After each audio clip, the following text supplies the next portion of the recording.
percaya pada sesuatu ya, sesuatu yang tidak ada, itu dalilnya ya, itu adalah sesuatu yang nonsen gitu loh. Ya sama Yesus jadi Tuhan juga nggak ada dalilnya.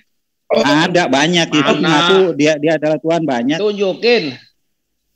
Iya, ayo tunjukin. Banyak ya. Di mana? Di banyak. Ayo Alkitabiah, ayo di mana? Ya, sebentar ya. Akulah Tuhanmu. Ketika Thomas berbicara ya. Thomas atau mana itu kan Thomas bukan Yesus. Aduh, gitu gak ngerti konteks. Bang Adi. Aduh, Bang Yohanes 20 ayat 28 katanya Thomas menuhankan Yesus, goblok. Oke, baik. Ini selamat malam Brethren. Iya, selamat malam. Ya, di sini ada Mas Zuma ini. Barangkali mau berdiskusi dengan Mas Zuma. Boleh. Monggo Mas Zuma. Jangan dengan Bang Juma lah. Kadrun kok sama Bang Juma. Ya, ini kan buat Mas. Udah di WA, dibaca di WA. Silakan Mas Juma. Halo. Ya, terima kasih. Saya ingin tanya dulu ini, kenapa nama Anda Kadrun? Nggak apa-apa, nama emang Kadrun itu kenapa, lahir nama Kadrun kenapa? Enggak, saya tanya kenapa nama Anda Kadrun? Itu pemberian kedua orang tua Anda? Pemberian saya sendirilah. Saya juga memilih nama baptis saya. Saya juga memilih nama baptis saya bukan dari orang tua. Berarti Anda paham dong ya? Anda paham dong ya bahwa yang menulis kitabmu sangat paham. Itu menulisnya di gurun, kemudian Tuhanmu juga dibunuh di gurun. Paham berarti ya? Ya, paham sekali. Oke. Dan juga saudara paham bahwa Yohanes Pembaptis itu tampilnya di padang gurun, tahu? Iya, tahu. Tahu juga? Iya, tahu. Oh, berarti Kadrun itu memang rujukannya kepada dirimu sendiri? Oh, enggak, kepada orang-orang yang lahirnya di padang gurun, begitu. Akhi, seharusnya Kristen itu pakai nama Kunarion, anjing rumahan. Berarti kenanya Yesus dong. Iya, nggak apa-apa. Kenapa? Kenanya Yesus, kalau kenanya Pembaptis, Yohanes Pembaptis, berarti kenanya kepada Paulus, ya kan? Iya. Nah, terus kenapa kamu katakan bahwa itu tidak dinisbahkan kepada dirimu sendiri, sementara pemimpin agamamu bahkan kitabmu itu dituliskan di gurun? Kenapa rupanya? Nah, iya, kan itu nama saya. Kenapa? Kalau saya menolak, kenapa saya nggak pakai nama Kadrun dong? Gimana sih? Berarti yang manusia, berarti yang dari gurun ini memang kamu akui bahwa itu memang dari sumber agamamu? Iya. Oh, oke, sip. Iya. Kenapa Anda terus tersinggung gitu loh? Enggak, lucu aja kok. Lucu aja gitu, lucu aja. Ya, silakan, ayo kita lebih berjalur deh, jangan. Baik. Jangan, boleh. Oke. Sekarang begini. Kita mau bahas sebuah tema yang mungkin ada baiknya dua arah gitu ya. Ya, siap.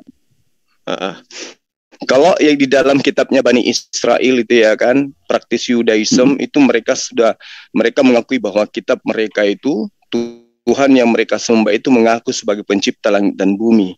Kami juga umat Islam menuhankan esensi yang juga mengaku sebagai pencipta langit dan bumi. Nah, Tuhan kamu yang dilahirkan oleh manusia itu kenapa nggak pernah mengaku sebagai pencipta langit dan bumi? Kata siapa nggak pencipta langit dan bumi? Kan Yesus coba tunjukkan. Bahwa coba Anda tunjukkan kepada saya. Di mana Yesus mengaku bahwa Dialah pencipta langit dan bumi? Yohanes 10 ayat 30. Yesus mengatakan aku dan Bapa adalah satu. Iya. Lah, bukan itu pencipta langit dan bumi, mana ayatnya? Iya, sudah jelas kalau Bapa dan Yesus adalah satu. Ya jelas dong Yesus itu adalah pencipta langit dan bumi. Maksudnya satu apa ini? Coba maksudnya satu apa? Satu. Ingat ya, di sana bahasanya ya, aku dan Bapa adalah satu. Bukan aku dan Bapa menjadi satu. Iya, satu apa maksudnya? Satu bangsa, satu nusa, satu RT. Hakikat. Oh, satu hakikat dan satu sosok, begitu. Oh, satu sosok. Iya. Coba kita urai dulu satu hakikat daripada Yesus itu yang mana tuh hakikatnya? Iya. Yaitu adalah roh. Roh. Bukankah roh itu makhluk halus? Iya. Jadi Yesus itu hakikatnya makhluk? Iya. Oh. Jadi dia bukan khalik, dia bukan pencipta gitu? Iya. kok Khalik dan Pencipta? Yesus telah mengatakan ya, tadi kan kamu salah satu. Tadi kan saudara mengaku bahwa Yesus itu makhluk. Iya. Berarti dia bukan pencipta dong. Iya. Allah mau tahir nggak? Lu kok larinya ke Allah? Saya ini berbicara. Ini berbicara tanya pemahaman kamu supaya ini berbicara mengenai pencipta. Itu, ya. Jangan lari kemana-mana. Itu sesuai dengan apa yang kamu ketahui. Ini kita berbicara mengenai pencipta, di mana Tuhanku dan Tuhannya praktis Yudaism itu sama-sama mengaku sebagai pencipta. Yesus mana ada pernah mengaku sebagai pencipta? Nah, kan sudah mengatakan bahwa aku dan Bapa adalah satu.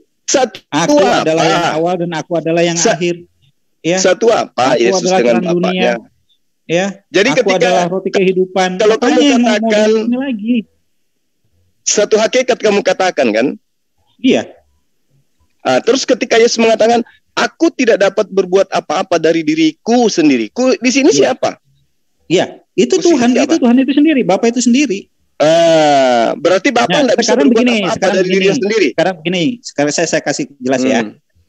Seorang Bapa ya, ketika mengutus anaknya, dia dapat melakukan semua apa yang dia kehendaki. Itu bisa nggak dilakukan oleh sosok lain? Maksudnya? Ya begini, Anda pemimpin perusahaan, Anda punya anak buah, ya anak buah itu utusan. Anda memerintahkan apa yang Anda kendaki. Bisa nggak anak buah Anda bisa menjalankan perintah yang Anda lakukan? Ya bisa kalau saya perintahkan. Ya bisa, yakin bisa. Bisa. Mana coba buktinya mana? Kamu memerintahkan nih kepada siapa? Handi misalnya.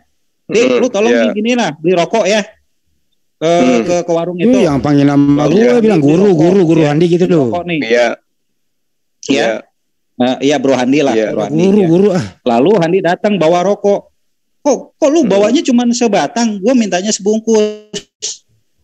Karena lu maksudnya sebungkus, bukan sebatang. Yang bisa mengerti maksud Anda, maksud kamu sendiri, kemauan Anda itu bisa nggak dilakukan oleh Handi? Ya nggak bisa lah. Iya, yang karena bisa Handi dan saya tidak satu. Yang bisa memenuhi keinginan Anda sendiri itu siapa?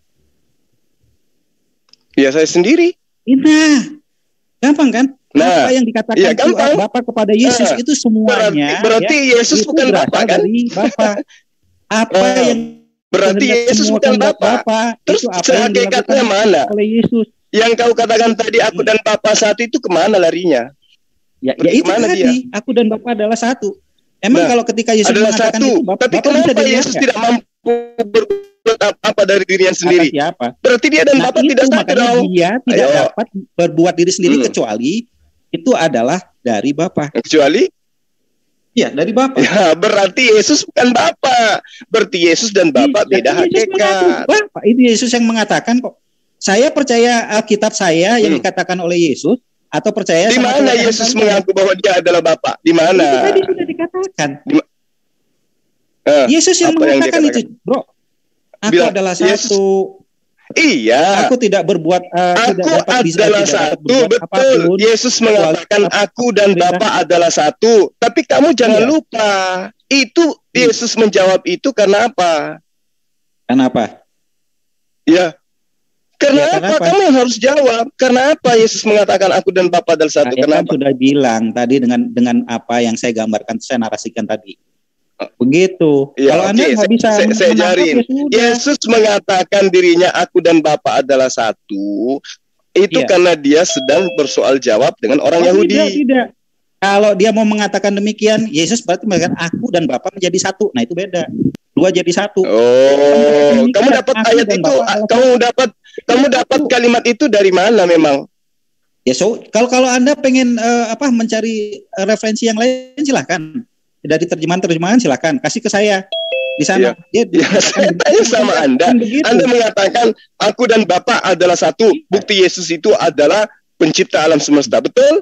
Iya, betul. Nah, kenapa Yesus mengatakan, aku tidak dapat berbuat apa-apa dari diriku sendiri, kalau Yesus itu adalah pencipta itu sendiri? Kenapa rupanya? Karena Yesus telah menjelaskan bahwa apa yang diperintahkan oleh Bapa hanya Dia satu-satunya yang dapat melakukan tugasnya persis apa yang Bapa kehendaki. Lah, Yesus sendiri nggak bisa berbuat apa-apa dari dirinya sendiri kok. Betul. Nah, berarti Yesus ini bukan Bapa dong. Kata siapa? Kan di situ sudah Yesus sudah mengatakan Bapak bisa nggak berbuat apa-apa sama Dia? Bisa nggak? Bisa. Kenapa Yesus nggak bisa? Bisa. Kata siapa nggak bisa? Loh, Yesus sendiri yang mengatakan, aku tidak dapat berbuat apa-apa dari diriku sendiri. Kepada murid-muridnya, karena apa? Ya, murid-muridnya tidak diberikan penglihatan seperti apa yang dimiliki oleh Yesus sendiri. Dia mengatakan Yesus, aku dan Bapa adalah satu.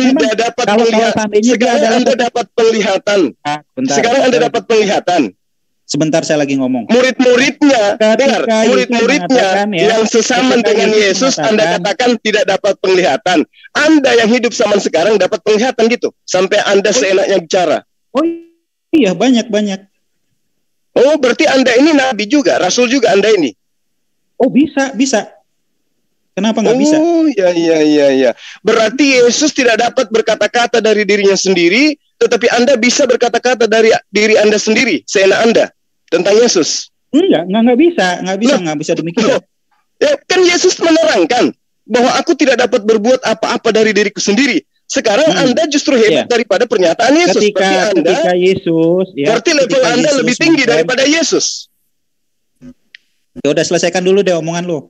Nah, oke, bagus, thank you. Begini, Anda mengatakan Yesus dan Bapa adalah satu. Bukti bahwa Yesus itu adalah pencipta. Errornya kemudian, kalau Yesus itu adalah pencipta, Yesus mengatakan, aku tidak dapat berbuat apa-apa dari diriku sendiri. Oke? Itu satu poinnya. Berarti dia bukan Bapa itu. Karena dia, sang Bapa, mampu melakukan seenak perut dia. Seenak apa yang dia mau.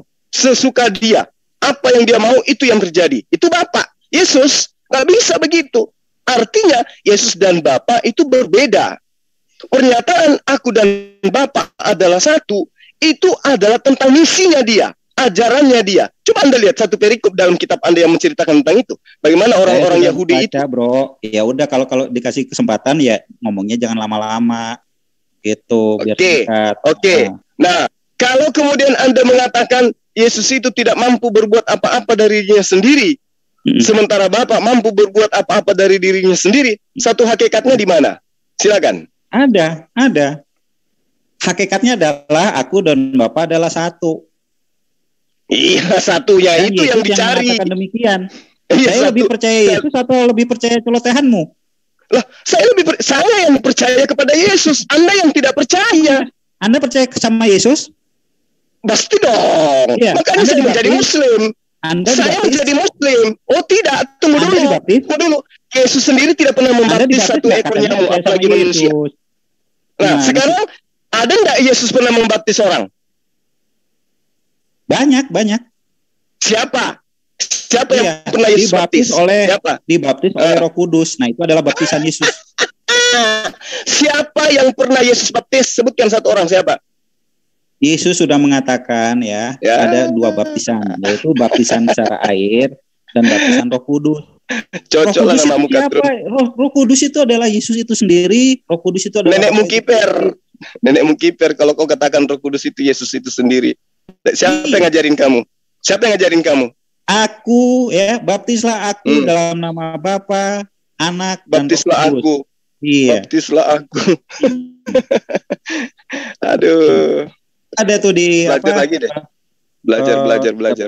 Jangan halu. Jangan halu, nggak bagus. Saya lebih percaya kitab saya daripada celotehan Anda. Saya lebih percaya Yesus daripada kitab Anda.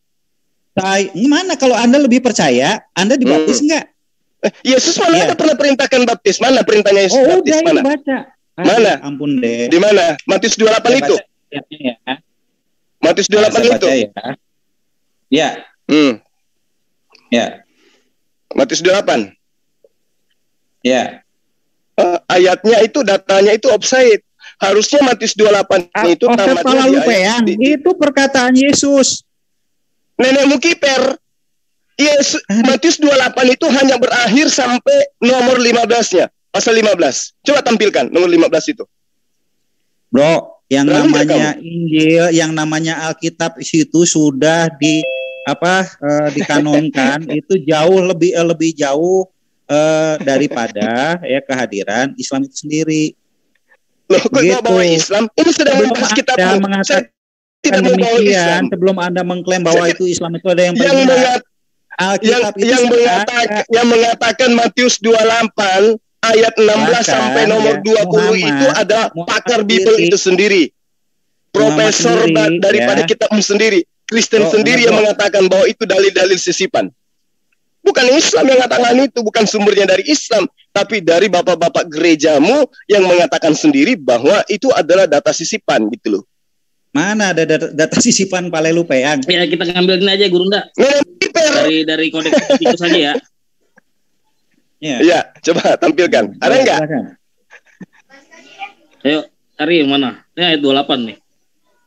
Ya, mudah-mudahan yang mendengarkan kisah ini, mendengarkan pembicaraan ini menjadi sadar ya. Akhirnya banyak atas nama Bapa, Anak dan banyak yang mau Allah. Makasih. Akhirnya banyak yang menggunakan akal pikiran, akal sehat. Amin, amin. Matius berapa, Gurunda? Matius 28 ayat 15, 16. Pasal 15 coba tampilkan sampai seterusnya. Tampilkan aja satu perikop. Ini satu perikop Gurunda. Ya. Coba tampilkan di besar nomor pasal 15-nya. Oke. Matius 28 kan? Matius 28, betul.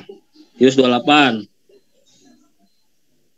Nggak ada di sini atas nama Bapa, Putra dan Roh Kudus, nggak ada. Apa? Coba baca. Nggak ada. Mana? Baca. And they took, ya kan? The lu bisa money bahasa and Inggris nggak? Lu kok nggak bisa bahasa Inggris? Nggak usah bahasa Inggris lah. Lah ini lagu lu coy. Udah deh, nggak usah sok-sokan. Bahasa Inggris ngomong aja nggak becus, pakai bahasa Inggris lagi. Ada nggak gitu aja? Ada nggak? Oh, ada nggak? Udah, Ji, tutup Ji, biar yang gua aja Ji. Ya, ini merupakan amanat ini ya. Amanat agung ya. Yesus mendekati mereka dan berkata, "Kepadaku telah diberikan segala kuasa di surga dan bumi." Ya, karena ini ayat 16 yang ini gimana sih lu baca? Bangsa muridku dan baptislah mereka dalam nama Bapa dan ini ke-16-nya ini. Roh Kudus. Lu baca tuh, lihat tuh. Ya udah. Drone. Tuh, baca. Ya, itu jangan sepotong-sepotong. Kan ayat 16. Gue juga lagi lihat ini 28 ayat 16 kan lu? Ya. Dan ke-11 murid itu berangkat ke Galilea, ke bukit telah ditunjukkan Yesus kepada mereka. 16-nya, coy. Dengar. Ini ketika melihat dia, mereka menyembahnya, tetapi beberapa orang ragu-ragu. Yesus mendaki mereka. Tuh. Ya. Kepadaku telah diberikan segala kuasa di surga dan bumi. Terus apa? Ini ayat berapa? Ya, karena itu pergi ke Galilea. Baca. Ya, terus? Baca. Karena itu pergilah, jadikanlah semua bangsa murid. Muridku dan bentar. Mereka dalam nama Bapa dan Anak dan Roh Kudus. Dan ajarlah mereka melakukan segala sesuatu yang telah kuperintahkan. Betul itu? Kuperintahkan kepadamu. Ya, segala sesuatu yang kuperintahkan kepadamu. Siapa yang ku di sana tuh siapa? Jadi yang tenar sekarang ini dari ujung bumi ke ujung bumi yang saat itu data perintah dibaptis ya? Iya. Oke, coba nomor 15-nya bacakan. Iya, saya baca lagi nomor 15 ya. Selesaikan ya, diselesaikan. Nomor 15 itu perikopnya udah beda, coy. Ya.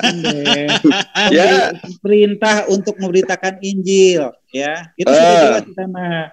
Ya, siapa yang kasih perikop? Aduh, siapa yang kasih perikop? Kelihatannya, aduh, nggak tega ngomongnya. Ya udah, terusan. Nomor 15-nya bacakan dulu dong. Udah jelas ya. Udah nggak usah lari-lari. Itu tadi sudah jelas ya. Mereka menerima uang itu dan berbuat seperti itu. Nomor 15-nya bacakan. Memerintahkan Nomor 15 mereka ya untuk membaptis orang-orang yang percaya ya dalam nama Bapa, Putra dan Roh Kudus. Nenek mungkin mereka menerima uang. Aku bacain Bang ya. Saya lebih percaya menerima uang. Mereka menerima uang itu dan berbuat seperti yang dipesankan kepada mereka, dan cerita ini tersiar di antara orang Yahudi sampai sekarang ini. Lanjut Bang. Nah, tamat nggak di situ? Apanya yang tamat? Tamat nggak di situ? Perikopnya itu sekarang beda, itu peristiwanya udah beda, coy. Cerita apa yang harus tersiar? Ya, sampai hari ini sudah jelas ya, sudah jelas ya. Kalau Anda percaya Yesus, kalau tentang baptis atau tentang tentara upahan, selesai dong. Kalau Anda sudah mengatakan dengan kalimat pertanyaan, itu beri kesempatan ya yang lain untuk menjawab. Begitu. Jadi jangan saya lagi. Anda kan nggak menjawab. Saya tanya sama Anda, dengarkan dulu pertanyaan saya. Kalau mau menjawab, dengarkan dulu. Jangan kepanasan. Saya tanya samamu. Yang tersiar, dengar dulu. Yang tersiar sampai hari ini itu tentang tentara upahan atau tentang baptis? Perintahnya? Tentang baptis. Bukan, mana perintahnya? Iya, tentang baptis. Mana coba yang tersiar sampai hari ini sampai sekarang? Katakan ini adalah amanat agung. Yesus sendiri yang mengatakan. Yesus sendiri atau pengarang?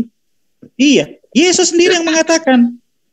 Pengarang atau Yesus? Berarti kalau Anda mengatakan bahwa ini ini adalah perintah Yesus adalah karangan, ya berarti Anda tidak percaya Yesus. Sudah selesai. Saya percaya dong pada Yesus dong, tapi tidak berarti semua. Saya tidak berarti percaya kepada semua pemberitaan wartawan. Ngerti? Anda percayanya itu adalah percaya ambigu. Enggak dong. Percaya ambigu. Anda mengatakan Anda percaya, tapi Anda tidak contoh gini. Apa yang diperintahkan, selesai kan? Contoh gini. Ketika kemudian kitabmu mengatakan Yesus berkata, ya kan? Ya toh? Nah, kalau dikatakan Yesus berkata, artinya baca dulu selesai baru dijelaskan, jangan dipotong-potong. Kalau Anda membaca, silakan dibaca dulu ya sampai selesai baru Anda menjelaskan. Begitu. Itu coba namanya orang pintar. Bentar Bang Juma, ini Kadrun coba ini 15, 16, 17 mana perikopnya? Nggak ada perikopnya ini. Ada di atas kalau mau. Ini. Iya. Ini. Nih, 15, 16, 17. Ini versi lain, Bang. Ini versi lain. Sengaja, Bang. Makanya ini yang bikin perikop ini siapa gitu, Bang. Lanjut. Yesus. Itu dibuat ya berdasarkan apa yang sudah dikanonkan. Itu jauh dikanonkan itu sudah jauh berlangsung ya. Jauh sebelum Indonesia merdeka itu. Muhammad itu yang kanon siapa dan kedudukannya dan statusnya dia di mata Yesus itu sebagai apa? Sebagai murid-muridnya lah, sebagai rasulnya. Kapan dikanon itu kitabnya? Ya itu tahun 325 gimana sih? Oh, Yesus masih ada di situ. Ini dia nih. Itu sudah dikanonkan dengan kitab-kitab yang sudah ada terdahulu. Katanya murid-muridnya ya disepakati bahwa apa yang sudah ada dari kitab-kitab itu yang itu dikumpulkan menjadi satu. Oh, hasil itu kesepakatannya. Ada di ini kan perintahnya yang harus tersiar. Cerita yang harus tersiar itu sampai sekarang adalah tentang tentara upahan. Lucunya, apalagi dikritik oleh seorang yang konon katanya nabi yang tidak punya keturunan ikatan keturunan silsilah sama sekali. Begitu kan, aneh bin ajaib. Yang paling parah lagi, yang paling boleh nggak kita bahas tentang silsilah Rasulullah Muhammad SAW dengan silsilah Paulus, boleh nggak? Kenapa? Boleh nggak kita bahas tentang silsilah Rasulullah Muhammad SAW dengan silsilah Paulus, boleh nggak? Itu tadi pembahasannya udah selesai belum? Kalau sudah selesai baru kita pindah Nah, makanya jangan kemana-mana kamu. Kenapa? Karena pengarang kitabmu, jangankan silsilahnya, namanya pun tidak pernah disebutkan oleh Yesus. Ngerti? Lukas tidak pernah disebut namanya oleh Yesus loh. Seorang pendebat cerdas ya untuk mencari kebenaran. Ketika kebenaran itu masih belum diselesaikan. Kamu itu kayak orang hanyut. Kamu itu kayak orang hanyut. Kemana-mana kamu minta bantuan, kamu larinya ke mana? Silsilah. Kita bahas silsilah. Kamu nangis. Coba ya, saya pernah minta bantuan nggak? Sekarang kamu larinya ke silsilah, disambut silsilah nangis. Saya debat, saya pernah nggak minta bantuan sama yang lain. Oh, jadi saya pernah gitu. Saya sama Tata, saya pernah nggak minta bantuan sama yang lain? Nggak ada. Saya sama Handi, saya nggak pernah minta bantuan sama yang lain. Emang Tata minta bantuan kan enggak? Ini cuma diseskirin doang, Sakadron. Muridku dengerin. Ini cuma diseskirin doang, diseskirin aja. Bantuan saya skirin nggak apa-apa. Boleh. Lanjut. Begini, saya kasih contoh satu ya. Temanya sudah selesai belum? Kalau seandainya temanya sudah selesai, sudah selesai, tidak ada data Yesus itu pencipta, oke? Tidak ada data pengakuan Yesus bahwa dia adalah pencipta langit dan bumi, oke? Paham ya? Aku dan Bapak adalah satu. Bapak itu adalah pencipta, ya sudah selesai. Bapak dan Yesus adalah satu. Kalau itu yang kau jadikan sebagai dasar, oke? Berarti itu bukan sebagai dasar, itu adalah firman Yesus. Itu firman Yesus, bukan sebagai dasar, itu firman Yesus. Saya percaya kepada Yesus. Ya sudah, aku dan Bapak adalah satu. Gitu. Drun, aku boleh. Oke, Bapak. Drun, aku boleh tanya nggak, Drun? Aku dan Bapak. Boleh. Oke. Matius 26 ayat 24. Ada yang Matius 26. Bentar. Jangan terlalu Matius 26. Oh, enggak disiksa. Tenang aja. Iya, kamu kan ahlinya asumsi. Nggak ada. Saya dari tadi berbicara sesuai apa yang saya baca di dalam Alkitab. Aku dan Bapak adalah satu itu. Nggak ada. Asumsi itu Anda mengatakan Yesus bukan Bapak. Padahal Yesus mengatakan Bapak dan aku. Emang bukan Bapak. Udah. Anda udah diam. Ada nggak pengakuan Yesus sebagai Bapak? Ada nggak? Matius 26. Bentar ya, coy. Gantian. Tadi nanya apa tadi? Matius 26. Matius 26 ayat 24. Aku bacakan lama banget. Aku bacakan deh. Enggak. Matius berapa tadi? Matius berapa? Matius 26 24. Matius 26 ayat 24. Memang akan pergi.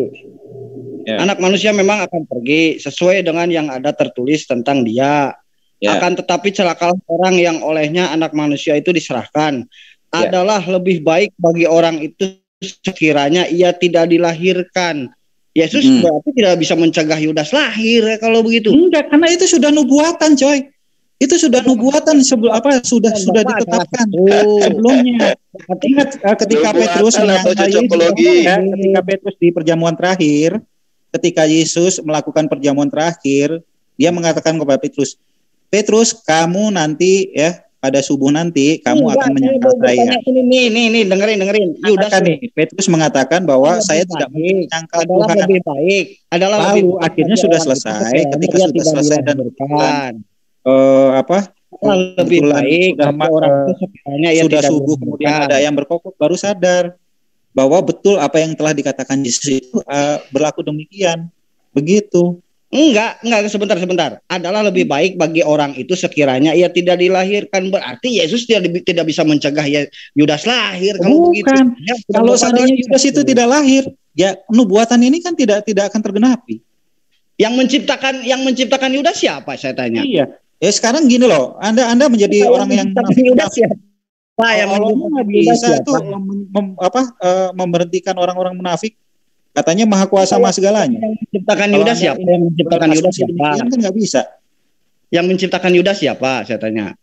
Yesus. Ya, berarti di sini buktinya dia tidak bisa mencegah. Karena memang dia membiarkan hal itu terjadi.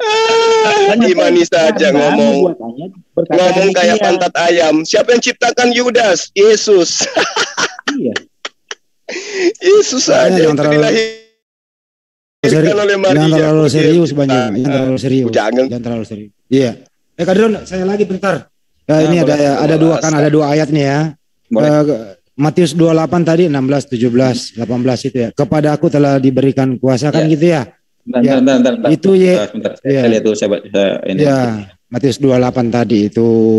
Jadi jadi Yesus diberi kuasa toh. Oke. Waktu Yesus diberi segala kuasa. Jangan bacanya. Waktu Yesus diberi kuasa, Yesus posisinya sebagai Tuhan apa? Sebagai apa? Sebagai Tuhan. Sebagai Tuhan. Yang memberi kuasa? Iya. Bapak itu Tuhan juga. Ya. Bapak itu Tuhan yang tidak terlihat oleh manusia. Oke. Jadi Tuhan memberi kuasa kepada Tuhan. Sementara Yesus jadi Tuhan memberi kuasa kepada Tuhan. Iya. Jadi ada dua Tuhan ya. Tuhan memberi kuasa kepada Tuhan, betul ya? Iya. Oke, deal. Kembali ke Tuhannya 2 biji. Iya, deal. Kembali ke aku dan Bapak adalah satu ya, betul ya? Iya. Ya, itu satu fisik, satu body, atau satu keluarga, atau satu kesebelasan, atau satu apa? Satu hakikat. Bukan hakikat. Satu keluarga, bukan satu ini, satu hakikat. Satu hakikat. Baik. Gimana? Jadi ceritanya? Kalau Yesus berhakikat mau mandi, apa Bapak berhakikat juga mandi? Oh iya. Oke, jadi Bapak pernah mandi? Iya, apa yang dilakukan oleh Yesus itu itulah yang dilakukan oleh Yesus. Jadi kalau Yesus berhakikat masuk kamar mandi buang air besar, Bapak juga berhakikat sama? Iya. Mantap. Begitu Bang Juma isinya. Itu masih ada mending ya daripada ya Allah meniup ya udah nggak yang usah kesana jangannya Maria padahal dia nggak tahu, dia barusan makan jengkol kan bau tuh. Ya udah kelar Bang Juma, udah paham kan? Tuhan memberi kuasa kepada Tuhan. Ya, Bapak berhakikat ke kamar mandi bersama hakikatnya Yesus. Begitu Bang Juma, lanjut. Tuhan berak. Itu Bang Juma, lanjut Bang Juma. Iya. Jadi apa ya bilangnya ya? Kalau saudara ini mengatakan bahwa Yesus itu pencipta karena Yesus mengaku aku dan Bapa adalah satu. Anda lupa bahwa di dalam Yohanes 8 pasal 16 pasal 17 itu Yesus mengaku berdua dengan Bapa, dia tidak sendiri. Mana berdua? Orang yang mendengarkan firman Yesus itu melihat nggak Yesus itu berdua sama Bapa? Lah, kamu sendiri lihat nggak Yesus bersatu dengan Bapa? Karena Bapa itu wujudnya apa? Yesus Bapa itu ada di dalam diri Yesus itu sendiri. Nah, sekarang begini, Yesus itu manusia kan? Iya, manusia. Bapak? Iya, Bapa adalah roh yang menjadi manusia dalam diri. Bapa adalah Oke. Ya, jadi Yesus itu adalah manusia dan Bapa itu adalah roh. Iya. Benar? Iya. Yang ketakutan ketika datang malaikat kepada dia siapa? Yesus. Jasadnya Yesus atau rohnya Yesus? Roh jasadnya toh atau rohnya juga? Rohnya juga. Berarti Bapak takut kepada malaikat gitu? Gimana Bapak takut sama malaikat? Coba mana dikatakan di Alkitab dikatakan Bapak takut kepada malaikat? Lah kan Yesus ketakutan sampai keringatnya seperti titik darah. Itu kan dilihat, itu kan yang menceritakan kan orang lain yang sedang melihat Yesus, digambarkan seperti demikian.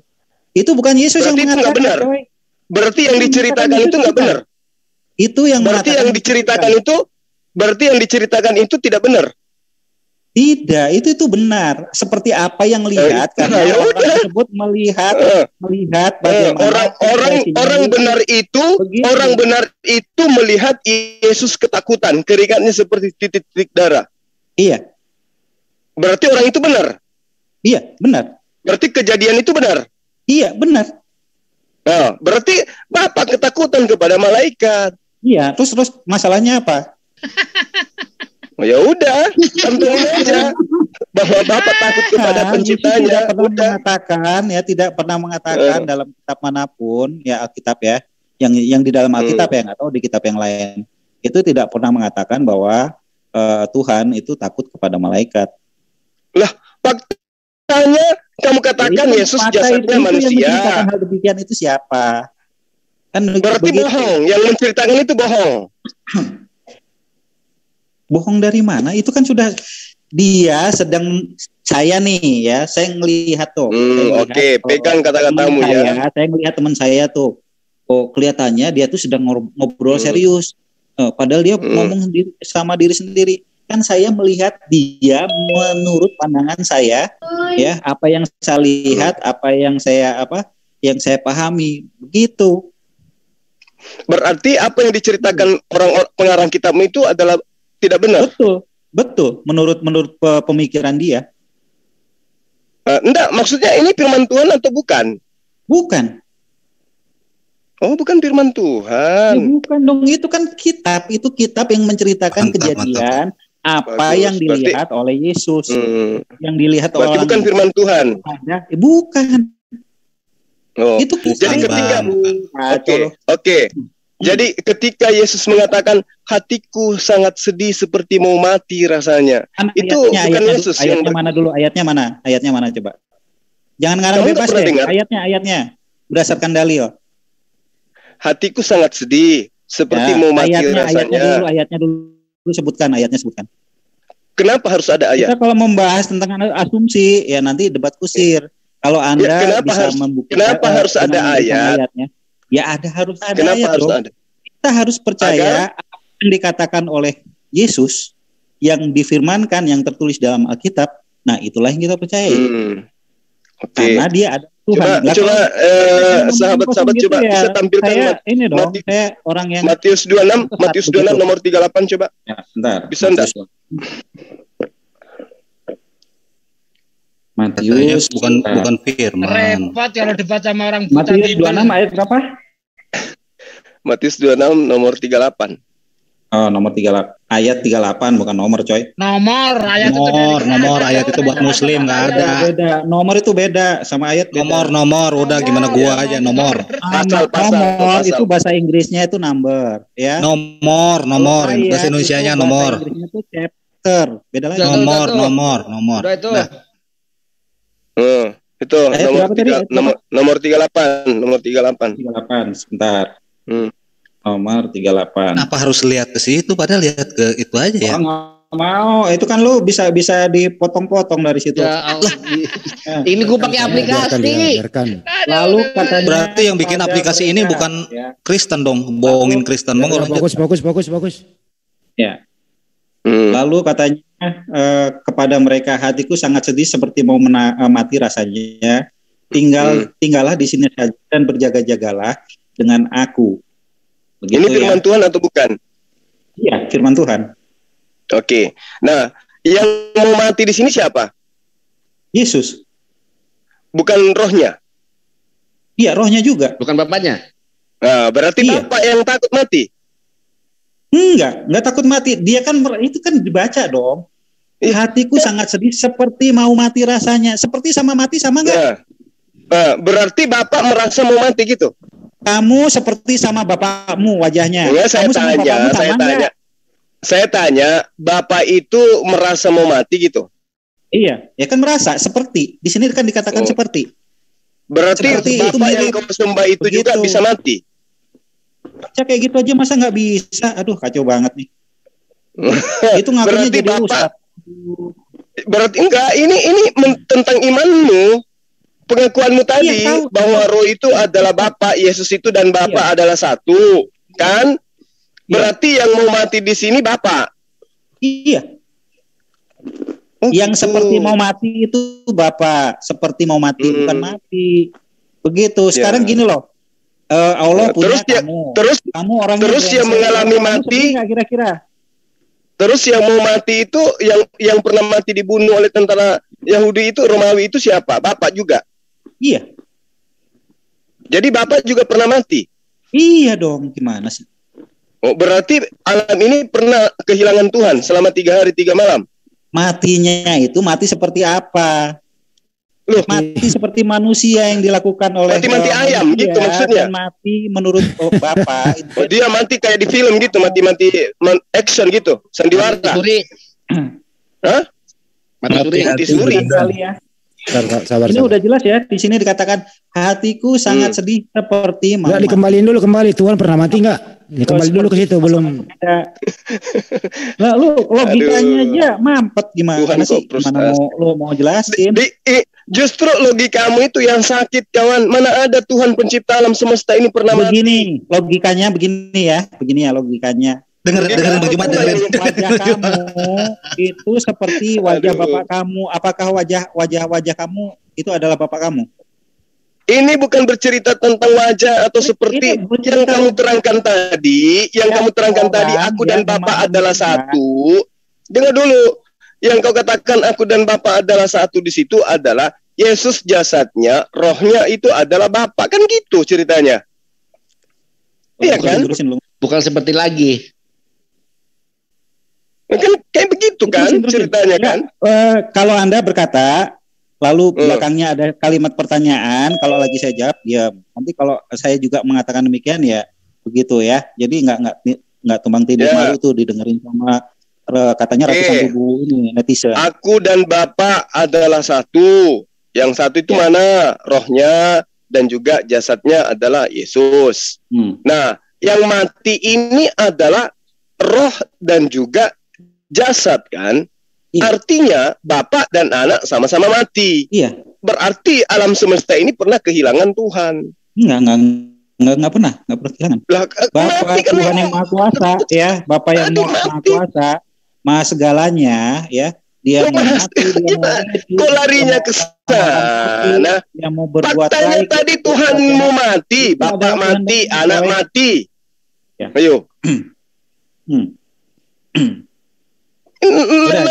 Namanya mati gimana ceritanya kok Tuhan Bapak mati? Ya sudah, berarti pernah alamin kehilangan Tuhan. Terus menurut pandanganmu gimana coba? Siapa yang dengar ya? Supaya netizen tahu cara pemikiran kamu. Oh, yang benar itu satu. Ingat ya, jangan ini ya, jangan pakai kalimatannya ya. Nanti kalau kalimatannya pasti saya jawab. Kalau belum ada kalimatannya sih nggak akan ngomong ya. Silakan. Yang benar itu adalah satu, dibenarkan di dalam Ibrani 5 nomor 7. Sebagai manusia, dia memanjatkan doa yang sungguh-sungguh kepada Tuhannya. Dan sebagai orang yang soleh, doanya dikabulkan, dia diselamatkan dari maut. Itu satu. Kedua, yang ada pada diri Yesus itu tidak ada unsur ketuhanan. Penciptaannya dan keberadaannya bukti adanya Tuhan, yes. Tetapi wujudnya dia sebagai makhluk bukan berarti dia itu adalah Tuhan yang inkarnasi menjadi manusia. No. Apa buktinya? Yesus masih berdoa. Dia manusia. Dia layaknya seperti manusia biasa, dia ciptaan. Dari ada menjadi ada, bayi, remaja, dewasa, kemudian terangkat ke langit. Bukti dia adalah makhluk. Itu. Kemudian, Tuhan menurut Sang Yesus, itu tidak bisa dilihat, suaranya pun tidak bisa didengar. Jadi tidak ada alasan kemudian mengatakan bahwa yang mati itu Bapa, yang mati itu adalah Tuhan itu sendiri. Tidak ada. Karena kitab yang kamu tenteng sendiri mengatakan Tuhan itu tidak akan pernah mengalami mati. Dia itu kekal selama-lamanya. Tuhan itu kekal. Yang dikatakan kekal, dia tidak pernah mati. Apalagi 3 hari, sedetik pun tidak. Alam semesta ini tidak mungkin kemudian kehilangan pencipta, kehilangan Tuhan, nggak mungkin. Layaknya pesawat tidak mungkin kehilangan pilot. Ya, kalau pilotnya hilang, maka pesawatnya akan hancur, semua penumpangnya mati. Begitu juga alam semesta ini. Kalau Tuhannya hilang, alam semesta ini akan hancur. Apalagi sampai 3 hari dia tertanam di tanah. Ya, saya kira begitu, kawan. Silakan. Ya, saya jelaskan ya. Anda tadi mengklaim bahwa Tuhan itu tidak dapat dilihat, tidak dapat didengar. Padahal jelas dikatakan ya di semua kitab ya, baik yang Kristen, baik yang Buddha, baik yang baik yang yang Hindu yang mengatakan Tuhan itu berfirman. Anda tahu nggak esensinya bahwa Tuhan itu berfirman? Bagaimana Tuhan berfirman ketika Tuhan berfirman itu tidak dapat didengar, begitu? Ya, itu aja. Gampang kan? Anda panjang lebar, kali tinggi, jawabannya cuma gampang. Tuhan itu berfirman. Berfirman itu apa? Berkata-kata. Demikian. Jadi sungguh mustahil ketika firman Tuhan berfirman kalau tidak dapat didengar, manusia itu mengerti firman-Nya itu dari mana. Demikian. Mudah kan? Nah, silakan. Oke. Nah, kalau itu yang saudara ini jadikan sebagai dasar, berarti ya buang aja tuh kitabnya.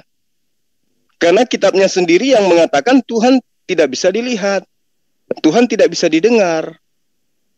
Kan seperti itu. Bahkan Yesus sendiri mengaku, Bapa yang mengutus aku, kamu tidak bisa melihat wajahnya, suaranya pun tidak bisa kau dengar. Nah, lalu bagaimana kemudian Tuhan itu berfirman? Tuhan itu berfirman melalui perantara. Dia mengutus malaikatnya, menyampaikan firman-Nya kepada para nabi. Makanya di dalam Islam itu, firman itu kepada seorang nabi bisa dalam mimpi, bisa penglihatan, bisa di dalam melalui perantaraan malaikat. Itu nabi di dalam pengajaran agama Islam. Tuhan berfirman, betul, tapi berfirmannya Tuhan itu disebut wahyu, disebut ilham melalui perantaraan para malaikat. Contoh, Maria menerima wahyu firman Tuhan melalui siapa? Gabriel. Gabriel datang kepada Maria. Begitu juga ke Yusuf, begitu juga Elizabeth. Itu yang disebut sebagai itu yang disebut sebagai perantara. Makanya Yesus mengatakan, Bapa yang mengutus aku, suaranya tidak bisa kau lihat, dengar, wajahnya pun tidak bisa kau lihat, tapi anak yang menyatakan kepadamu. Nah, Yesus ini menyatakan karena kenapa? Karena Yesus menerima firman. Apa buktinya? Segala firman yang engkau berikan kepada aku telah aku sampaikan kepada mereka. Berarti antara Bani Israel dengan Sang Pencipta alam semesta ada perantara. Siapa yang menjadi kurir? Yesus. Yesus yang menerima firman dari Tuhan, kemudian Yesus menyampaikan firman itu kepada Bani Israel. Berarti Yesus ini saya katakan dia hanya level kurir, utusan atau rasul. Yang rasul itu dia, bukan Paulus, bukan Lukas, bukan Markus. Gitu loh. Oke? Paham? Udah ngomongnya? Udah. Nah, ya, saya jelaskan ya. Itu jangan ngambek. Kejadian. Kejadian berapa? Kejadian sebentar Kejadian ya. 18. Tentang penampakan. Jangan nangis dulu ya, jangan nangis. Tuhan kepada Yesus. Saya bukan nangis, itu menghela nafas itu. Oh, menghela nafas. Kejadian berapa nih? Kejadian tentang penampakan kepada penampakan. Bentar ya. Menampakkan seperti api itu 18 Pak Ding. 28. Bukan, Tuhan kalah gulat loh, Tuhan kalah gulat. Kejadian coy. Kejadian penampakannya 3 orang. Iya, enggak, ya kalah gulat sama Yakub. Ya itu salah satunya tuh, justru Anda sudah mengatakan sendiri ya. Ya. Begitu. Tuhan kalah gulat ya, lanjut. Iya, saya lebih percaya Alkitab saya dong daripada Alkitabnya. Kejadian 18 Drun, kejadian 18 nomor 1 sampai 15. Iya, di situ disebut Elohim. Bahasa Ibraninya disebut Elohim. Ngerti enggak bahwa malaikat pun bisa disebut Elohim? Atau agak berat materinya itu.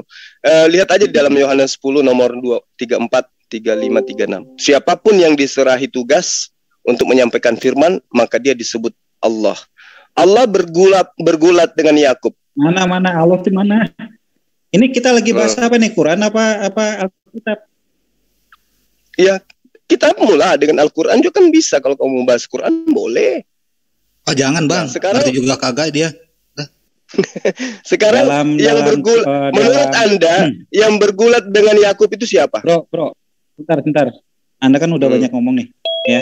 Di dalam Alkitab, ya, ya dikatakan Tuhan Allah kita itu adalah Tuhan itu Esa, ya. Jadi jelas ya, Tuhan itu Esa. Berarti Tuhan kita, Tuhan Allah kita itu adalah Tuhan itu Esa. Ya nggak Esa, ya itu bukan Tuhan. Gitu, gampang kan? Betul. Allah yang tidak Esa ada nggak? Banyak, itu masuk dalam kategori Allah lain. Begitu. Jadi kalau ada yang mengaku Allah, kalau Allah sudah mengatakan, Tuhan itu sudah mengatakan bahwa aku adalah Allah orang-orang Israel, ya sudah. Nah, mungkin ada aku adalah Allahnya orang Arab, Allahnya orang ini, Allahnya orang itu. Gitu. Berarti dia terbatas hanya di Israel saja ya. Ini yang mau dibahas ini kejadian 32, 24, 30 apa kejadian 18, 1, 25, Drun? Kejadian 32 aja deh. 32, 24, 30. Bisa screen dulu bantu. Saudara Kadrun ini paling rajin dia ini share postingan di grup WA. Ya, betul. Ya, kejadian kan? 32, 24, 30 Bang Juma itu yang Yakub bergumul tuh. Ya, gimana tuh? Itu malaikat atau Tuhan di situ, Bos? Mana? Kejadian 32, 24 nomor sampai 30. Lalu tinggallah Yakub seorang diri dan seorang laki-laki bergulat dengan dia sampai fajar menyingsing. Ketika orang itu melihat bahwa ia tidak dapat mengalahkannya, ia memukul sendi pangkal paha Yakub sehingga sendi pangkal paha itu terpelecok. Ketika ia bergulat dengan orang itu, lalu kata orang itu, biarlah aku pergi karena fajar telah menyingsing. Dan seterusnya itu loh. Ya, terus? Di situ Yakub menang dalam pergumulan. Iya. Terus? Kan takut fajar ya? Iya. Sebelum fajar menyingsing gitu loh. Aku tidak akan membiarkan kau pergi jika engkau tidak memberkati aku. Bertanyalah orang itu kepadanya, siapa namamu? Sahut Yakub. Lalu kata orang itu, namamu tidak akan disebutkan lagi Yakub, tapi Israel. Sebab engkau telah bergumul melawan Allah dan manusia dan engkau menang. Jadi Yakub menang lawan Allah bergumul gitu. Setahu saya yang takut fajar, takut matahari itu Dracula sih ya. Itulah. Setan Bang. Gitu Bang Juma itu kok Yakub menang kok bisa begitu ya? Bisa dong. Sebenarnya saudara Kadrun ini tahu kok bahwa yang bergulat itu malaikat bukan Tuhan. Enggak, ini di situ mengatakan Allah. Berarti Anda kalau Anda mengatakan bahwa dia itu malaikat, berarti Anda mengakui Allah itu adalah malaikat, kan begitu. Berarti Tuhanmu pernah kalah bergumul sama manusia, Drun? Oh iya. Original teksnya menuliskan apa di situ, Bang? Ya udah, kasih ayatnya, original teksnya kamu kasih. Udah diakui Bang Juma, Tuhannya kalah bergumul sama manusia. Udah diakui. Jangan dengan karangan-karangan, begitu ya. Silakan. Iya. Ya, coba original teksnya. Bahasa Ibrani dong berarti ya. Ya. Memang belum bisa baca dulu. Kan gampang, bisa ditranslate pakai Google Translate. Oh iya. Susah di dunia ini sekarang. Benar. Teknologi Yahudi. Gua salut sama lu, Drun. Enggak sia-sia gue jadiin lu murid.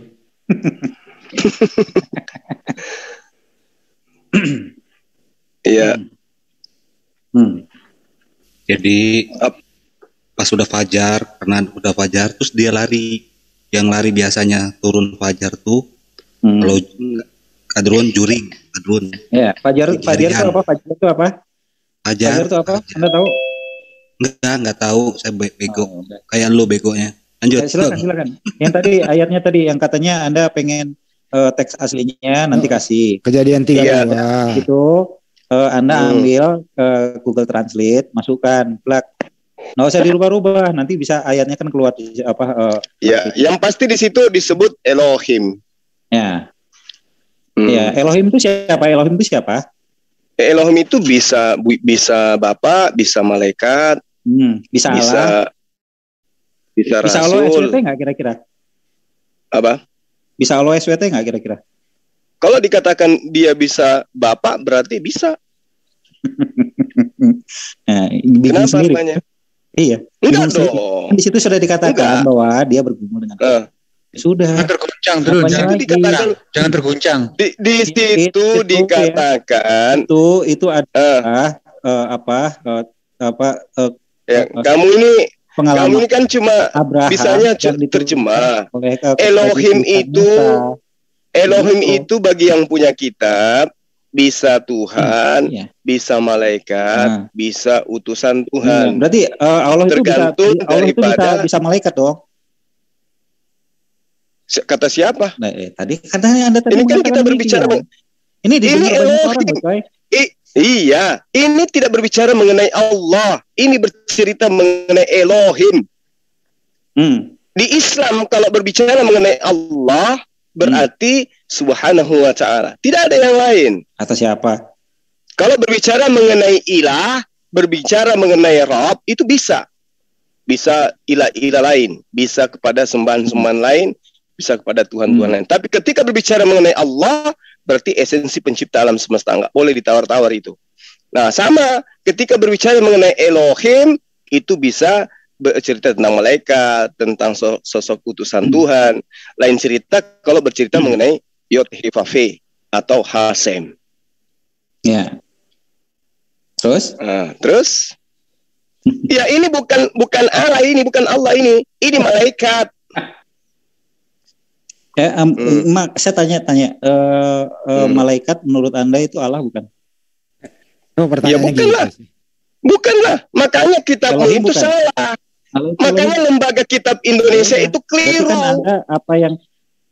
Nah, kenapa jadi salahnya?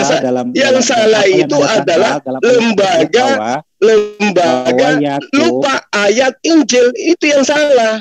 Masa malaikat diterjemahkan Allah? Kan gila. Harusnya di situ malaikat, bukan Allah. Yang nyalahin Injil siapa? Yang nyalahin Injil siapa? Yang nyalahin Injil ya saya. Yang nyalahin kitabmu itu saya. Iya, saya lebih percaya nama Allah. Saya lebih percaya celotehanmu apa lebih percaya Injil? Sekarang saya tanya samamu.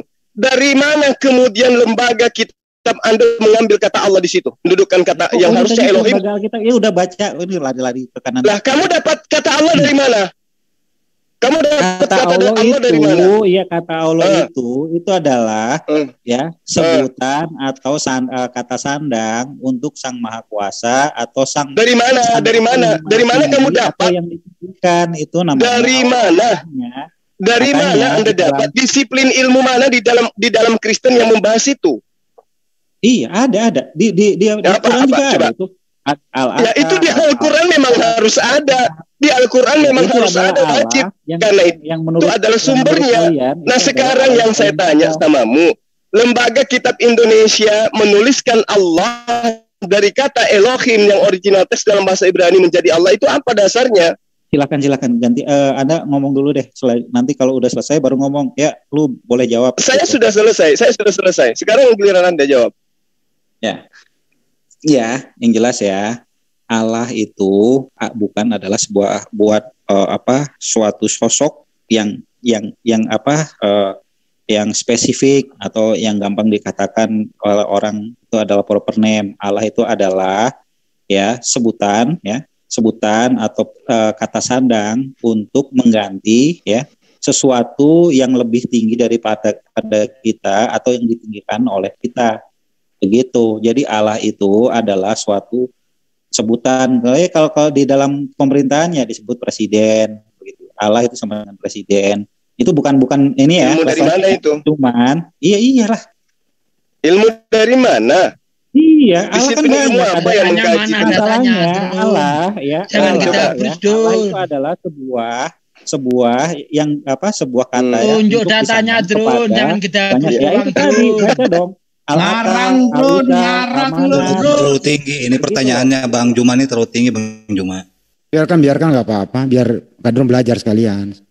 Iya. Lanjut. Ya, ini tadi ya yang mengatakan ini. Itu ya. Saya kembali lagi ke inti topik tadi ya, bahwa katanya kalau Tuhan itu tidak dapat didengar, tidak dapat dilihat, ya. Tidak dapat dilihat itu. Didengar, ya. Itu gimana manusia bisa mengenal Tuhannya. Pak Guru. Di Kejadian 12 ayat 7 ya. Ketika itu Tuhan dalam huruf besar menampakkan diri kepada Abram dan berfirman, ya. Selain menampakkan diri juga berfirman, ya, berkata-kata. Selain terlihat juga berkata-kata, ya. Aku akan memberikan negeri ini bla bla bla bla bla. Itu sudah jelas ya.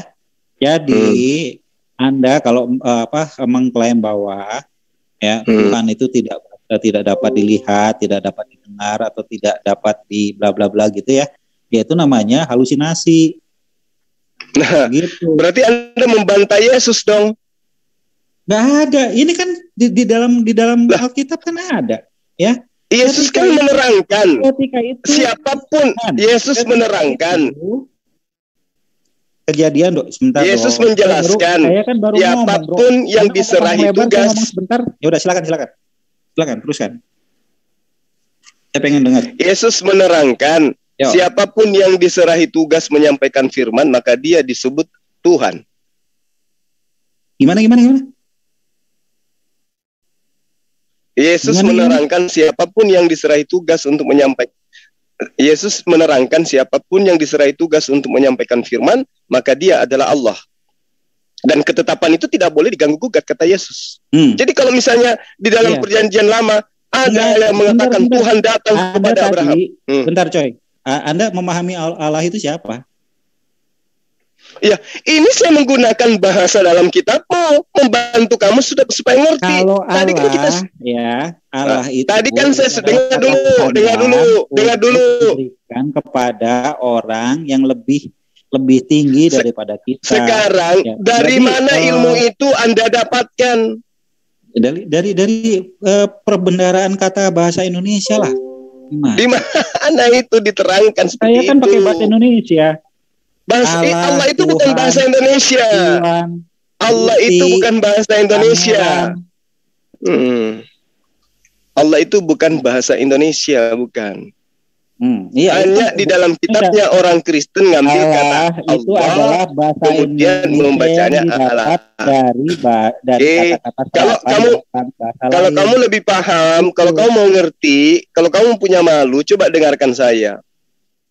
Kalau orang-orang yang kemudian memiliki, kalau sebagian ulama mengatakan bahwa kata Allah itu diambil dari kata al dan ilah. Nah, kenapa kemudian mereka menjabarkan itu? Karena didasari kaidah. Apa kaidah itu? Kaidah bahasa.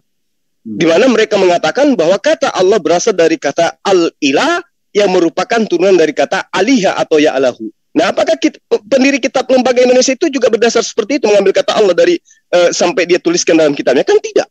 Bagaimana kemudian kata ilah itu bentuk masdar atau kata dasar yang biasa teman-teman sini sebut sebagai isim fa'il, pelaku, dan bisa juga sebagai isim ma'ful atau objek perbuatan. Nah, apakah kemudian lembaga kitab Kristen juga mengambil disiplin ilmu dengan kaidah-kaidah konsep seperti itu dengan mengambil kata Allah itu? Kan tidak. Nah, sekarang Anda menerangkan, kata Allah itu adalah predikat atau gelar yang dari mana ilmu Anda? Sementara penyebutan kata Allah itu adalah proverbial daripada pencipta alam semesta berdasarkan Quran.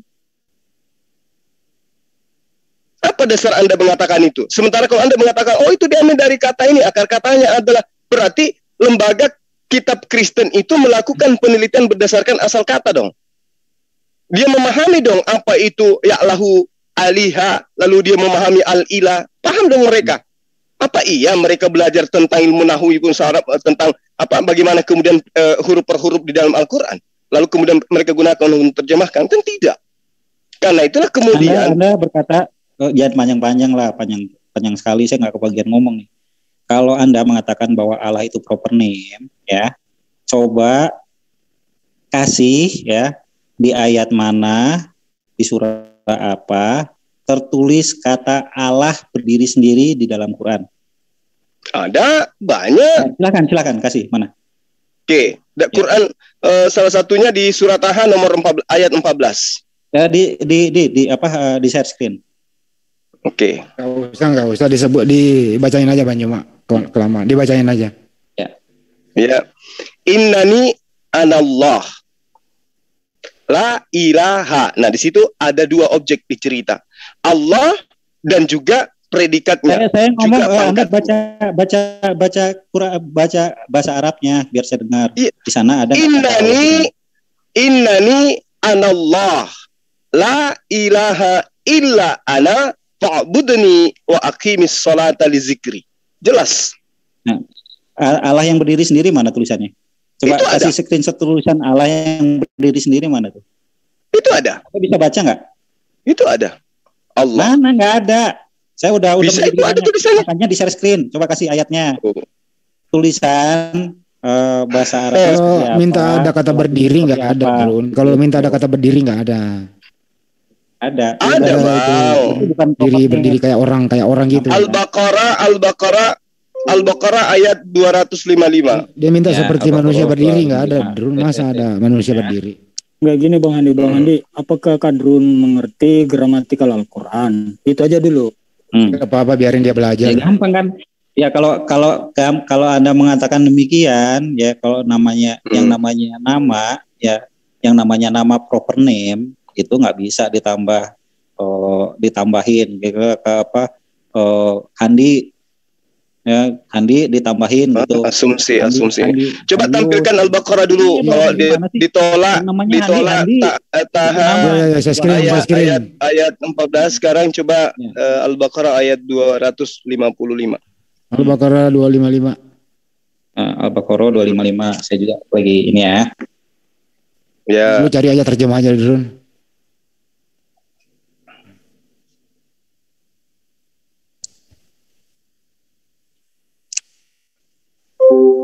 Itunya mana itu bahasa Arab Latinnya mana Arab Latin? Emang kata Allah di dalam Bible itu dari mana, Drun?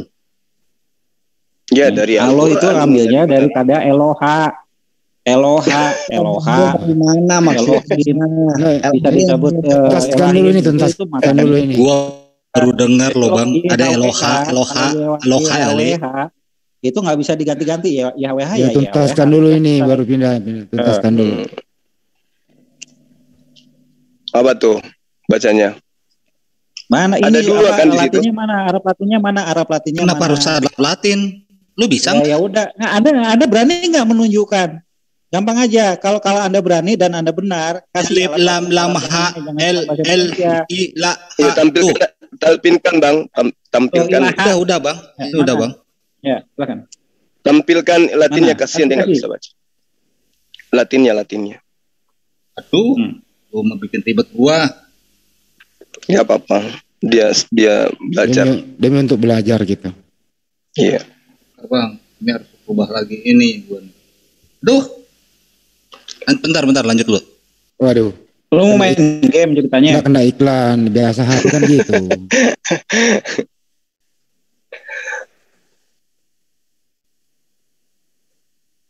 Sekarang Kak Drun ini arahnya mau kemana sih, Drun?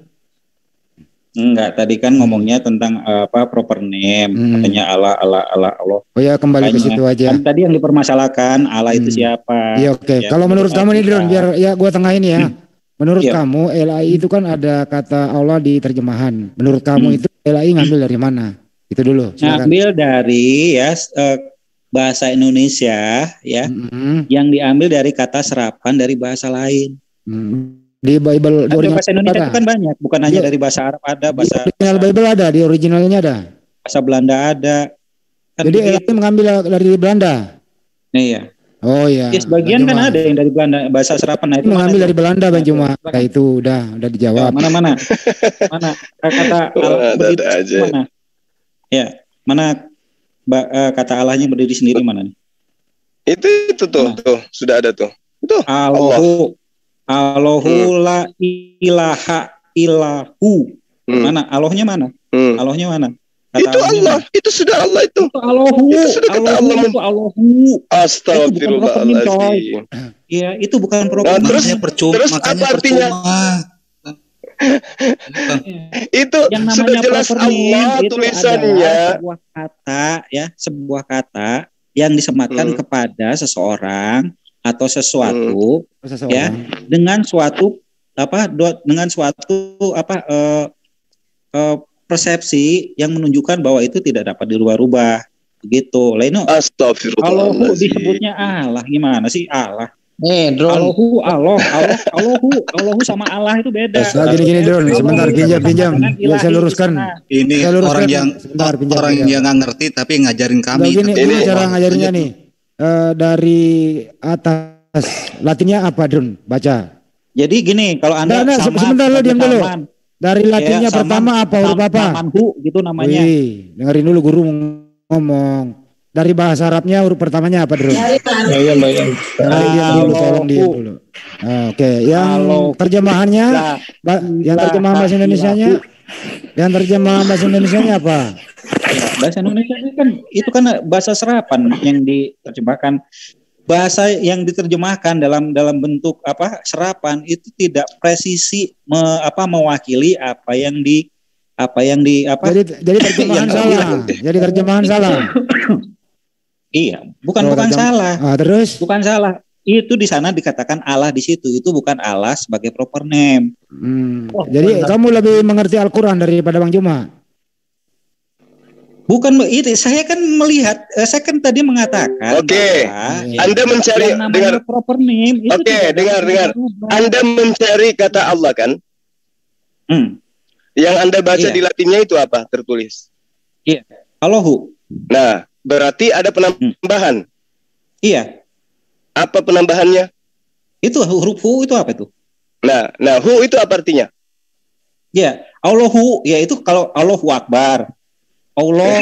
Allahu itu apa artinya? Apa perbedaan antara Allah dengan Allahu? Hu itu adalah sama dengan kalau di bahasa Indonesia kan itu dan. Pemilik, dodol. Aduh. Enggak, pemilik, kalau lupa ya. Allahu Akbar apa coba? Allahu Akbar apa coba? Allahu Akbar apa namanya? Makanya kadang ngerti enggak tapi ngajarin itu tadi artinya apa? Allahu Akbar itu apa? Coba dulu kita ajarin teman kita ini. Iya benar ajarin dulu. Allah dan Allah, Anda kan mencari kata Allah, tetapi yang ditemukan ternyata Allahu, betul? Iya. Berarti ada penambahan kata menurut Anda? Iya. Apa penambahan katanya? Itu hu. Apa artinya hu? Allah dan itu wa Allah dan itu wa itu Allah dan la.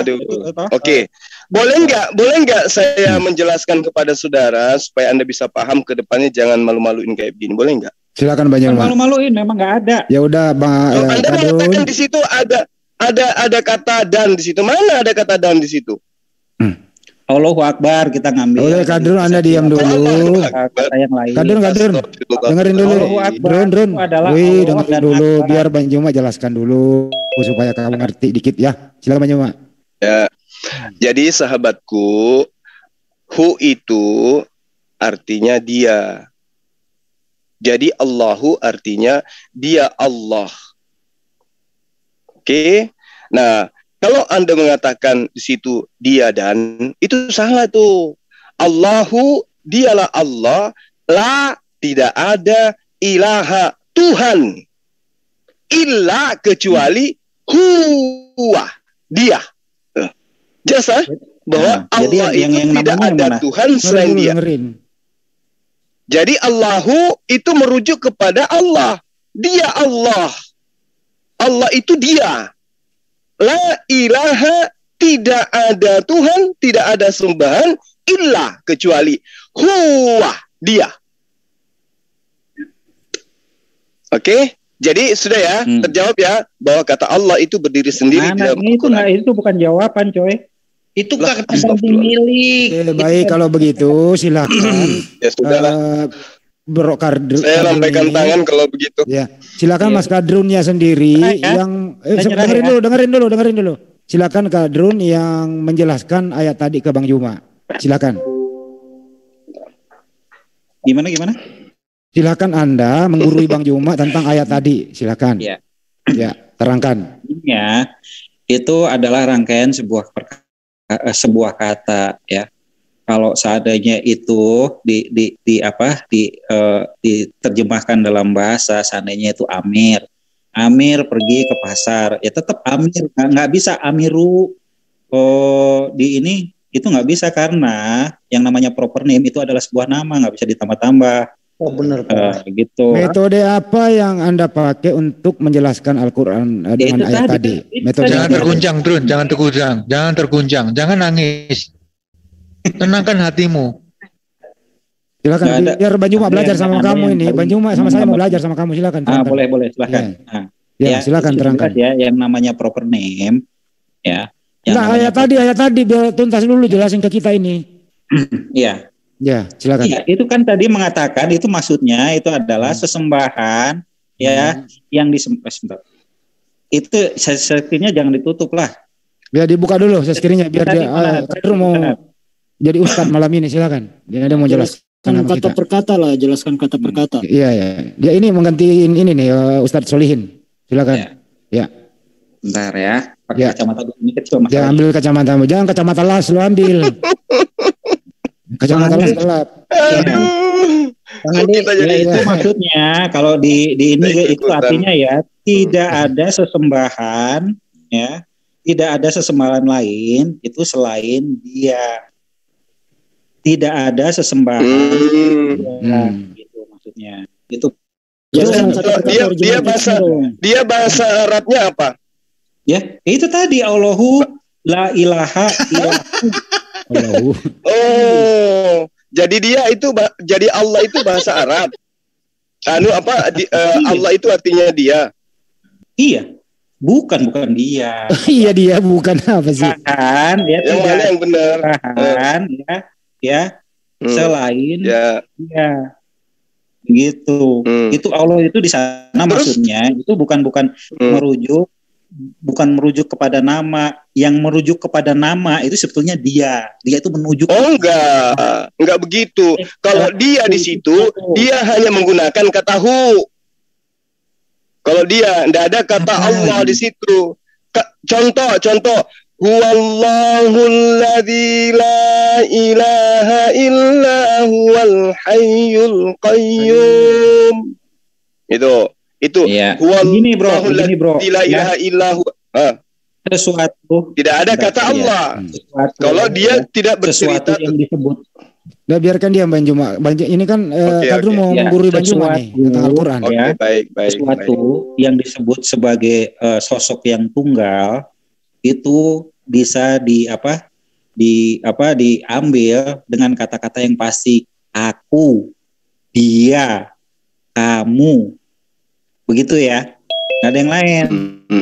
Jadi kalau kami itu sudah beda lagi. Begitu. Coba kamu baca bahasa Indonesianya, Drun. Nya itu beda lagi. Coba kamu baca artinya, Drun, bahasa Indonesia. Sama nggak yang kamu jelaskan tadi dengan artinya? Terjemahannya kan udah jelas itu. Coba baca. Tidak ada sesembahan. Tidak ada sesembahan, salah, jangan tambah-tambah. Tidak ada sesembahan yang disebut Tuhan selain Dia. Terjemahannya gue suruh baca lu. Terjemahan baca dulu. Iya. Allah Allah tidak ada Tuhan selain Dia. Allah sesembahan mana lu tambah-tambahin. Cuma tidak ada handi selain Dia. Kok saya dibawa-bawa? Jadi enggak, ini kan untuk mengartikan manu malasa. Manu kepang. Gitu ya. Cuma tidak ada handi ini laksana kucing ngajarin ayam berenang. Drun, kalau lu ngajarin gini nggak ada yang mau murtad, Drun. Berenang ini maksudnya. Iya jelas dong. Karena apa? Malasa. Di dalam Astagfirullahaladzim. Kadrun ini membuat dunia Kristen semakin terpuruk. Bang Andi. Iya, baik Kang Ade, silakan.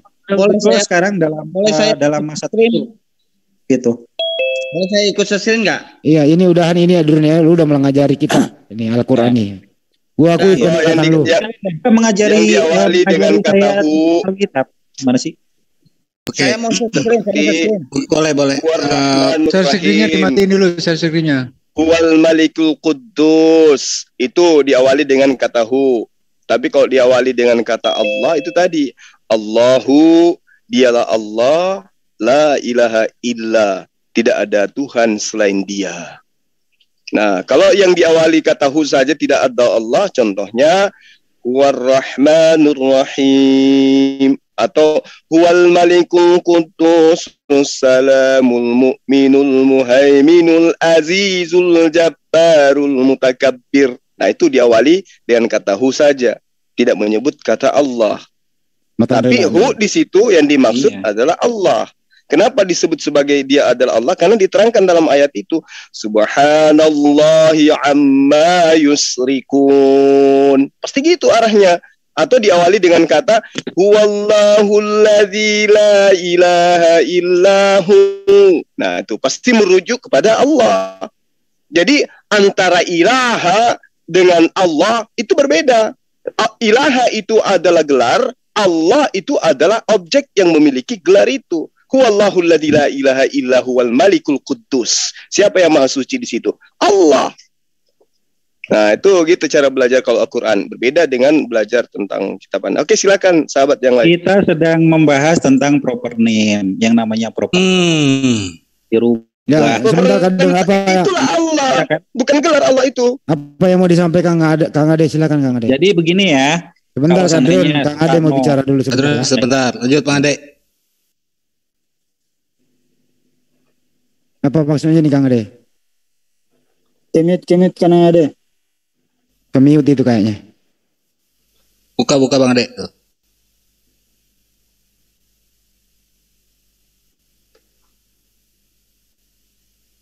Waduh.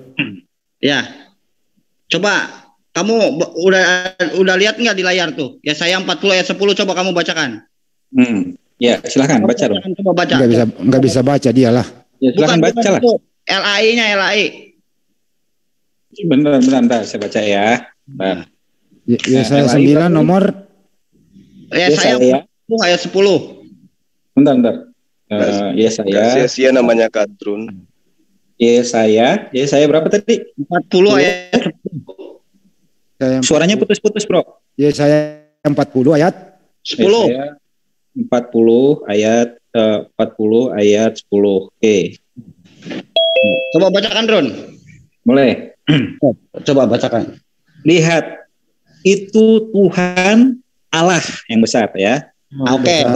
Ya. Udah. Ini bahasa Arabnya tuh. Ini saya ambil dari Alkitabul Muqaddas. Mana ada kata alif lam lam ha di situ? LAI mungut dari mana, Drun? Ya, itu mungut dari sesuatu terjemahan yang sebagai predikat. Itu sebagai predikat, makanya di sana nggak ada, di Muqaddasnya itu adalah tertulis nama Allah. Tadi kan udah Kadrun jawab, dia mungut dari Belanda. Kang Ade. Di sana itu yang dimaksudkan itu bukan untuk Tuhan yang dimaksudkan sebagai proper name. Yang proper name itu yang ditulis besar. Sayyidu itu kan. Hadis Sayyidu Robu. Itu enggak ada di situ kalimat alif. Itu Robu itu ada. Tuh Robu itu apa? Robu itu ada maksudnya itu adalah Robu itu Tuhan. Iya.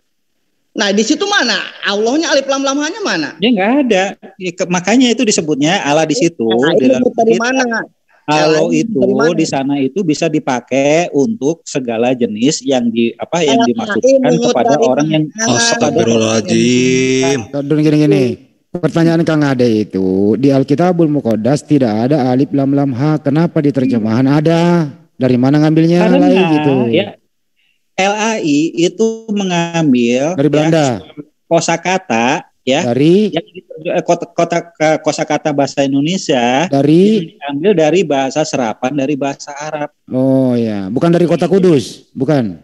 Bisa aja. Oh bisa aja. Udah Kang Ade begitu jawabannya. Ada tuh. Gimana ente ini? Bisa dari Belanda juga ngambilnya. Ya, saya boleh tanya nggak, tadi itu diambil diadopsi dari bahasa Arab ya maksudnya ya? Iya. Ini sekalian bukan nih Bang KBBI. Allah itu terjemahannya. Oke. Sebagai kata tunggu. Begitu. Oke. Saya ingin tanya sama Anda.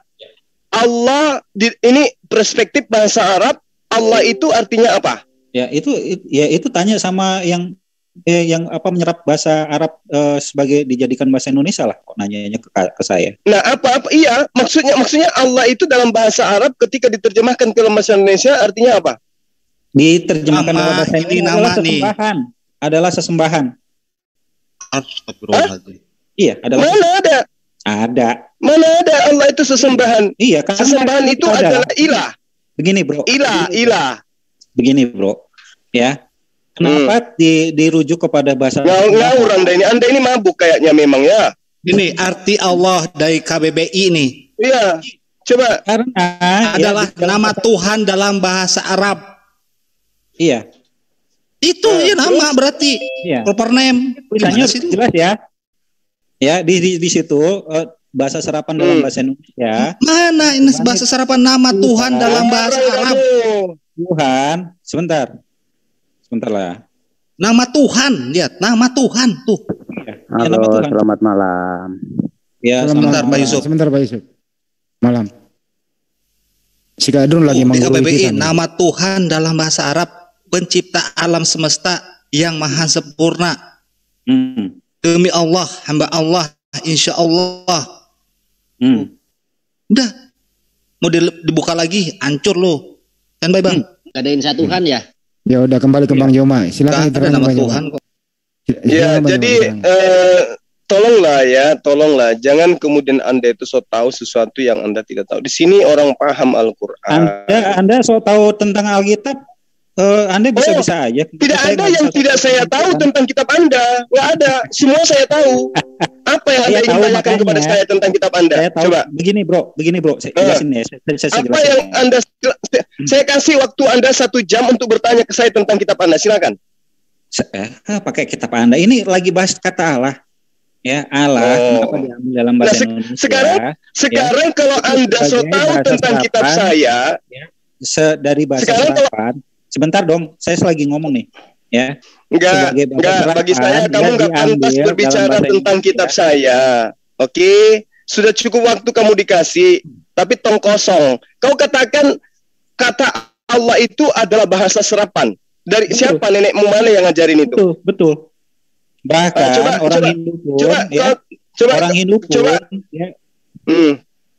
orang Hindu pun memanggil sesembahannya itu juga disebut Allah. Kenapa Hindu lu bawa-bawa? Gitu ya? Jangan Hindu lu bawa-bawa. Ya sama. Itu agama aja. Orang. Yang lain aja. Orang Hindu panggil Tuhan mereka dengan sebutan yang disembah, yang sebutan Allah sebagai dewa, itu juga disebut kata Allah.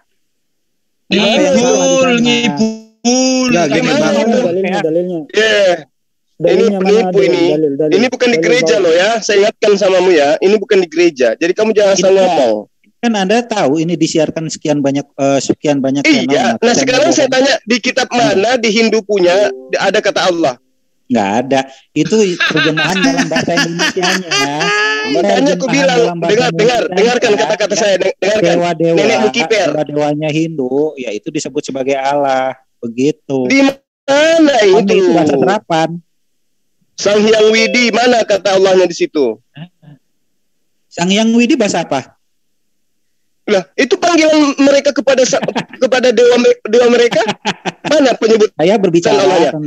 Coba kalau orang Hindu itu manggil Tuhannya dengan sebutan apa coba? Saya berbicara tentang perbendaharaan bahasa Indonesia yang diambil. Kamu itu tidak punya malu, Kadrun. Kamu itu tidak punya malu, Kadrun.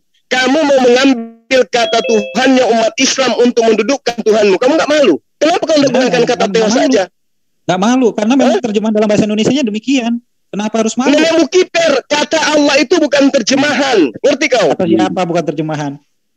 Mana ada terjemahan? Apa terjemahan daripada Allah? Anda bisa membuktikan di Quran nggak ada kata Allah secara proper diri sendiri. Astaga. Tadi sudah saya tunjukkan, saya sudah bacakan. Iya mana? Itu kan tulisannya bukan Allah, itu Allahu. Mana sih? Iya, itu karena kamu itu pelahap babi, jadi kamu nggak bisa memahami Al-Quran. Sudah saya terangkan, Allah tidak ada kata hu merujuk kepada dirinya. Allah adalah proper name. Itu aja, udah jelas. Oke, kembali ke topik. Memang seperti itu. Seperti itu. Ya akui saja kalau memang seperti itu. Nah, datang kamu merampok kata itu, kamu gunakan serampangan. Padahal di kitabmu original teksnya tidak ada kata Allah. Ya memang nggak ada. Makanya jangan so tahu. Karena itu hasil rampokan dari Quran masuk ke dalam kitabmu. Orang itu lalu dari mana kamu ambil? Di mana kamu ambil itu? Di mana kamu ambil itu? Diambil dari bahasa Indonesia. Nenekmu kiper itu bukan bahasa Indonesia. Kalau mau bahasa Indonesia, ambillah Tuhan, ambillah sembahan, ambillah pencipta atau yang maha kuasa. Jangan ambil kata Allah. Di dalam bahasa coba ini itu. Saya jelaskan ya. Dalam apa yang ingin kau jelaskan? Saya lagi mau ngomong nih sebentar. Biasakan Kadrun itu baca aja Kadrun itu baca tuh. Kata Allah di KBBI Kamus Besar Bahasa Indonesia. Jelas. Baca Kadrun. KBBI lahir tahun berapa? Astagfirullah. Dia nggak akui KBBI, dia nggak akui. Udah tutup, dia nggak akui. Lahir tahun berapa? Ya udah dia nggak akui.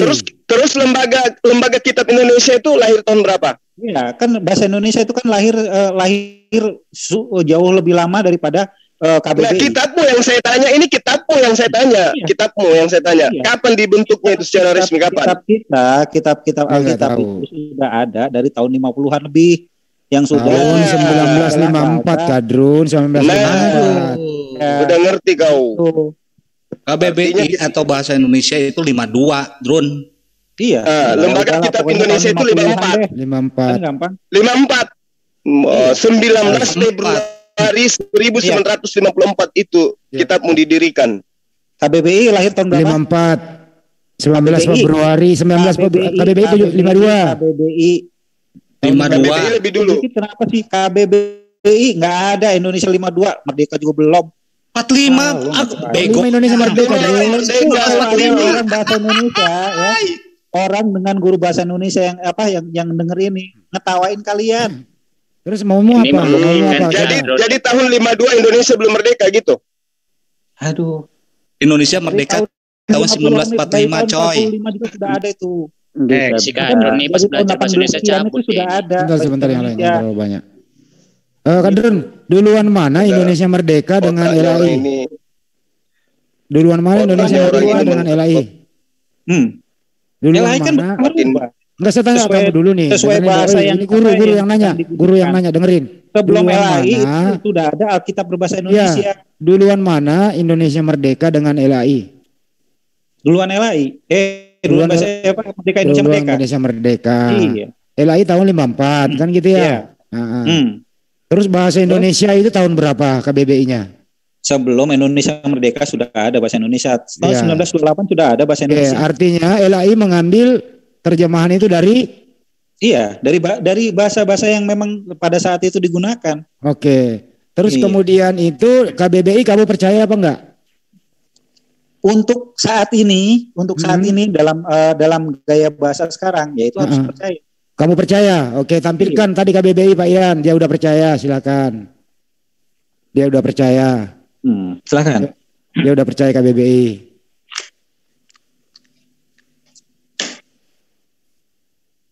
Oke, asik menarik ini tuh. Nah, sekarang Kadrun baca, kalau kamu udah percaya silakan tuh. Yang silakan dibaca yang paling atas. Yang paling atas. Ini gurumu loh yang nyuruh kamu. Awas. Allah ya, arti Allah. Ini kan Allah itu arti Allah nih, artinya Allah ya, artinya Allah nih. Bukan propernya Allah ya. Bukan propernya Allah. Baca dulu. Dalam bahasa Arab.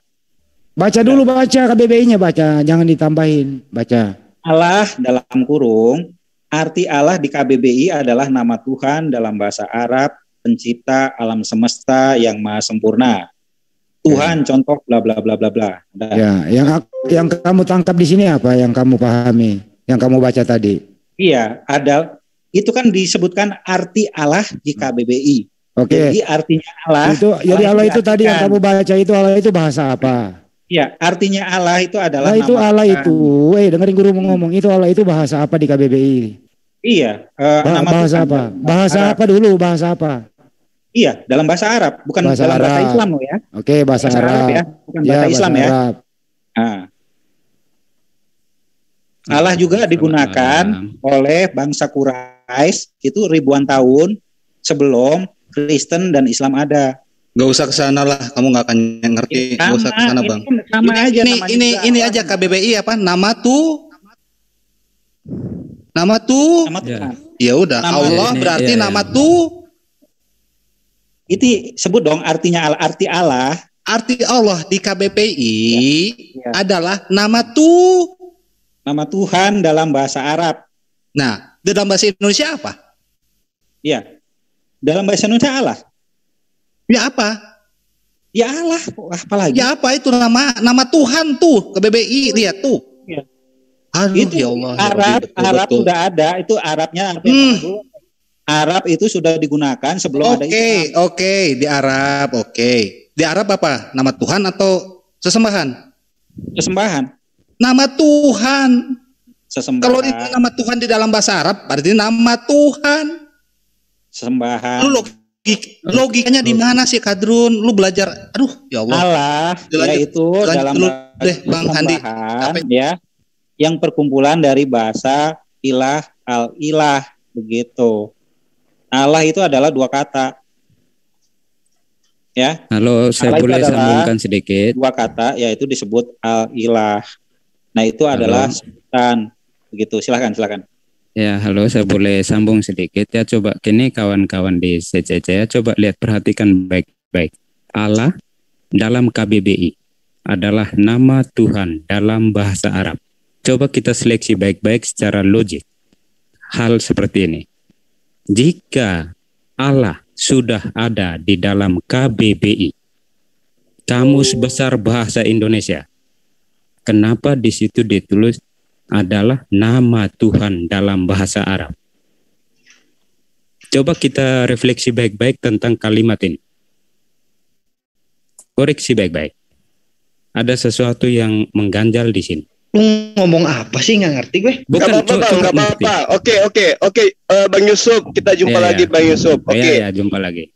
Allah adalah nama Tuhan di dalam bahasa Arab. Kenapa ada Kitab di dalam yang Kamus Besar Bahasa Indonesia? Oke. Sekarang Kamus Bahasa Indonesia menjelaskan bahwa Allah itu adalah nama Tuhan dalam bahasa Arab. Sekarang kitabmu itu bahasa Arab atau bahasa Indonesia? Bukan. Tanyanya begini. Tunggu dulu, Bang. Saya tanya dulu, lembaga kitab Indonesia itu bahasa Indonesia atau bahasa Arab? Bahasa Indonesia. Oke, begini. Ini kita jangan dulu lari. Kita lihat difokuskan di sini. Justru saya tanya kepada Abang supaya nanti itu jangan melebar kemana-mana. Tahu. Anda sudah mengetahui bahwa KBBI sebagai pondasi bahasa serapan di negara kita. Oke. Betul. Allah itu adalah nama Tuhan di dalam bahasa Arab. Oke, kita kunci itu. Kita perhatikan baik. Oke, kita kunci. Allah. Nah, sekarang kitab Anda itu bahasa Arab atau bahasa Indonesia? Bukan, jangan dulu itu. Kita perhatikan baik-baik. Ini ada sesuatu yang mengganjal. Bang Yusuf, bukan, ini jangan coba untuk membodoh-bodohi orang ya. Tidak. Saya tanya sama Anda. Anda sudah tahu bahwa kata Allah itu adalah nama Tuhan di dalam bahasa Arab. Sekarang kitab Anda bahasa Arab atau bahasa Indonesia? Bukan, dengar dulu. Saya punya logika tentang kalimat ini. Paulus juga rupanya. Enggak begini. Coba perhatikan, saya punya logika tentang kata ini. Allah di dalam Kamus Bahasa Indonesia sudah berarti bahwa Allah ini adalah bahasa Indonesia, betul? Kedua, ya. Tapi itu adalah nama dalam bahasa. Terus nanti gampang itu nanti. Coba lihat, perhatikan baik-baik. Nama Tuhan dalam bahasa Arab. Ini satu lagi ada keganjilan di sini. Kenapa bahasa Indonesia ada ganjil? Coba perhatikan baik-baik. Orang yang berlogika tahu. Kenapa? Begini. Nama Tuhan dalam bahasa Arab. Apa yang tidak kena di sini? Karena ini bahasa Indonesia. Apa hubungannya dengan bahasa Arab? Iya. Nah, justru itu yang saya tanya. Itu yang saya bilang begini. Dengar dulu. Sekarang begini, siapa yang mengadopsi siapa? Bahasa Arab yang mengadopsi bahasa Indonesia atau bahasa Indonesia yang mengadopsi bahasa Arab? Karena sudah diadopsi, maka itu jadi bahasa Indonesia. Oke. Nah, sekarang ketika dia menjadi bahasa Indonesia, Allah itu menurut KBBI itu apa? Adalah nama Tuhan. Ini ada saya bilang ada sesuatu yang mengganjal. Kenapa di sini ditulis nama Tuhan? Anda yang tidak mau aib kitab Anda itu kebongkar. Tidak. Coba begini, dengar baik-baik. Gimana ceritanya? Apakah pernah KBBI itu adalah lembaga resmi mengakui kata Allah itu adalah nama Tuhan dalam bahasa Arab. Coba dengar, sejak kapan bahasa Arab menggunakan abjad? Paham? Gimana ciri? Buktinya bahasa Indonesia keteteran sampai dia harus mengambil kata Allah. Saya tanya, sejak kapan bahasa Arab menggunakan abjad? Loh, bahasa Arab itu menggunakan abjad kok. Mana bahasa Arab pakai abjad? Alif. Itu alif itu bukan abjad itu. Tulisan Arab dalam bahasa itu. Itu bukan abjad. Itu abjad, itu abjad dalam bahasa Arab itu. Itu namanya huruf hijaiyah. Iya, huruf hijaiyah itu bukan abjad. Gimana ceritanya? Contoh gini, ALLAH itu abjad. Di sini kita perhatikan baik-baik logika untuk melihat kalimat ini. Allah dalam dalam Kamus Besar Bahasa Indonesia adalah nama Tuhan dalam bahasa Arab. Ada sesuatu yang mengganjal di sini. Kenapa itu yang Anda kenapa itu yang Anda permasalahkan? Kenapa Anda tidak permasalahkan? Dengar dulu. Kenapa Anda tidak permasalahkan kitab Anda yang mengambil kata Allah yang adalah Allah itu adalah nama Tuhan dalam bahasa Arab? Bukan, jangan dulu ke situ. Kita perhatikan baik-baik. Kenapa malu? Bukan malu, itu gampang. Ini maksudnya begini, kita fokus dulu. Kalau gampang kenapa nggak mau ke sana? Iya, makanya saya bilang kita coba perhatikan baik-baik kata Allah di dalam kamus. Oh, jadi Anda mau protes KBBI gitu? Bukan protes, coba kita perhatikan. Coba kita perhatikan baik-baik. Terus? Dalam KBBI sudah berarti ini pasti kita yakin bahwa ini adalah bahasa Indonesia, betul atau tidak? Karena ada di dalam kamus besar bahasa Indonesia. Betul? Jadi Anda mengatakan itu adalah bahasa Indonesia? Ya, karena ada di dalam kamus besar bahasa Indonesia. Masa?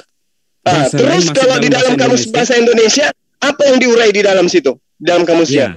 Oleh karena itu penguraian ini yang menjadi sesuatu yang mengganjal. Kenapa di dalam kamus bahasa? Dengar. Bang Yusuf, KBBI itu tugasnya menerangkan kata per kata. Coba Anda tulis selain dari kata Allah. Apa yang diterangkan oleh KBBI? Maksudnya apa yang diterangkan KBBI kalau tidak Allah? Karena begini. Bukan kata Allah. Coba ganti dengan kata sandiwara. Sandiwara, coba lihat, perhatikan. Ya. Sandiwara itu artinya apa? Coba buka KBBI. Ketik sandiwara di KBBI menurut KBBI itu apa? Coba. Situ yang bisa pakai itu. Coba sandiwara. Silakan teman-teman. KBBI. Assalamualaikum warahmatullahi wabarakatuh. Waalaikumsalam warahmatullahi wabarakatuh. Coba Bang, yang tadi yang screen siapa ya? Minta tolong KBBI kata sandiwara, coba. Apa yang diterangkan di situ?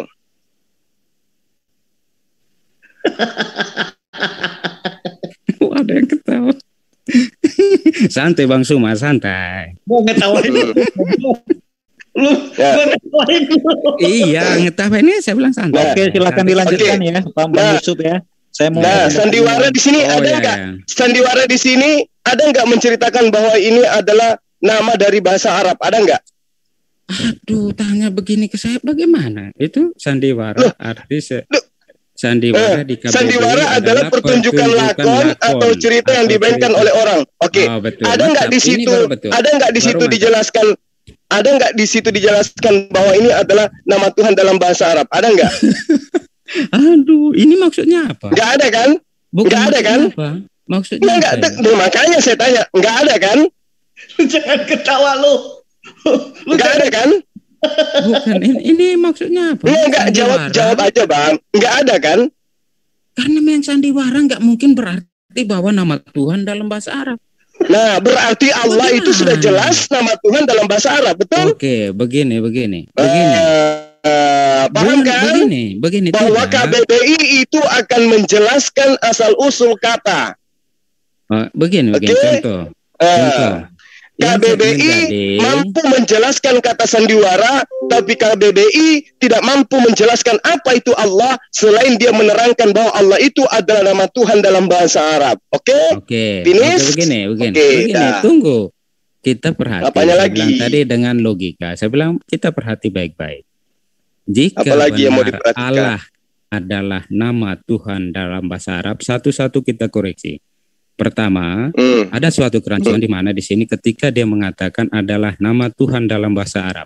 Ini ada sesuatu yang ada kesenjangan ya, di mana bahasa Arab tidak menggunakan abjad. Kenapa sini ada ALLAH? Abjad. Itu karena alif lam lam ha. Kalau ditulis alif lam lam ha di situ tidak masalah. Tapi itu bukan bahasa Indonesia. Aduh, Bang, dengar dulu, Bang. Dengar dulu, Bang. Ya, abangku yang cantik, dengarkan. Kata Allah itu berasal dari abad ke-6. Boleh kita ambil dari sana ya. Kemudian, dengar dulu. Kemudian orang Indonesia menggunakan bahasa di mana di dalamnya ada kata Allah. tugas KBBI kemudian adalah menguraikan, menjelaskan, mendefinisikan kata per kata, apapun kata itu yang ada di Indonesia ini menjadi bahasa Indonesia. Wajib hukumnya diurai oleh KBBI. Setelah KBBI mengurai kata Allah yang digunakan oleh orang Indonesia, KBBI dengan jujur mengatakan bahwa kata Allah yang ada di Indonesia itu adalah nama Tuhan dalam bahasa Arab. Jangan kemudian KBBI Anda salahkan. KBBI hanya menerangkan kata Allah yang digunakan oleh Kristen dan Islam hari ini. Oke. Dan ternyata finalnya adalah itu adalah nama Tuhan dalam bahasa Arab, bukan nama Tuhan dalam bahasa Yunani. Oke, begini. Ini saya lihat pertanyaannya. Apa pertanyaannya? Pertanyaannya, kalau Lembaga Kitab Indonesia sudah tahu kata Allah itu adalah nama Tuhan dalam bahasa Arab, kenapa kemudian dia gunakan di dalam kitabnya yang menggunakan bahasa Indonesia? Oke.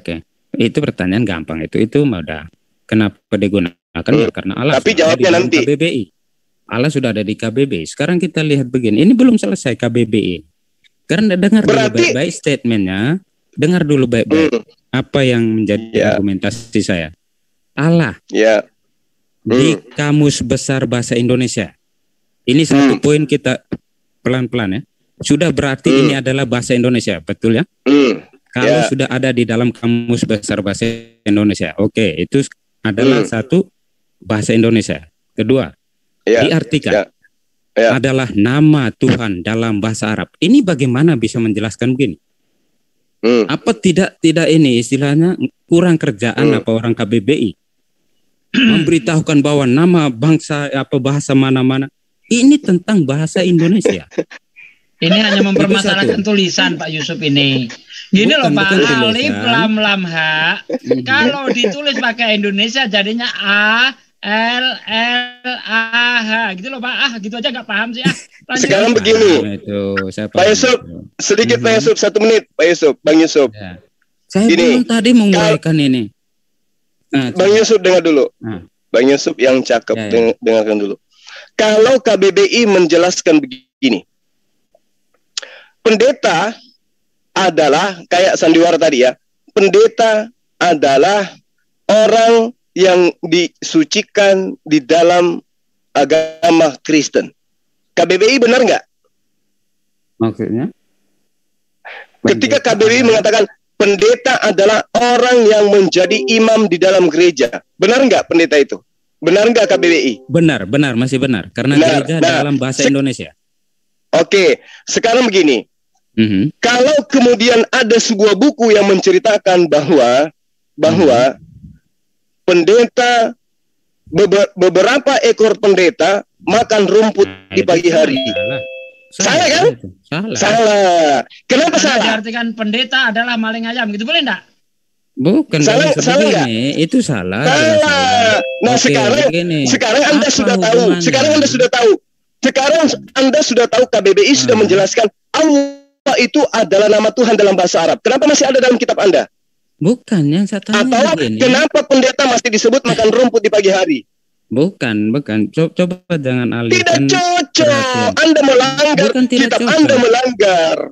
Contoh begini, ketika umat Islam di Indonesia mempermasalahkan kata Allah, ini perhatikan baik-baik. Perhatikan baik-baik.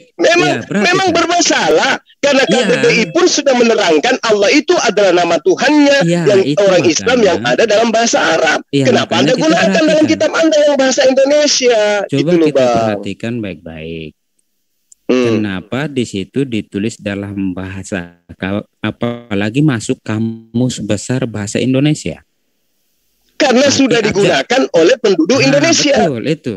Tetapi kenapa dalam pengertian ini nama Tuhan dalam bahasa Arab ini menjadi agak rancu. Coba perhatikan baik-baik. Karena memang itu faktanya. Bukan. Kalau nama Tuhan dalam bahasa Arab sejak kapan bahasa Arab menggunakan abjad? Jadi Anda ingin mengatakan bahwa KBBI menuliskan Allah adalah nama Tuhan dalam bahasa Yunani. Anda mau katakan gitu? Bukan gitu. Ini itu hanya mempermasalahkan tulisannya saja, Akhi Juma. Mempermasalahkan tulisan. Nah, ini nggak ngertinya Pak Yusuf itu kalau alif, lam ha ditulis pakai bahasa Indonesia jadi A L L A H gitu. Tahu.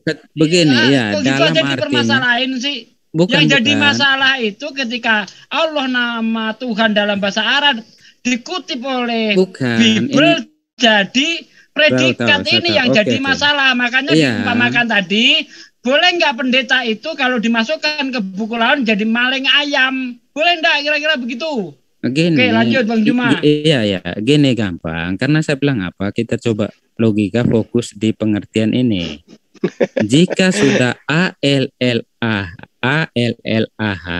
diartikan adalah Tuhan, nama Tuhan dalam bahasa Arab. Ini sesuatu yang rancu nih. Kita lihat, coba perhatikan baik-baik, simak baik-baik. Coba pahami baik-baik. Teliti baik-baik. Yang saya katakan benar atau tidak? Bang Yusuf, KBBI itu mendefinisikan sesuatu itu bukan memaknai huruf, tapi memaknai kata. Iya, contoh ini saya bilang begini, logika di mana logikanya mengerti? Saya bilang gini, logika kemana? Lebih parah lagi di mana logikanya? Tuhan dalam bahasa Arab dipakai untuk Tuhan di dalam bahasa Kristen. Sekarang gimana gini, logikanya? Lebih parah itu. Sekarang gini Pak Yusuf. ALLAH kalau ditulis dengan tulisan Arab seperti apa, Pak? Mana tahu saya. Loh, makanya Yusuf ini udah tahu sebenarnya Pak D. Pura-pura aja. Makanya nggak tahu kok protes. Nah, pura-pura bukan protes begini. Begini, contoh. Itu seperti apa, Pak? Contoh itu. Nampak jadi nggak punya ilmu loh Pak Yusuf. Bang Yusuf nggak pernah lagi, nggak lama lagi kusutnya pakai cangkul nih. Gini, Pak Yusuf, malam ini Pak Yusuf, gini, Bang Juma, tolong dulu yang lain. Jadi gini, sabar musuhnya. Jadi gini. Yang gara-gara kadrun Pak nih. Yusuf. Silakan. Sabar dulu. Jadi gini, Pak Yusuf, masalah penulisan. Jadi kata Allah di Arab itu menggunakan abjad. Abjadnya apa? Ya kan? Nah, ketika masuk ke Indonesia, masa sih kita harus juga pengen menulis abjad dalam bahasa Arab? Kan tidak lucu kan? Nah, sekarang begini, kita ambil analogi satu lagi. Bahasa Rusia, kata dalam bahasa Rusia ketika masuk ke KBBI, apakah kita harus menulis dalam huruf Rusia? Iya, tentu itu tidak. Ya nggak ngerti lah orang Indonesia bacanya. Kayak gini, betul. Gampang gini Pak Yusuf. Pak Yusuf yang bijaksana dan cantik. Oh cantik ya Pak Yusuf, cantik. Ini nanti sama dengan ibu. Pak Yusuf, ini bacaan saya nih. Allahu la ilaha, ya. Allahu, saya nanti garisin supaya Pak Yusuf. Aduh, ini nggak kelihatan ini ya. Nggak ngerti bahasa Arab. Gini loh, ya kenapa KBB itu nggak menulis dalam bahasa Arab Allah gitu ya? Nanti orang yang nggak ngerti Arab nggak bisa baca, Pak. Nih, Allahu kan? nih. Pak Yusuf. Udah tahu sebenarnya dia. Ini katanya ubun-ubunnya Pak Yusuf mau ditiup katanya. Begini, tapi contoh ini tuh Pak Yusuf. Ini betul. Pak Yusuf, saya tandain tuh kata alif lam ha. Allahu.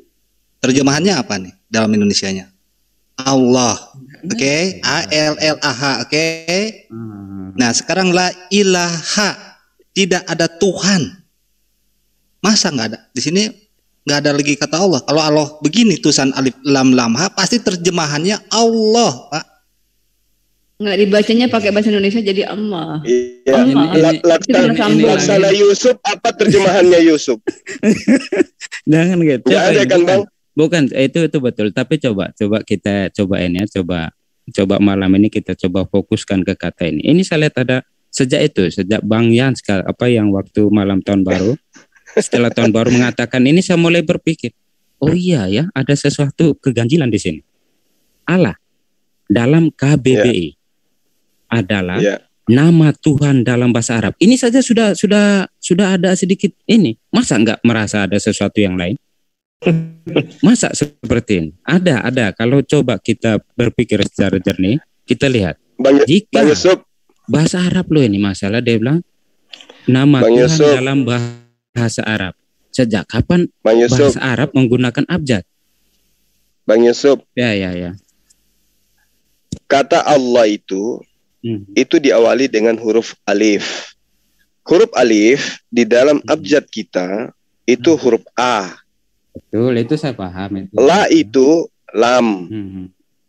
Berarti ketika KBBI menjelaskan atau jadinya menjadi L H. Itu dia ambil dari kata apa? Allah. Nah, di situ tidak mungkin KBBI kemudian menulis bahasa Arabnya. Pasti menulis bahasa Indonesianya, Bang. Yang jadi masalah kemudian adalah A lam aha dibaca Allah. Itu apa maksudnya? Iya, karena bahasa Indonesia ejaan yang benar begitu loh. Lu kok malah bisa, Bang? Bukan kan? Alif double L. Iya, A double L A H ini kalau apa pengejaan bahasa Indonesia yang benar ya Allah. Ya enggak lah, Allah. Kok jadi Allah? Kecuali L-nya enggak double. Eja. Bukan. Harusnya Allah menjadi tetap. Allah. Iya Allah, iya betul. Harusnya Allah. Tapi kan kalian membacanya Allah bumbung. Enggak ada tetap juga orang. Nih, Pak Yusuf, ejaan yang disempurnakan, ejaan ya, berarti kan berbahasa nih kita ya. Atau misalkan action lafat ucapan ALLAH berarti Allah. EYD ejaan yang disempurnakan pasti nggak akan kata Allah. Ini kata Allah ini di dalam kekristenan. Tapi dalam di Indonesia KBBI ejaan yang disempurnakan. Dengerin Pak Yusuf, kan kita bahasa Indonesia nih. Iya betul. Ejaan disempurnakan pasti kata Allah. Nggak mungkin kata Allah. Masa saya juga orang Indonesia belajar pun lulus kok SD. Astagfirullahaladzim. Maksudnya begini. EYD ejaan yang disempurnakan nggak mungkin kata Allah, Pak. Aduh. Karena apa? Di situ karena kata Allah itu berasal dari kata nama Tuhan yang berasal dari Arab. Nggak mungkin, Pak. EYD itu Allah, Pak. Kan baik Bang Juma. Saya bilang ada kerancuan di sini. Bang Yusuf, coba Bang Yusuf. Juga Bapak. Coba kita mengeja dulu, Bang Yusuf. Jangan yang susah-susah. Iya, yang mudah aja. A tambah L tambah A apa bacanya, Bang? Allah. Ini aku jadi anak SD pula. Oh, betul-betul. Iya, memang harus. Belajar bahasa Indonesia ini. A tambah L tambah A apa bacanya? Allah. Kan Allah. Allah. Kalau dia double L apa bacanya? Mesti agak panjang pelafalannya. Allah. Pintar. Terus kenapa teman Kristen sekarang itu membacanya Allah? Allah Bapa. Siapa yang bilang? Itu Bang Suma yang bilang lah. Nggak ada orang Kristen Allah, nggak ada Pak. Iya, Allah nggak ada. Allah. Ya. Allah. Mereka tidak menyebut Allah, tapi mereka tidak menyebut Allah, tapi mereka Allah di surga, Allah Bapa di surga. Bapa. Ini kebetulan. Ada Bapa. Kebetulan CCC kan sudah ini. Itu yang saya bilang. Coba kita perhatikan betul-betul kamus besar bahasa Indonesia kita. Ya, kita lihat baik-baik. Apa yang saya katakan ini bukan sesuatu yang apa. Coba lihat baik-baik. Pak Yusuf. Jadi gini Pak Yusuf, kalau di JJCC itu kata Allah, di KBBI itu udah tamat Pak Yusuf. Pak Yusuf kemana aja? Namanya transliterasi Pak. Allah Bapa. Ya, transliterasi. Mengganti huruf yang lain ke huruf yang berbeda namanya transliterasi. Kenapa dipermasalahkan? Masalah itu ada gramatikal ada Dedi. Pak Yusuf, di dalam Bible juga ada bapak harusnya bapak, itu nggak boleh bapak. Coba baca temu Bible. Atau gini aja nih Bang, Ya, coba KBBI Yusuf menurut KBBI apa artinya? Yusuf? Yusuf artinya apa? Gua nggak ngerti, itu nama aku. Nah, Yusuf dalam KBBI itu pasti dikatakan nama orang. Ya. Ini begini ya, karena nama orang dalam bahasa Arab atau bahasa Ibrani atau bahasa Indonesia. Pasti disebutkan gitu. Karena memang itu adalah nama objek. Makanya diterangkan di situ nama Tuhan dalam bahasa Arab gitu. Tapi dia berubah menjadi Allah, bahasa nama Tuhan dalam bahasa gospel. Makanya, jadi Allah dia. Ya, bukan, makanya setiap macam nama tertentu yang macam contoh nama pribadi itu biasanya tidak menjadi ini. Tapi coba kita perhati. Tapi ini betul. Coba perhatikan baik-baik.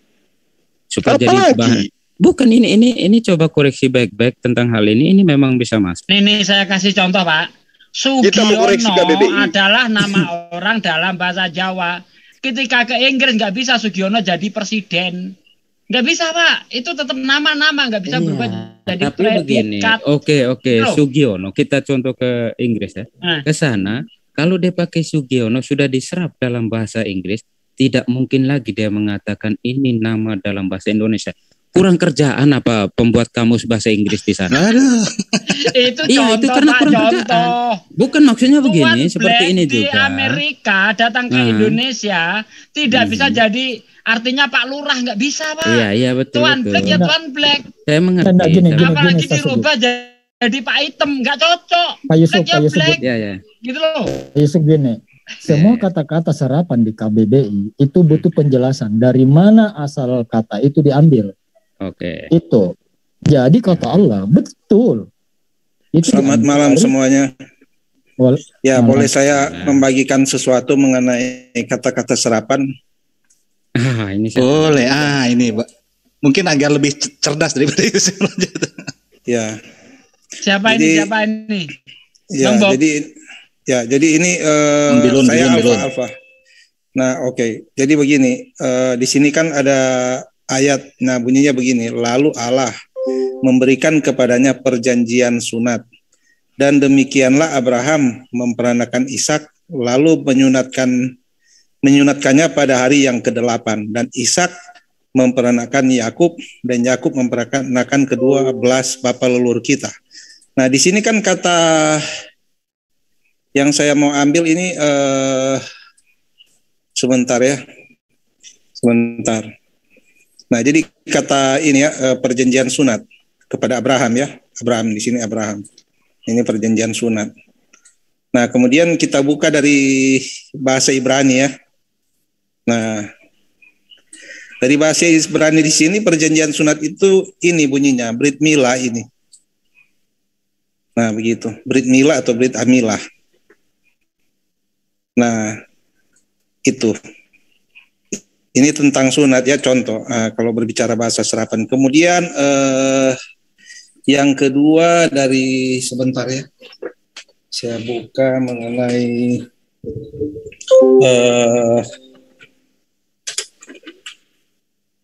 nah, jadi begini. Kemudian saya buka ayat yang kedua ya. Nah ini bisa kelihatan ya. Nah ini tentang sunat juga. Keluaran 4 ayat 25. Lalu Sipora mengambil pisau batu, dipotongnya kulit katan anaknya atau kulup ya, maksudnya pakai kulup aja ini. Jadi dipotong kulit kulup anaknya. Kemudian disentuhnya dengan kulit itu kaki Musa sambil berkata, sesungguhnya engkau pengantin darah bagiku. Nah di sini kata pengantin darah ini bunyinya begini dalam bahasa asli ya. Dalam bahasa asli sebentar ini, nah ini pengantin darah, khatan damim. Nah, kata khatan, jadi khatan ini pengantin laki-laki. Khatan ini pengantin laki-laki. Nah ini kedua ayat itu berbicara tentang peristiwa sunat ya, dan perjanjian sunat. Nah ini yang kalau dibilang kata serapan memang terjadi pergeseran makna. Kalau di dalam Al-Quran kan milah itu ajaran. Tapi kalau milah itu di sini artinya sunat. Kemudian khatan itu kalau di dalam Islam itu artinya kan sunat juga. Nah, tapi khatan di sini artinya pengantin laki-laki. Nah, ini yang kalau berbicara istilah kata serapan, nah di sini terjadi pergeseran makna. Nah, begitu.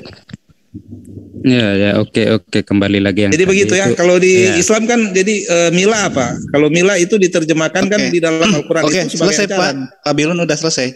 Ya, silakan Bang Juma. Gampang ini jawabnya Bang Juma. Monggo. Oke, jadi kita nggak bisa kemudian mendudukkan bahasa Indonesia dengan bahasa Arab, dengan bahasa-bahasa yang lain. Nggak bisa, Bang. Nggak boleh. Kenapa? Karena memang kita harus mengakui bahasa Indonesia itu kosakatanya sangat kurang dibandingkan dengan bahasa di luar sana. Sehingga bahasa Indonesia itu harus mengadopsi bahasa-bahasa di luar untuk kemudian di-Indonesiakan. Itu yang perlu kita pahami. Nah, terkait dengan apa yang tertuang di dalam Al-Quran, bahasa yang muncul kemudian dalam Al-Quran, itu tidak bisa dijadikan sebagai alasan ketika kemudian salah satu dari bahasa Abrahamaik masuk ke dalam bahasa Al-Quran, itu disebut sebagai sebuah pengadopsian. Lalu kemudian dianggap sebagai penyimpangan daripada pengertian. Nggak boleh. Berbeda dengan kita bahasa Indonesia. Nah, terkait dengan itu, yang kedua kemudian adalah ketika KBBI sudah menerangkan bahwa itu adalah nama Tuhan di dalam bahasa Arab, lalu selain dari KBBI, kita mau dapat pengertian dari mana lagi dalam kata per kata dalam yang kita gunakan dalam sehari-hari? Kan sudah nyata itu, bahwa kata Allah itu adalah nama Tuhan dalam bahasa Arab. Itu nggak bisa kemudian kita mau merubah atau mengkritisin itu. Yang harusnya kita sadari adalah ketika kata Allah yang sudah diterangkan adalah nama Tuhan di dalam bahasa Arab, kemudian dimasukkan ke dalam kitabnya teman Kristen, lalu digunakan tidak sesuai dengan pada tempatnya. Nah, bahasa Indonesia itu sebenarnya tidak ada masalah dengan kata Allah. Orang Indonesia apapun agamanya boleh menggunakan kata Allah selama kata Allah itu disadari bahwa itu adalah nama Tuhan dalam bahasa Arab. Nah, sekarang nama Tuhan, siapa Tuhannya orang Kristen yang ada di dalam kitabnya? Siapa Tuhannya? Misalnya Tuhannya itu adalah Yod-Heh-Vav-He misalnya, atau Hasem. Nah, ketika ingin diarabkan, maka Hasem harus dirubah menjadi Allah.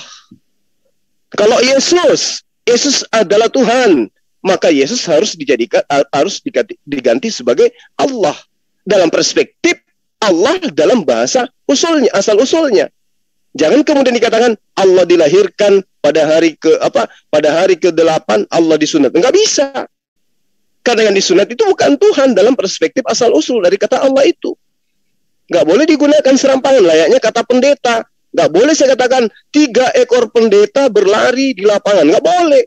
Karena pendeta itu adalah orang yang disucikan, orang yang dianggap mulia, orang yang dijadikan tokoh di dalam agama Kristen. Nggak boleh kemudian karena sudah digunakan di dalam bahasa Indonesia, maka pendeta seenaknya aja saya gunakan pada tempatnya. Saya mau melihara beberapa pendeta dan mereka ada yang gemuk, sebentar lagi akan disembelih. Nggak boleh.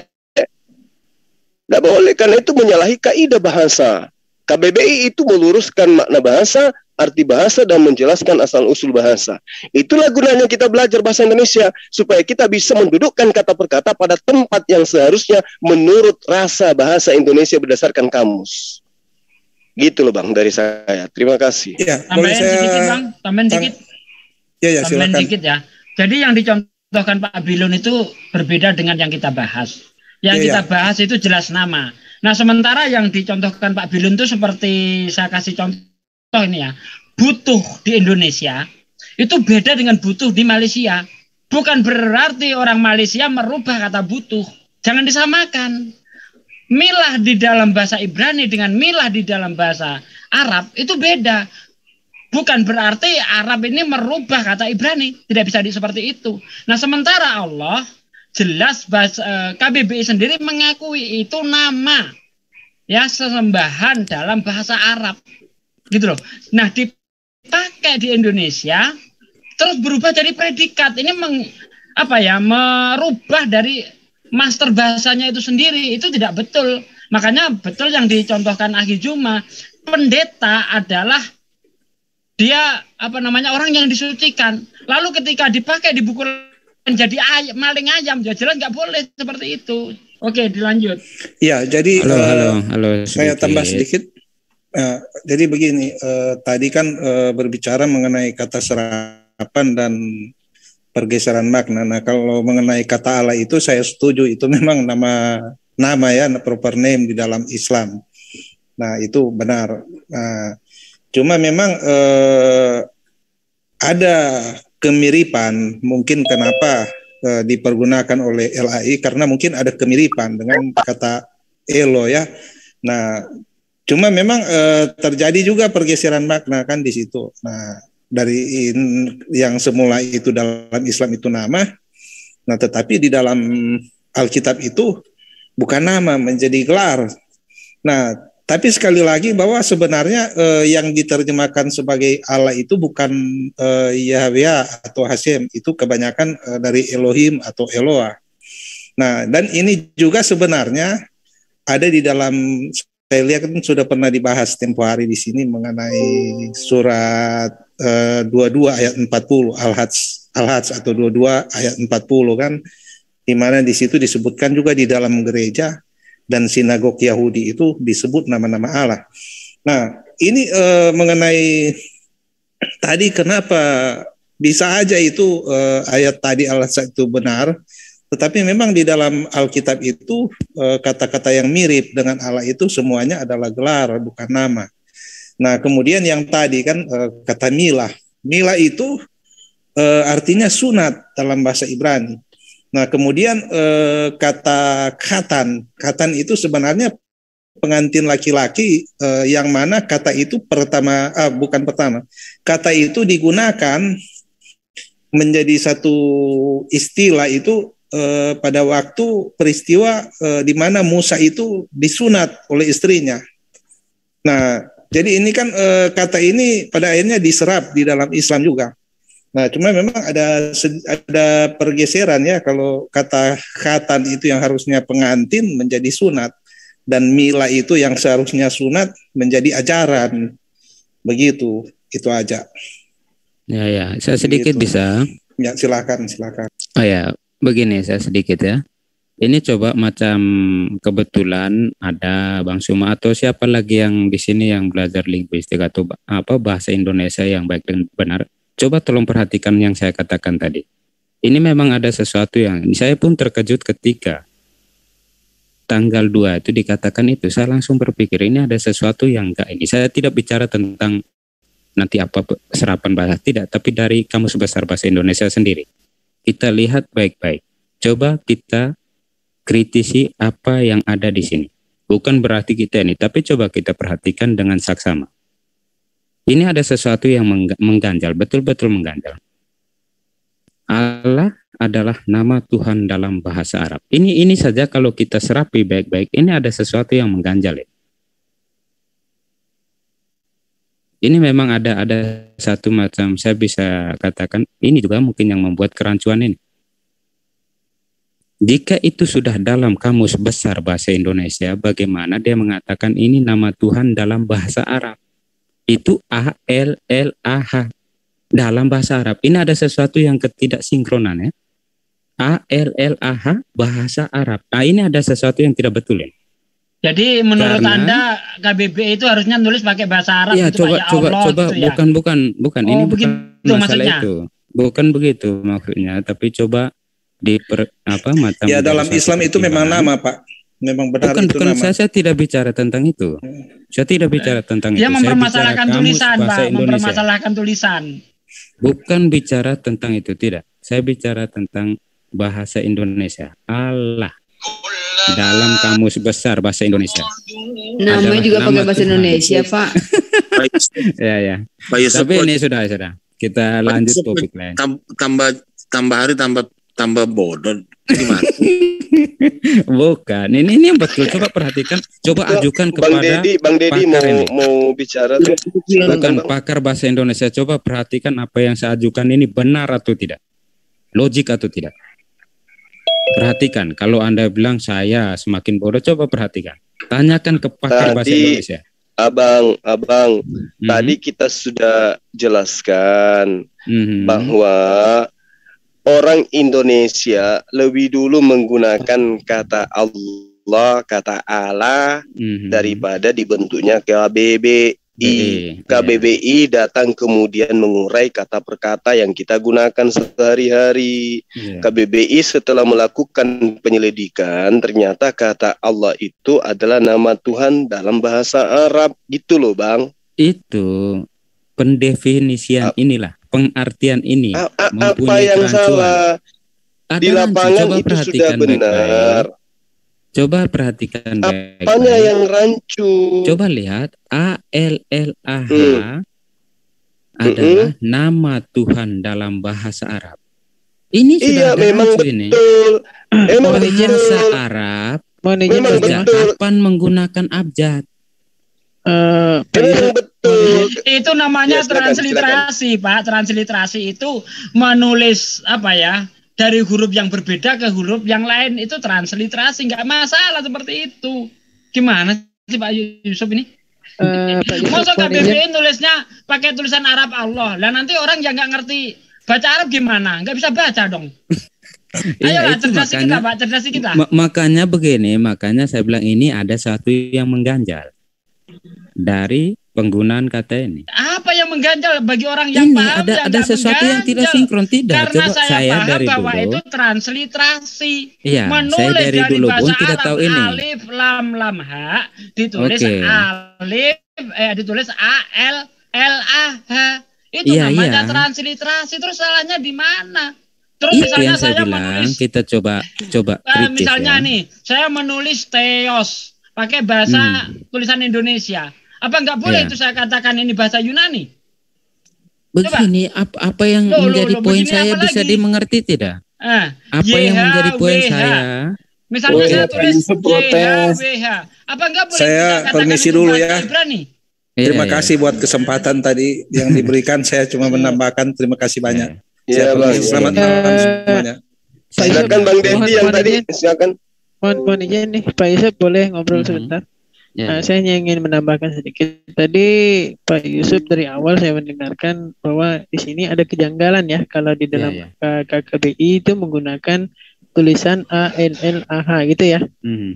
Betul gitu. Oke, sekarang saya ingin menanyakan ini dengan Pak Yusuf supaya tidak terjadi kejanggalan. Jadi harusnya seperti apa Pak Yusuf? Mungkin bisa dijawab dulu.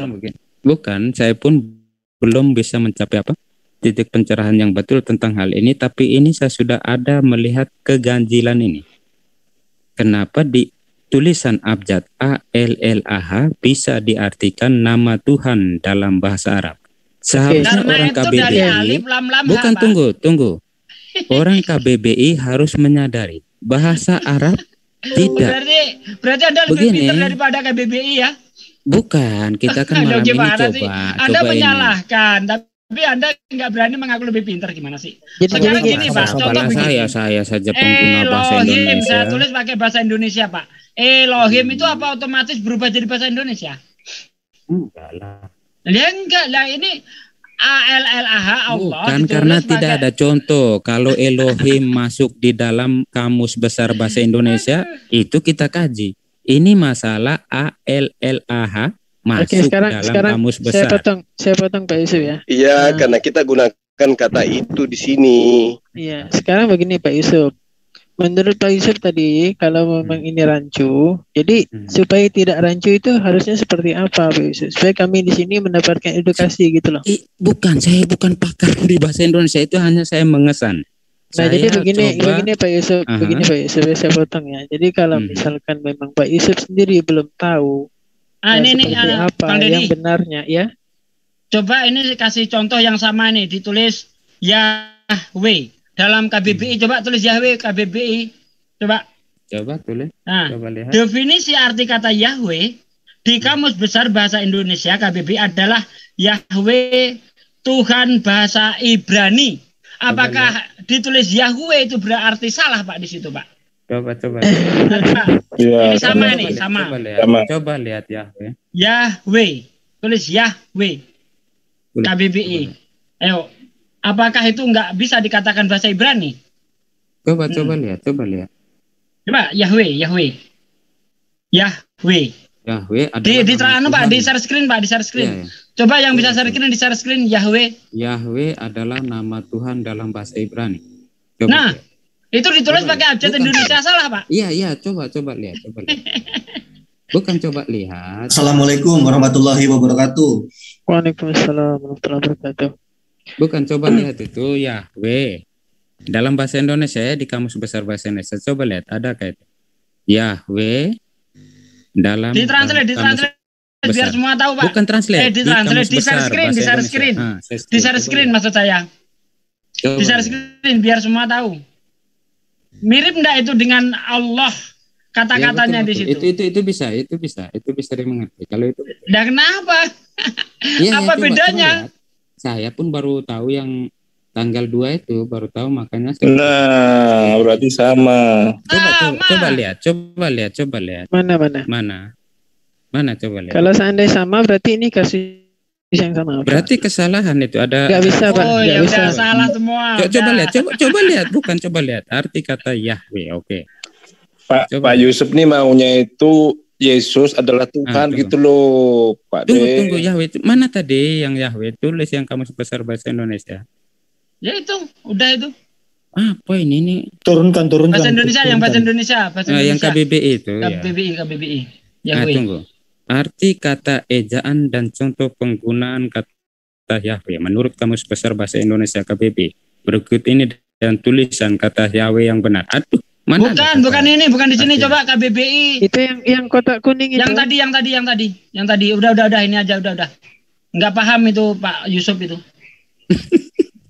Coba itu dibaca dengan baik itu. Sama enggak dengan Allah itu adalah nama nama Tuhan dalam bahasa Arab. Nah ini Yahweh adalah nama Tuhan dalam bahasa Ibrani. Coba lihat. Ya lihat itu. Sama yang itu. Yang atas itu betul itu. Sama itu Pak Yusuf. Bukan yang mana saya enggak. Yang atas itu, yang atas. Arti kata Yahweh. Arti kata Yahweh, Kamus Besar Bahasa Indonesia online. Definisi yang online arti kata Yahweh. Bukan Kamus Besar Bahasa Indonesia mana? Tuh. Sama gitu Pak. Apa arti kata Kamus Besar Bahasa Indonesia KBRI semua belum menunjukkan seperti sejelas tadi ya. Oh, apanya enggak jelas? Bukan, saya lihat. Ini kok berubah-ubah sih, ngapain dirubah-rubah? Bukan. Coba kembali lagi ke yang itu aja udah cukup tadi tuh, Bang. Bukan yang sejelas tadi. Nah, ini yang paling atas Pak Yusuf, paling atas. Definisi atau arti kata. Ya, arti kata Yahweh ya. Arti kata Yahweh. Kamus Besar Bahasa Indonesia. Online mana dia punya? Saya belum. Nah, terus ke bawah. Definisi. Arti kata Yahweh menurut Kamus Besar Bahasa Indonesia yang mana? Aduh, Pak Yusuf ini pura-pura nggak tahu atau gimana sih? Bukan pura-pura. Saya bacakan ya Pak Yusuf ya. Definisi atau arti kata Yahweh di Kamus Besar Bahasa Indonesia atau KBBI adalah Yahweh garis miring Tuhan dalam kurung bahasa Ibrani. Ini kasusnya sama Pak Yusuf dengan Pak Yusuf. Bukan. Jadi ini nggak bisa disangka lagi. Kenapa?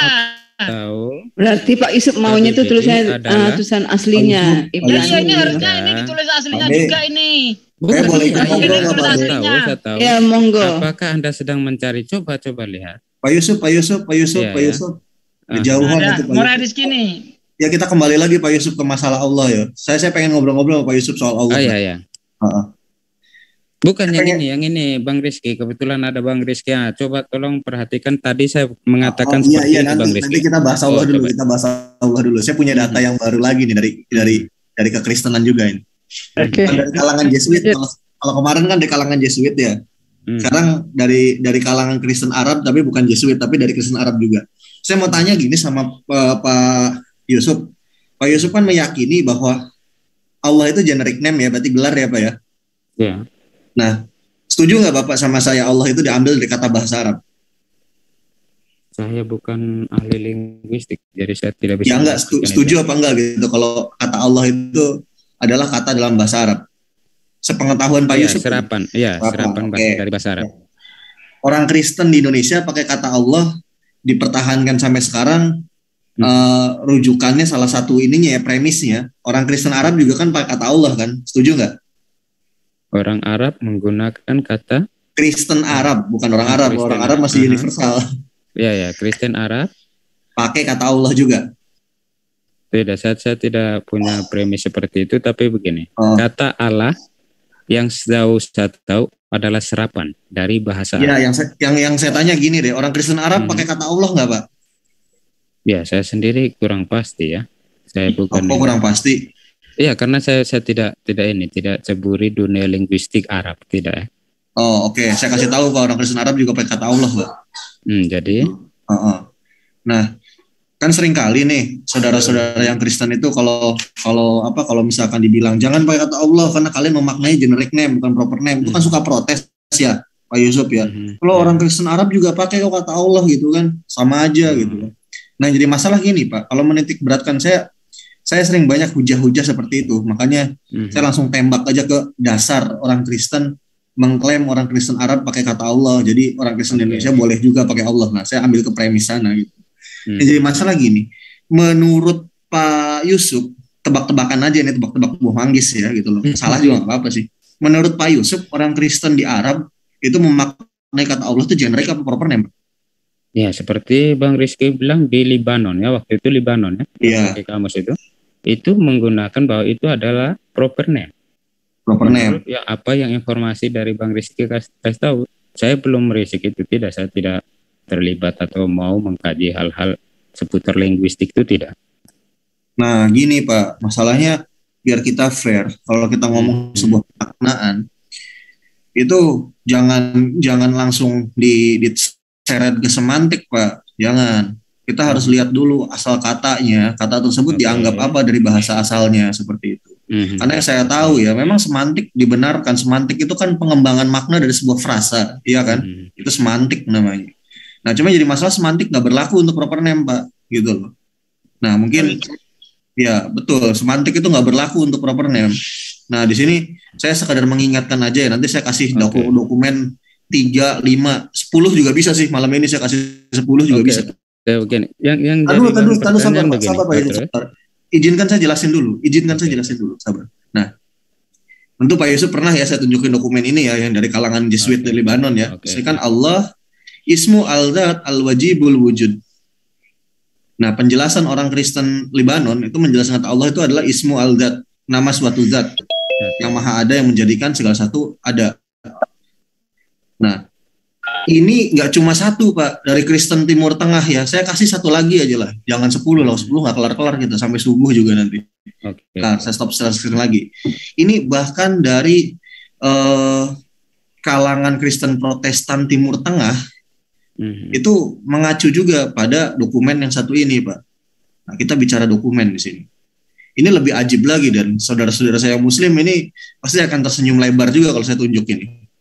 Ini dari kawan saya, salah satu kawan saya, memberikan sebuah literasi dan saya punya fullnya tapi PDF ya. Rencana mau saya cetak ini. Lafaz Allah dalam kamus, ini kamus Alkitab Al-Muqaddas yang disusun oleh himpunan guru besar dan teologi Kristen yang memiliki kompetensi di bidangnya, diketuai oleh Profesor Pendeta Dr. Butrus Abdul Malik. Dalam kamus ini, lafaz Allah adalah nama Tuhan Sang Pencipta alam semesta. Nah, ini nih. Dalam bahasa Arabnya bisa saya perbesar nih. Oh, keliru nih. Nah, ini nih yang saya kotakin. Oke. Nah, mungkin kalau Bapak mau beranggapan bahwa orang Kristen Timur Tengah ini yang ada yang memaknai Allah itu generic name, ada baiknya gini, Pak. Pak Yusuf perlu mencari dokumen dari Kristen Arab yang menjelaskan bahwa Allah itu adalah generic name.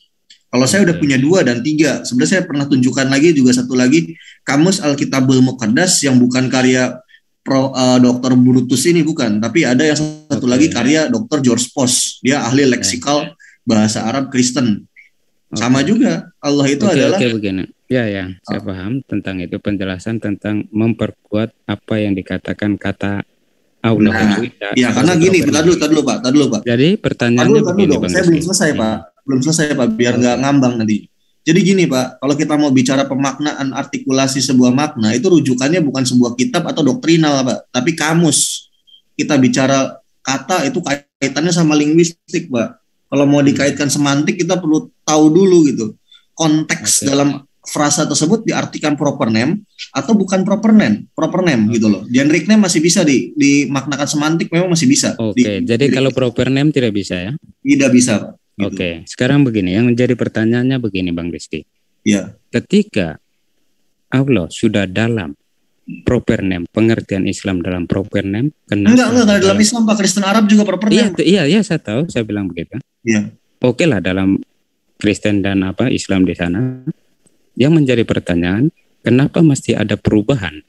Atau apalagi karena pengaruh linguistik sehingga kata Allah di dalam Quran bisa ada perubahan? Kata Allah dalam Islam ada perubahan, gimana maksudnya? Ya contoh itu apa? Surat Al-Fatihah. Yang berubah yang mana Pak? Coba itu yang apa? Alhamdulillah. Alhamdulillahirabbil alamin ya. Rubahnya di mana? Yang mana yang berubah? Alhamdulillah dengan lah itu. Alhamdulillah. Lah itu ilah. Alhamdulillah. Iya. Saya tanya kenapa bisa ada perubahan itu? Wah, ini Bapak nggak ngerti nahwu sorot tapi itu tidak mengacu kepada nama itu. Aduh.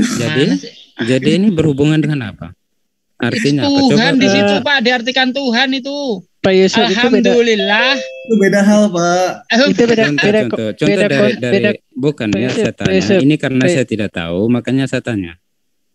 Oke. Iya, maksudnya gini Pak, kita nggak bicara kata Pak, susunan kata, tapi bicara frasa. Bapak paham frasa nggak? Paham frasa? Begini, saya tahu ketika frasa itu sudah menjadi satu proper name, itu sudah pasti tidak mungkin berubah ketika mau menyebutkan namanya. Nah, masalahnya gini, Bapak ngerti nahwu sorof nggak? Jadi Bapak kejauhan Pak. Contoh nahwu sorof itu apa? Tolong jelaskan, saya tidak mengerti. Nanti saya dengan kekritisan bisa menembus ini. Dulu aja Allah gitu loh Pak. Kita contoh. Gitu loh. Iya, contohnya begini. Kita lihat Al-Fatihah. Coba tolong jelaskan kepada saya nahwu sorof yang Anda tahu bagaimana sampai ada perubahan ini. Saya jelasin, nanti yang ada ini kabur nih Pak. Pemaknaan ini kabur. Enggak, nantinya kabur karena itu beda konteks bahasan Pak. Gitu. Ya, coba, Bang Rizky, boleh saya menambahkan sedikit? Boleh silakan Bang Dedi. Itu beda konteks bahasan. Boleh silakan Bang Dedi. Jadi Pak Yusuf tadi kan menanyakan tentang yang Alhamdulillah itu ya. Iya. Iya, pokoknya ada lillahi itu ya. Jadi gini Pak Yusuf, kita ini kan pokok pembahasannya itu tentang Allah ya. Kalau Alhamdulillah itu udah beda konteks Pak Yusuf. Iyalah.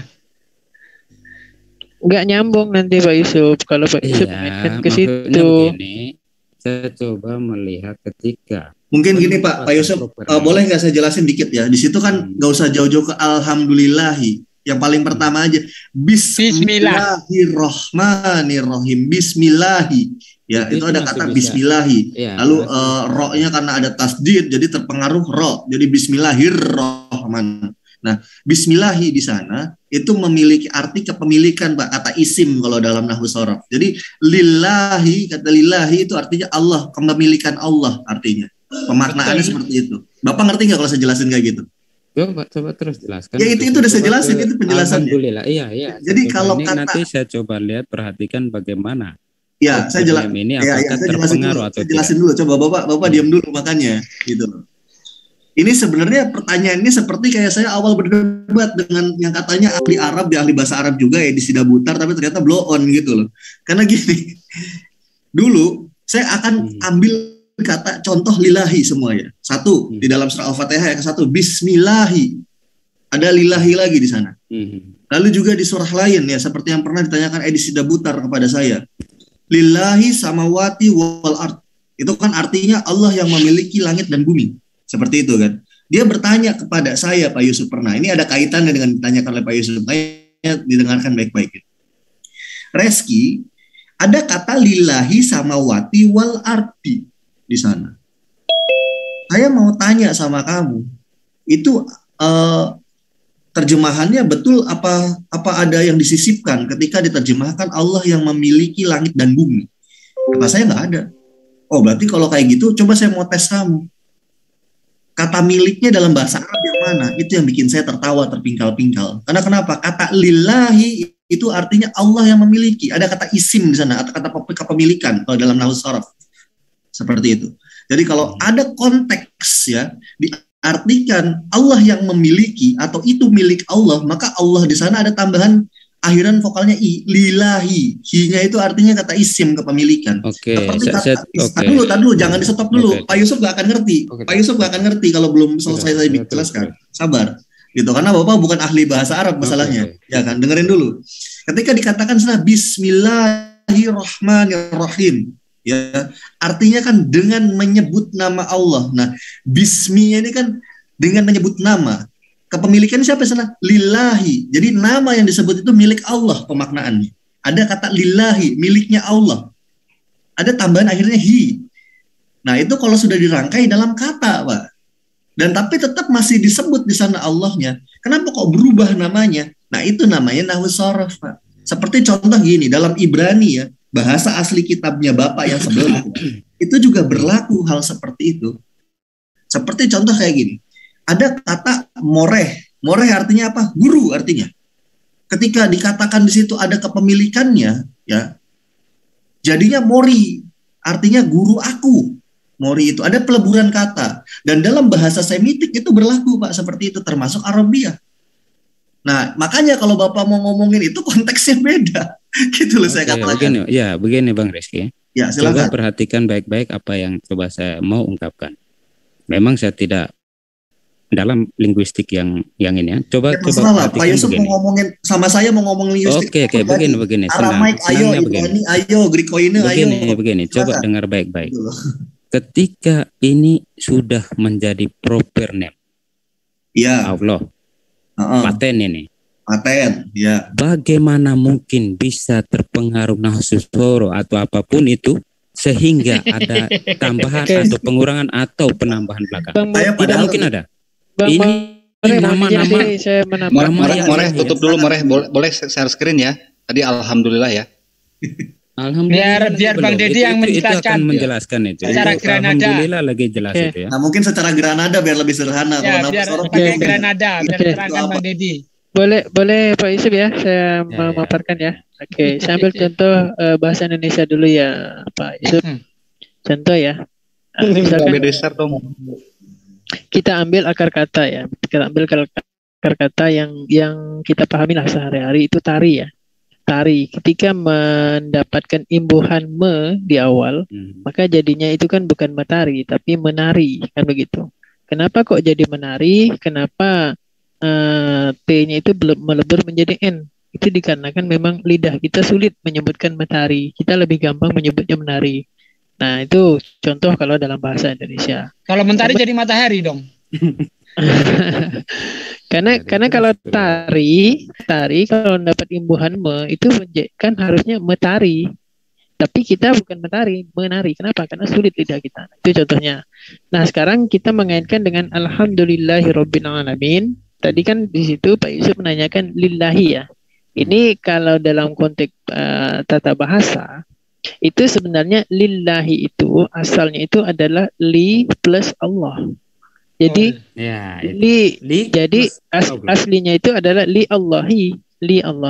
Tapi karena lidahnya orang Arab sulit menyebutkan, berat menyebutkan. Nggak bisa nyebut gini lillahi gitu ya. Li Allahi agak sulit, maka meleburlah menjadi lillahi. Jadi seperti itu. Oke, saya paham itu. Ketika dijelaskan tentang ada imbuhan di belakang. Sekarang begini, yang menjadi pertanyaan saya itu begini. Ketika yang kudus ini atau yang maha ini sudah dipatenkan namanya, saya rasa tidak mungkin ada satu macam dikatakan bagaimana pengaruh linguistik di dalamnya bisa untuk menyebut itu bagi saya. Di sini Pak Yusuf kecelakaannya satu, mempersamakan gaya bahasa Arab dengan bahasa Indonesia. Itu tidak. Pak Yusuf lihat kata Allah itu Pak Yusuf, Bismillahi itu alif lam ha. Iya. Ya, begini alhamdulillah Pak Yusuf. alif lam ha. Contoh lagi gini Bang Yan. Bentar. YHWH itu kan nama tuh. Tapi kenapa bisa berubah jadi Yahweh, Tidak, Pak? saya tidak pernah Loh itu kamus itu ada tuh kamus ya, KBBI coba ditengok tuh. Tapi dalam jadi pengertian saya tidak salah saat tidak ada nama proper name dalam ketuhanan saya. Nah, gini Pak Yusuf, biar kita nyambung ya ngobrolinnya ya, itu generik apa proper. Sekarang gini Pak, saya udah berkali-kali kasih dokumen, bahkan ini dokumen yang ketiga nih saya tunjukin ke Pak Yusuf ya dari Kristen Arab. Ya benar ya Pak ya, yang ketiga ya, karena waktu itu saya tunjukin dari kalangan Jesuit. Pertama itu Al-Munjid fil Lughah wal Alam, lalu Kamus Al-Kitab Al-Muqaddas dari Burtos yang tadi baru saya tunjukin, dan sebelumnya pernah saya tunjukin juga Alkitab Al-Muqaddas karya Profesor Dr. George Post, ahli leksikal Arab gitu loh. Nah, yang jadi masalah gini More, Pak Yusuf ini bantah tanpa data. Iya itu arahnya ke sana nanti gitu. Aduh sabar. Begini, kalau minta data di saya yang sabar dulu Pak Yusuf, sabar dulu Pak Yusuf, sabar. Nah, biar kita apple to apple ya diskusinya ya gitu. Saya sudah membawa dokumen yang membantah bahwa Allah itu adalah sebuah generic name dari kalangan Kristen Arab sendiri. Nah, sementara Bapak jika tidak setuju dengan itu atau masih kekeh pengen generic name, Bapak bisa nggak? Saya minta ada nggak satu dokumen Kristen Arab yang menyatakan Allah itu generic name? Nah, itu dia maksudnya. Nah, itu baru apple to apple, Pak. Kalau ada debatannya sampai kampus manapun juga jadi kalau kayak gini, Pak. Bukan, saya tidak mempermasalahkan proper name di dalam Islam itu. Kamu mau proper name atau tidak? Itu saya di Kristen juga proper name, Pak. Di Kristen juga proper name. Kalau Allah di Kristen proper name sudah jelas LAI salah. Ya memang salah Pak, makanya saya bukan itu. Bukan, saya bilang begini. Tadi dulu Pak Yusuf. Pak Yusuf di sini berusaha lari nih dari diskusi ini. Saya agak kecewa nih diskusi dengan Pak Yusuf. Tidak lari, coba perhatikan baik-baik. Bapak yang lihat perhatikan. Saya hanya Pak Yusuf nggak pernah bawa data, saya bawa data di sini. Nah, saya dari dulu tidak pernah membawa data. Apa yang saya ungkapkan ini adalah suatu. Ya, maksudnya data dilawan pakai asumsi agak nyambung, Pak. Bukan asumsi, saya kritis coba melihat. Enggak, itu pakai asumsi namanya. Asumsi namanya. Ini saya kasih kalau tahu. nggak asumsi harus ada data. Sekarang begini, Pak Yusuf, jika bagaimana kekritisan saya bisa saya buktikan, kan tidak? Nah, masalahnya nggak ada dokumen yang mendukung Bapak. Kalau saya bisa menunjukkan, Bapak mau minta dokumen Kristen Arab berapa biji ke saya bisa tunjukin semuanya isinya proper name. Sekarang sedang berkomunikasi dengan saya coba untuk mengkritisi apa yang Anda sebutkan. Iya, dokumennya mana? Kritisan saya pakai dokumen, pakai data, Pak, pakai data. Nggak boleh pakai asumsi kritisan pribadi. Saya bisa jadi dokumen. Nggak bisa jadi. Ya harus kapasitas Anda apa? Mungkin gini Pak Desugi. Apakah kritisan saya ini tidak bisa diterima? Kalau tidak bisa diterima, Pak. Kecuali Bapak seorang ahli leksikal nggak apa-apa gitu loh. Nah, iya. Kapasitas Anda apa? Mau buat pernyataan itu? Saya aja Pak, saya aja untuk menyatakan demikian walaupun saya mengerti bahasa Arab, Pak. Saya mengerti bahasa Arab, tapi di sini saya tidak sembrono menggunakan kritisan berdasarkan nalar saya sendiri, tapi saya merujuk sebuah referensi. Karena kenapa? Saya bukan ahli leksikal. Di sini ahli leksikal bahasa Arab yakni salah satunya yang tadi di Al-Munjid fil Lughah wal Alam, karya Ismail Al-Yasui dengan Bernard Tatalini Al-Yasui. Seperti itu. Betul. Makanya jika Bang Rizky sebagai seorang pembelajar ini, coba jawab pertanyaan saya. Oh ya kayak gitu Pak, karena saya seorang pembelajar ya Pak, karena saya seorang pembelajar, saya terbiasa menanggapi sebuah argumentasi ya, itu berdasarkan orang tersebut mampu menunjukkan dasar literasinya atau tidak Pak. Itu loh. Seperti contoh gini. Apakah kita sedang beradu data atau tidak? Sabar Pak Yusuf. Saya belum selesai jelaskan Pak Yusuf. Akan terangkan logikal yang akademis kepada Pak Yusuf. Saya mau tanya dulu, Pak Yusuf pernah kuliah atau enggak? Saya mau tanya. Pasti pernah, ya kan? Pernah kuliah kan? Ya. Pernah kuliah kan? Nah. Bukan, saya lulus SD saja sudah cukup. Begini. Enggak, tak dulu. Saya mau ngajak Bapak nalarnya berpikir akademis, karena inilah akademis yang benar, Bang Rizky. Sebelum saya mengungkapkan tentang hal-hal yang ini, Bang More. Akademis tanpa datanya akademis gimana sih? Bukan. Jadi bingung saya, akademis itu main data, Pak. Begini Bang, coba dengar baik-baik ketika Anda mengatakan Anda seorang akademisi. Ketika di dalam forum tertentu kita beradu data, mungkin Anda meminta saya data. Itu sesuatu yang betul. Tetapi ketika saya menanyakan sesuatu atas dasar kekritisan saya, Bagaimana kalau Anda nanya bisa nggak ini? perlu data, tapi kalau Anda berpendapat harus Jadi ada data. dari tadi Anda Iya. tidak perhatikan apa yang saya katakan. Oke. Seorang akademisi Di sini belum pasti ngerti mengerti. cara argumentasi yang bagus dan enggak gitu loh itu ya. Aduh, mengajari Gini, Pak Yusuf yang tadi. orang filsafat dalam hal argumentasi. Biar Oh, benar Bang filsafat. Kita ngomongin linguistik, Pak, bukan ngomongin Saya filsafat, tidak cerita Anda punya kuasa tentang linguistik, baru dengan kekritisan.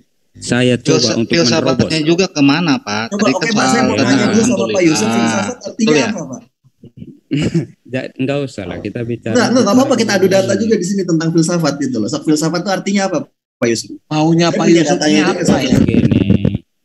Pak Yusuf, boleh saya nambahkan lagi Pak Yusuf. Jadi gini, Abang More terlalu tinggi itu penjelasannya, Pak Yusuf sulit cernanya. Jadi gini Pak Yusuf ya, saya jelaskan secara sederhana Bukan terlalu tinggi. Coba saya dengar begini, ketika saya sudah merasa bahwa sesuatu ini mau dikelabui. Begini, gampang untuk menerobos hal-hal seputar ini. Dikelabui gimana? Orang datanya lengkap kok Saya sudah terbiasa dengan hal-hal begini. Orang-orang ini bahasanya nggak enak nih. Justru Anda yang labui kami karena Anda hanya Ini mengelabui di mana? Enggak, ntar dulu. Coba Anda buktikan. Ini filsafat ya. Anda coba buktikan filsafat Anda. Buktikan bahwa kami melabui Anda. Ayo. Ya begini. Caranya Ayo, begini. buktikan dulu itu baru lanjut. Ini saya bilang ya, begini. ya. Oke, Ketika Bang Rizky dia menguasai linguistik bahasa Arab dan saya tidak mengerti. Dan dia berusaha untuk menjelaskan sesuatu yang saya rasa ini. Tetapi dengan kekritisan saya akan melihat, mengesan sesuatu celah penjelasannya. Ketika di situ ada celah, maka saya akan masuk untuk melihat sesuatu yang mungkin terlewatkan. Paham? Oke, saya jawab Pak Yusuf ya. Saya udah bisa menangkap dari yang disampaikan Pak Yusuf. Jadi gini, yang saya maksud begini. Pak Yusuf itu meminta supaya karena Allah itu adalah proper name, betul ya Pak Yusuf ya, begitu kan? Betul. Kenapa kok di Alhamdulillah itu ditulis dengan lillahi begitu ya? Betul ya. Oke, jadi begini, saya udah sampaikan di awal bahwa memang kalau kita merujuk ke aslinya, ke asalnya itu bukan lillahi tapi li Allahi. Seperti itu. Tapi karena lidah orang Arab sulit menyebutkan li Allahi, maka disebut dengan lillahi. Tapi kalau Pak Yusuf bertanya kepada orang Arab mau sampai kemanapun, mereka pasti paham dan mengerti bahwa asalnya itu ada li Allahi. Tapi karena sulit menyebutkan, maka bukan berarti ya Pak Yusuf ya. Lillahi itu bukan berarti merubah, bukan berarti begitu. Jika penjelasannya seperti itu, maka tulisannya tidak mungkin berubah. Ini tulisannya yang jadi itu. Jika pelafalan orang Arab susah, bukan berarti tulisannya berubah. Jadi begini Pak Yusuf, bisa. Jadi begini Pak Yusuf ya, di dalam Al-Quran ya Pak Yusuf ya, di dalam Al-Quran itu ada memang beberapa huruf yang tidak ditulis, ya, ada yang tidak ditulis. Seperti min qablu itu kalau ditanya sama orang Arab asalnya itu apa? Karena min ini merupakan, mudah-mudahan Pak Yusuf mengerti. Min itu merupakan salah satu huruf jar yang mana huruf jar ini membuatnya menjadi tanda kasroh. Kenapa kok di situ menjadi tanda domah? Min qablu, bukan min qabli. Itu kalau ditanya dengan orang Arab, itu aslinya itu adalah min qablihi. Aslinya. Tapi di situ ditulis min qablu. Bukan berarti merubah Pak Yusuf. Tetapi itu memang seperti itulah tata bahasa di dalam bahasa Arab. Jadi mau Pak Yusuf tanyakan dengan orang Arab itu tahu dan paham. Asalnya itu adalah min qablihi. Tapi ditulis min qablu, bukan berarti merubah, sama dengan lillahi. Ditulis lillahi bukan berarti merubah dari di Allahi. Tapi karena sulit disebut, maka ditulis dengan lillahi, tapi tidak merubah. Orang Arab itu paham. Gitu loh Pak Yusuf. Ya sama kayak begini Bang Dedi ya. Asyhadu alla ilaha illallah. Itu tulisannya kan asyhadu an la ilaha illallah. Ya kan? Nah, itu kenapa ada kata an di situ? Itu kan merujuk kepada kita. Aku bersaksi. Seperti itu sebenarnya. Pak Yusuf ini nggak ngerti bahasa Arab tapi ngeritik bahasa Arab. Kapasitasnya bukan ngeritik, apa? Saya bukan ngeritik, saya tanya. Itu bukan tanya tadi itu Pak, tapi Anda seolah-olah ngerti bahasa Arab.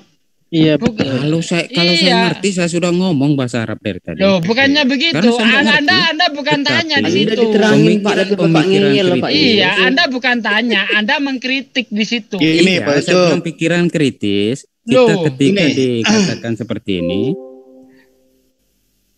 Boleh saya ngomong lagi sama Pak Yusuf, saya mau tanya. Silakan. Jadi itu dicabut dulu ya, bahwa kami mengibuli Pak Yusuf. Ya, kita karena gini, kalau Pak Yusuf tahu, berarti kami mengibuli. Kalau kami ngibul gitu ya Pak Yusuf, berarti Pak Yusuf tahu itu apa yang dikibuli. Nah iya. Gitu kan? Coba buktikan, saya buktikan dari tadi hanya nanya. Oke, terus mengapa? Apa? Silakan boleh. Karena ini yang menjelaskan saya ya. Saya tadi agak nggak enak sih ngomong dikibuli ya, bahasa dikibuli itu. Iya. Seolah-olah Pak Yusuf nih ngerti bahasa Arab gitu loh. Oke. Di sini mau buktikan dulu ya. Saya nggak mengibuli gitu loh, karena saya berani bawa data. Bahkan kalau Pak Yusuf nuntut data 10 biji, saya kasih semua malam ini gitu loh. Nggak masalah buat saya. Ini semua dari Kristen Arab ini Pak. Ya, ini semua dari Kristen Arab Pak Yusuf ya, bukan dari kalangan Muslim walaupun tulisannya Arab gitu ya. Nah, ini dokumennya orang Kristen Arab yang bikin kalangan Jesuit. Saya pernah tunjukin juga ada keterangannya. Bapak bisa cek sendiri bahkan gitu loh, silahkan. Satu itu. Kedua ini bahkan dari kalangan Kristen juga ini. Ini apa ya?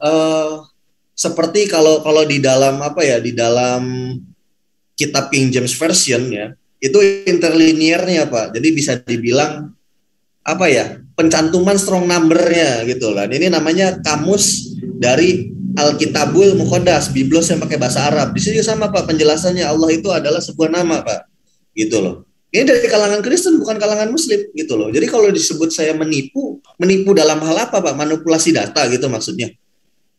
Nah, pertama saya jelaskan begini. Kenapa tadi saya kata bentar dulu Pak Yusuf, bentar dulu sabar Pak Yusuf, sabar.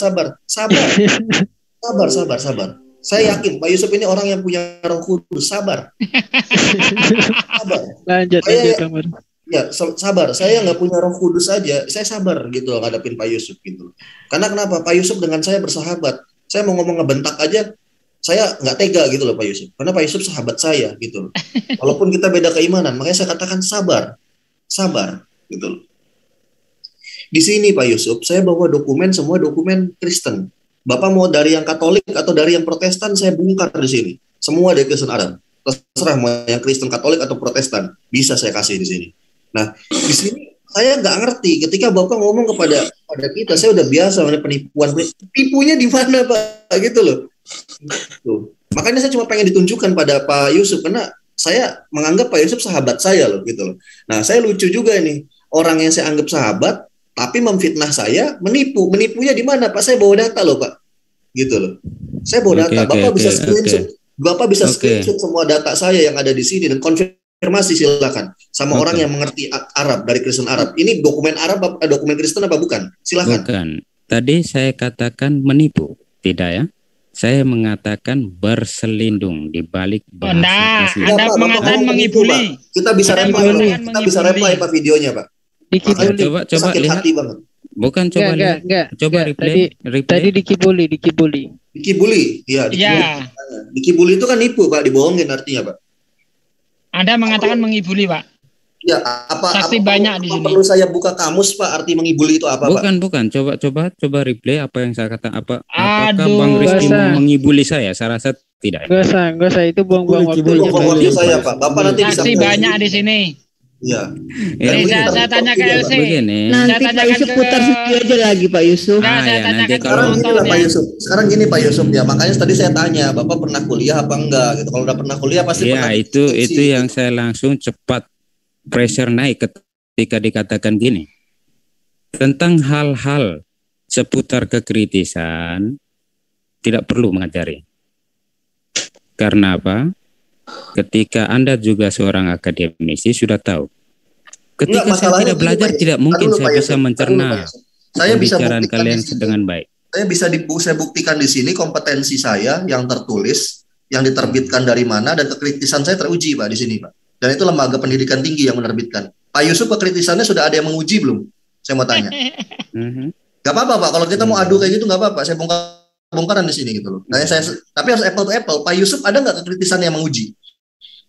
Maksudnya seminarinya? Ya, ada nggak dokumen yang menyatakan itu? Kalau saya bisa bongkar di sini, Pak.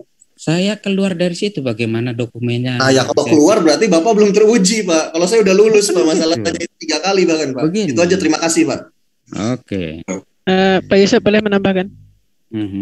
Oke, jadi gini, kalau saya menilai tadi Pak Yusuf itu mengatakan dikibuli. Kalau saya melihat itu mungkin ini sedikit kekeliruan lah ya. Kekeliruan dalam artian mungkin Pak Yusuf karena tadi Bang Moreh terlalu tinggi gitu kan.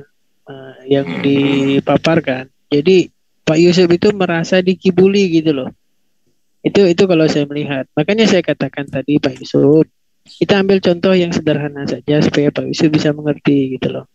Contoh seperti tari tadi ya, kita tambahkan imbuhan dia bukan metari jadinya.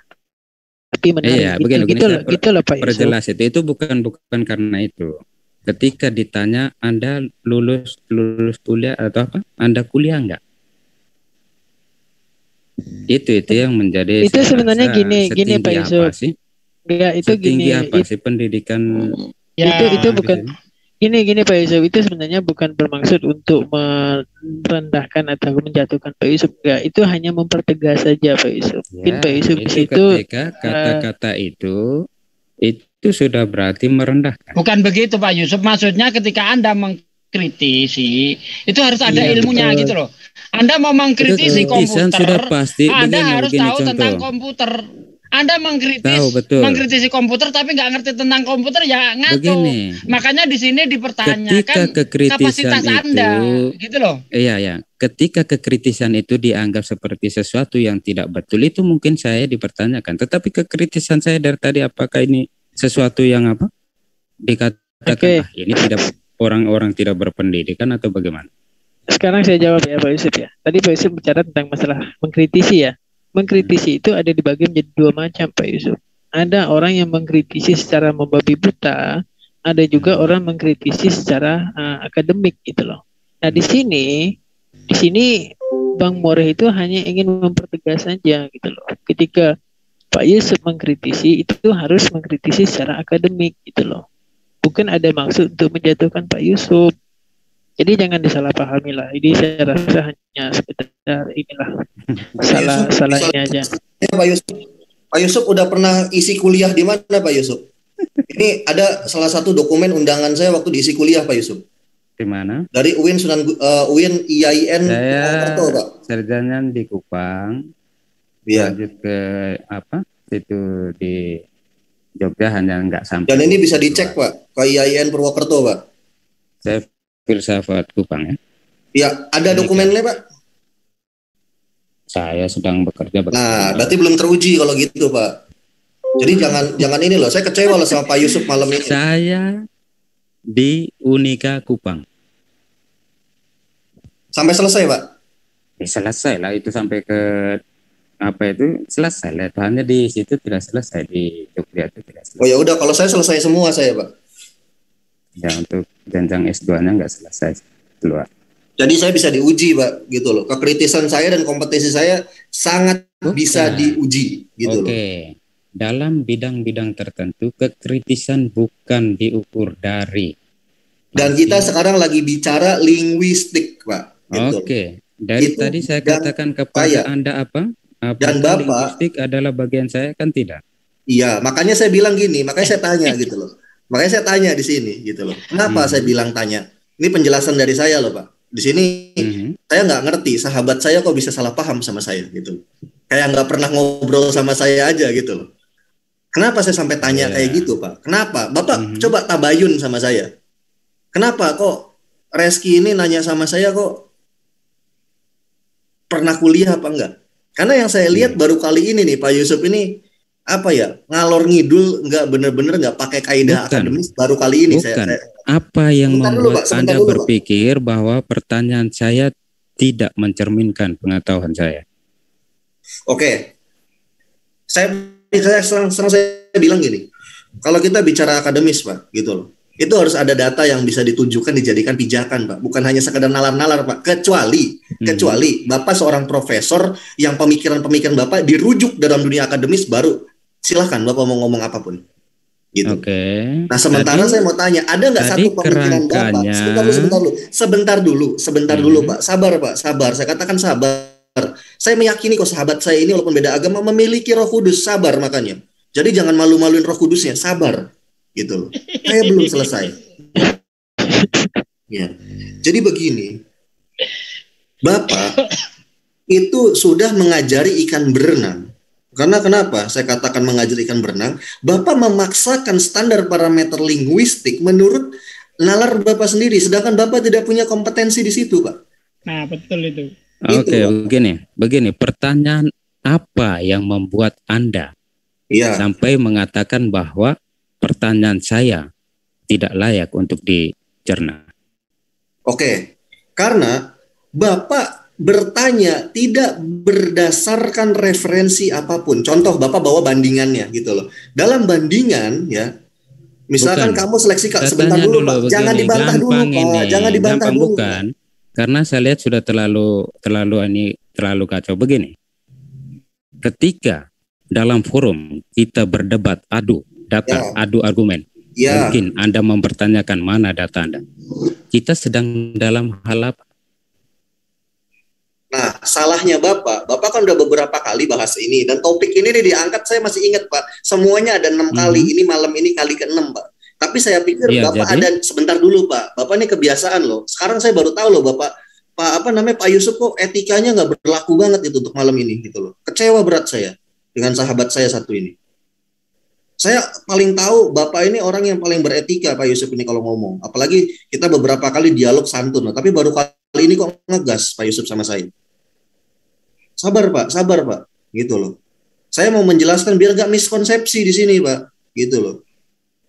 Nah sekarang gini, Bapak mengkritisi saya tanpa sedikit pun membawa bandingan. Lalu Bapak bilang, ya itu bukan kapasitas saya dan saya tidak memungkinkan untuk saya bawa data pada saat ini. Dan ini bahasannya udah 6 kali loh Pak kita bahas Pak. Saya pikir Bapak ketika membahas sama saya, Bapak iseng-iseng di tengah waktu luang, coba ngecek literasi Arab gitu loh. Ternyata memang nggak pernah belajar gitu loh. Lalu Bapak mengkritisi saya, yang saya sampai hari ini masih belajar Pak. Bahkan makanya saya bilang ke Pak Yusuf kan, Pak saya baru temukan lagi nih dokumen satu lagi gitu loh. Oke, sudah. Itu, Pak. Oke, sudah. Sekarang tahan ya, saya mau bicara. Silakan. Dalam kerangka pembicaraan kita tadi, ketika saya sudah mengatakan, ketika saya tidak tahu itu, tolong ajarkan kepada saya. Saya sudah katakan itu. Coba cek balik apa yang saya katakan tadi.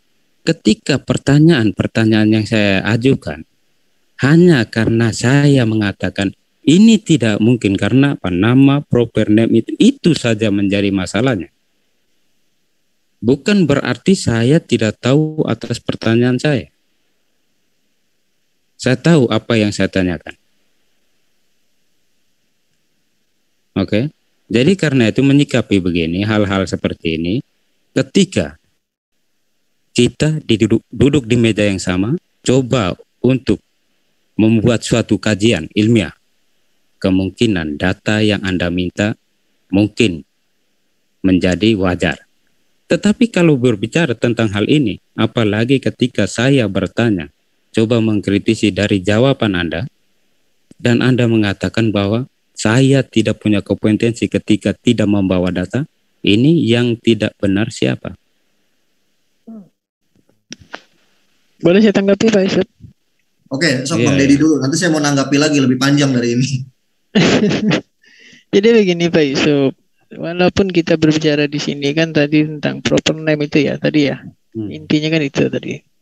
Jadi justru menurut saya malah lebih komplit loh yang disampaikan oleh Bang More.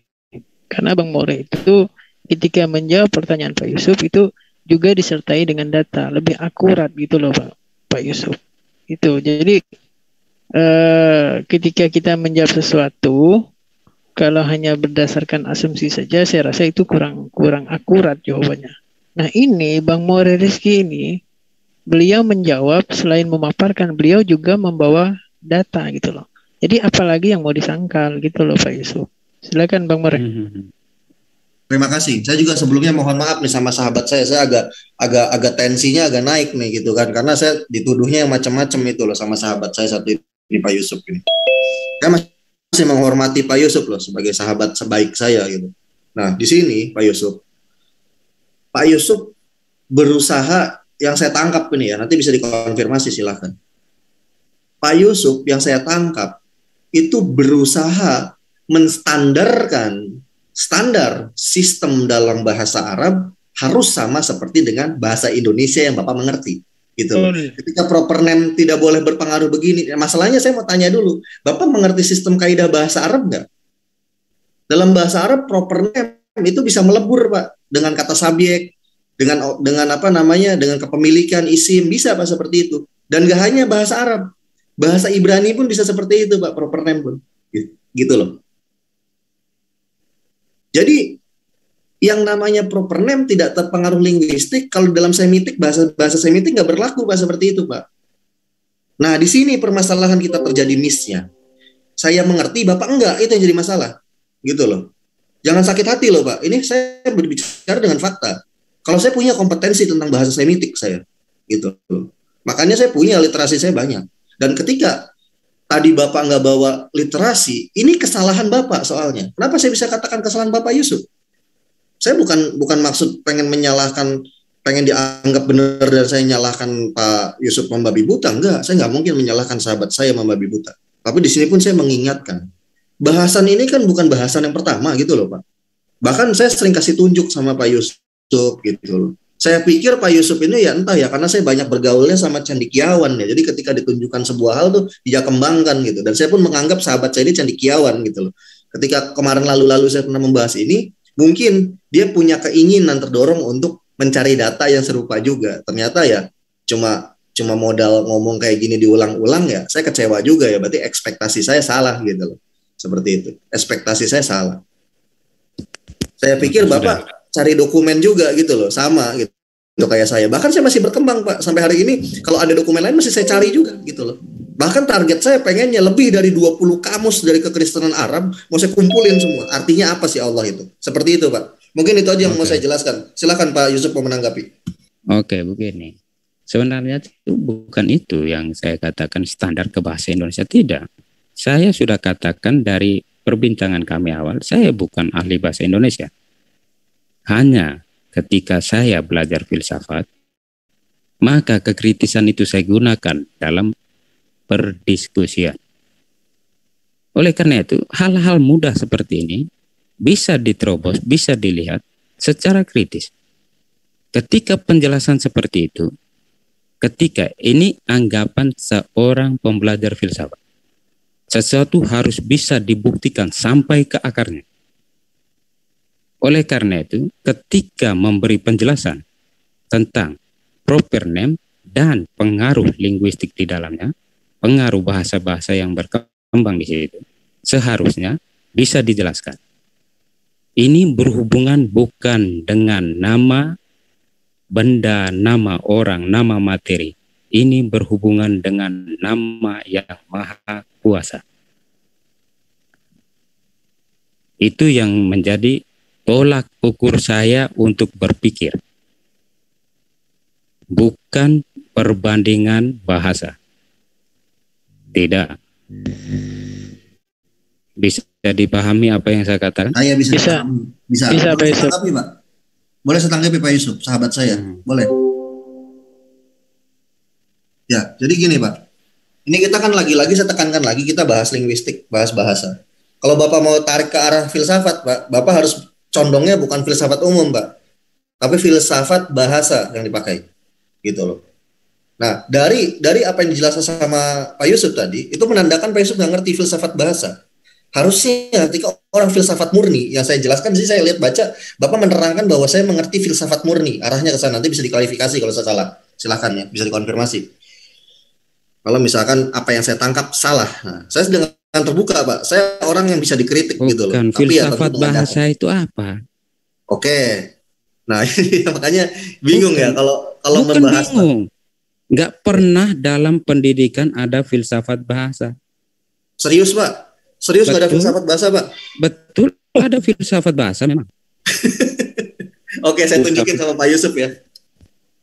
Boleh saya tunjuk sebuah artikel Pak Yusuf? Artikel bukan ada dalam pembelajaran ilmu pengetahuan. Wah, berarti Bapak nih nggak ngerti filsafat pendidikan malah sama lagi. Ini kacau ini makin. Ya Allah.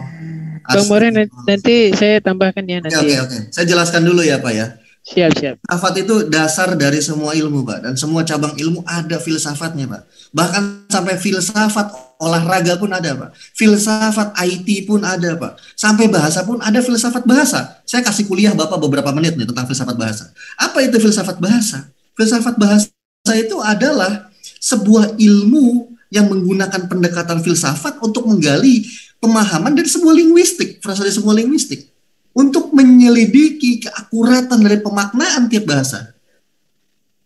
Itu filsafat bahasa, Pak, dan diakui di dunia pendidikan, gitu loh.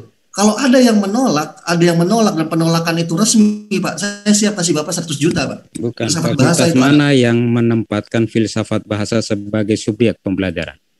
Oke, Bapak tahu, Pak, S3 sastra bahasa itu yang dipelajari filsafat bahasa, Pak. Bapak boleh cek ke UI. Kemana? Boleh cek ke kampus-kampus seperti contoh di di Jogja, kampus-kampus favorit Jogja. UI ada fakultas filsafatnya? Ada. Hah? Ada. Sekarang gini deh, saya kasih Bapak jelaskan sedikit ya. Ketika kita memasuki Pak perkuliahan strata 3, Pak, itu yang dipelajari filsafat, Pak. Filsafat dari cabang ilmu yang dia dalami. Ketika Bapak belajar teologi ya, pendalaman filsafat ilmu teologi biblikal itu dipelajari di S3, Pak, filsafatnya. Semua cabang ilmu yang ada strata 3-nya itu yang dipelajari filsafat dari disiplin ilmu tersebut. Gitu loh. Makanya jadi wajar saya nanya, Bapak pernah kuliah apa enggak? Jadi kan gitu. Itu Anda bercerita tentang apa? Pendidikan apa itu yang menggunakan itu? Pendidikan di Indonesia, Bapak. Pendidikan di luar negeri. Itu jangan bukan ini. Ini saya bilang pendidikan apa yang menggunakan semua ketika mau ambil strata 3, mengambil basic. Ini bukan Oke Pak, saya bicara pakai data, Pak. Saya akan ajarkan Bapak. Maaf nih bahasanya saya agak keras. Saya akan ajarkan Bapak ya terkait soal memaknai filsafat. Bukan. Enggak, kita pakai data, Pak. Saya nggak suka ngomong pakai asumsi dan hayalan, Pak. Terus. Mana? Sahabat Bapak ini yang namanya Reski ya. Strata 3 ya. Saya mau lihat strata 3 yang menggunakan subjek pengajarannya filsafat semua. Coba saya lihat.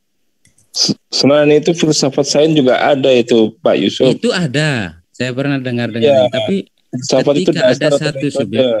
Begini perkembangan tentang penggunaan kata filsafat, bahkan kami berdiskusi ketika mau diajarkan filsafat Pancasila maka akan ada suatu protes hanya untuk menggunakan kata filsafat. Ini pun tidak tepat. Ini sudah berlaku. Ya silakan Bapak protes. Ada nggak jurnal Bapak yang memang ada nggak gitu loh? Memang di universitas ini itu di Wikipedia ya.